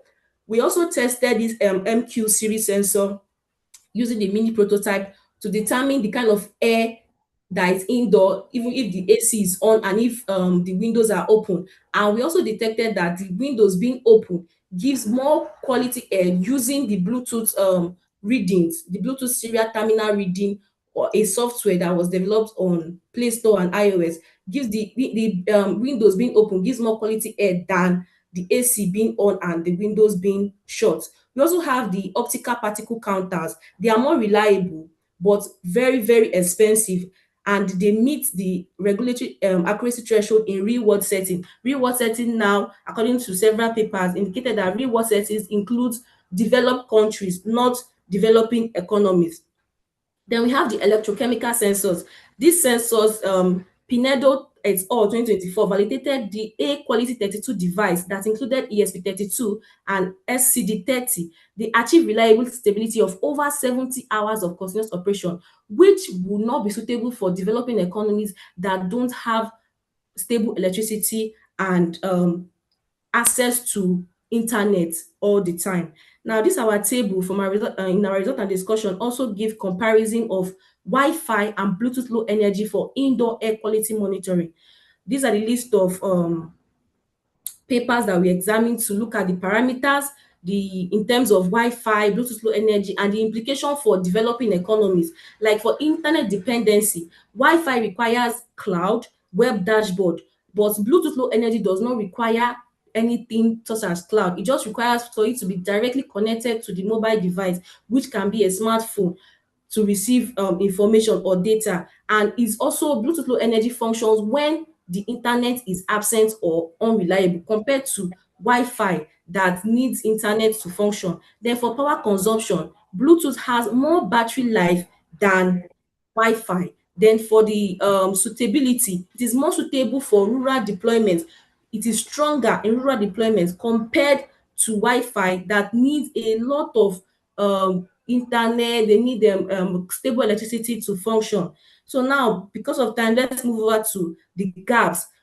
These are the few gaps we discovered in the literatures that we analyzed to give our results. For Wi-Fi dependency, a lot of papers, 67% plus of papers that we examined, their system requires internet, which is absent in most rural sub-Saharan Africa. So Wi-Fi dependency is being ruled out for developing economies. So indoor air quality monitoring may not necessarily work in developing economies because most of these systems need Wi-Fi dependency. Then calibration for tropics.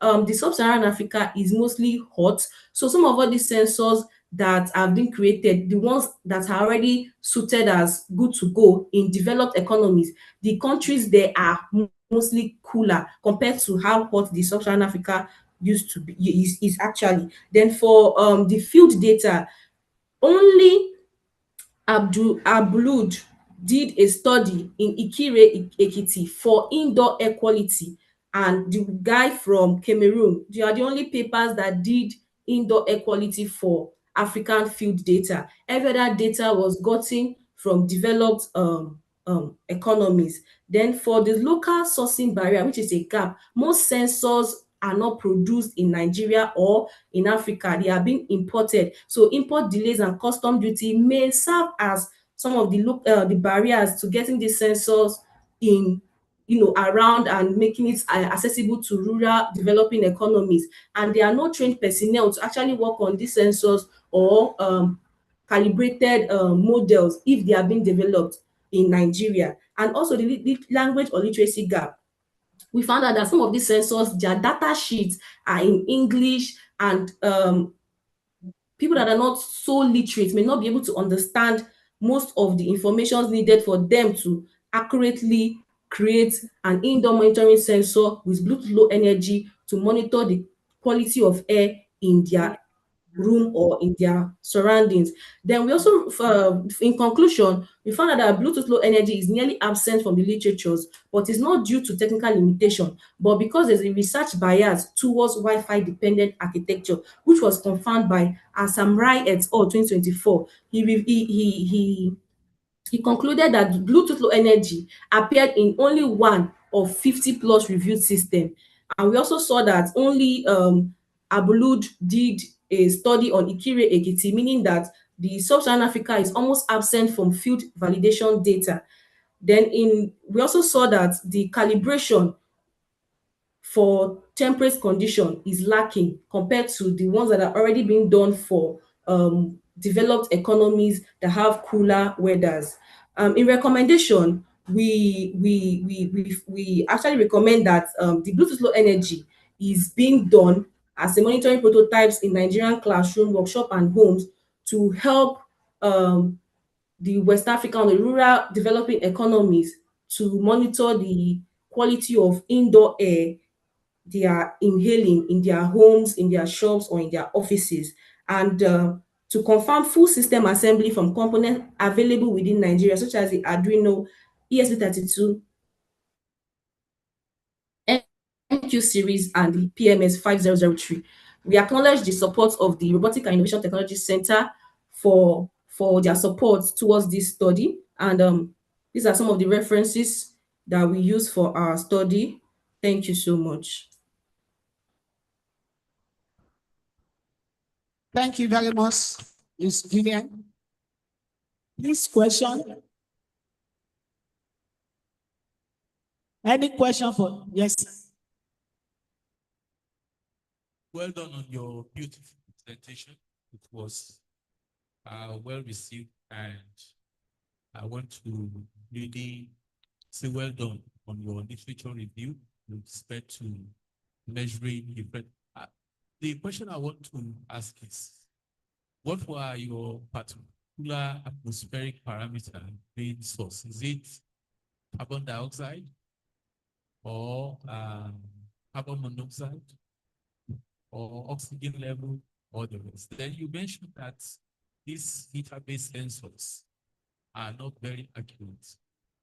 How are you able to gauge, or with what reference were you able to determine that they are not as accurate as the solvent-based sensor? Then your protocol was using Bluetooth. Now, Bluetooth has a limitation with regards to the distance you can measure. Connect your receiving devices to the sensor device. So why are you not using Wi-Fi? Why insisting on Bluetooth only? Thank you. Thank you so much, sir. I got the questions clearly. Thank you so much. Now, the very first question you asked was the type of this thing we are sensing in the from the sensors. We actually did not take notes of the particles that we were trying to sense. We just tried to look at the results that the Bluetooth terminals, the result is going to give us, if it is going to be a good quality air in terms of the readings or poor air. So we did not take note of that, but I would look into it and see how we can include that, sir. Thank you, sir, for that observation. Then the second thing is about the second question you asked is accuracy from these sensors. From our slide, I showed three type of MQ sensors from the MQ series. Now, these sensors, each of them, they have their own various limitations. No matter how much you code, because the primary form of coding or primary software used is the Arduino Uno, which is being connected to some of these sensors with their pins. Most of them, like the MQ135, is much more accurate than the MQ7 or MQ2. The MQ2 detects, sometimes it may detect smoke in the air, while the MQ135 may not detect smoke in the air. And the delay time, sometimes the MQ135 peaks faster to tell you, it starts reading immediately, it gets power from the Arduino Uno board that, okay, I'm beginning to sense something. But for the MQ2, sometimes the delay, and these delays don't come from the already programmed, don't come from the programming of the Arduino done by the person doing the prototype. It is already embedded in the chip that there's a delay before it starts picking up. So some of these inaccuracies are what we notice in among these MQ series sensors. So for the last question, the reason why we are doing this review is because we want to really show that Bluetooth Low Energy is better off in developing economies compared to Wi-Fi, because there is no internet, there is no stable electricity in some of these developing economies. That is why we are trying to say that if we can adopt Bluetooth Low Energy and make, yes, Bluetooth Low Energy has range. That is why in this table that I shared, I'm sorry, let me just bring the table once again. This table, I said that for typical range for Bluetooth Low Energy, it is sufficient for single room indoor monitoring. So the range will not allow it to take, the full coverage of a building or of a hall, but at least it will give readings to a particular rural small family living in maybe a single self-contained apartment, for them to be able to monitor the kind of air they are breathing, sir. Thank you, sir. Julia. Ma, I'm with you, ma. You see, we thank you for your effort for making this visual presentation. But sincerely, your slides, your table, they are not clear. Did you hear what I said? Yes, ma. It will only follow by your explanation. Table 1 now, the content of the table, we can't see anything. You see now, it has distorted the table. Whereas if you use a better front, for instance, if you use area black and you increase the front size, somebody will be able to read these slides.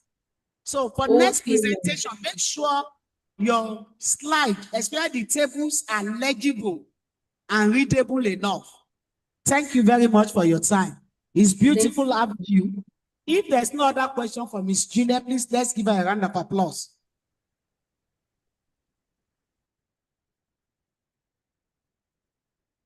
Thank you, everyone.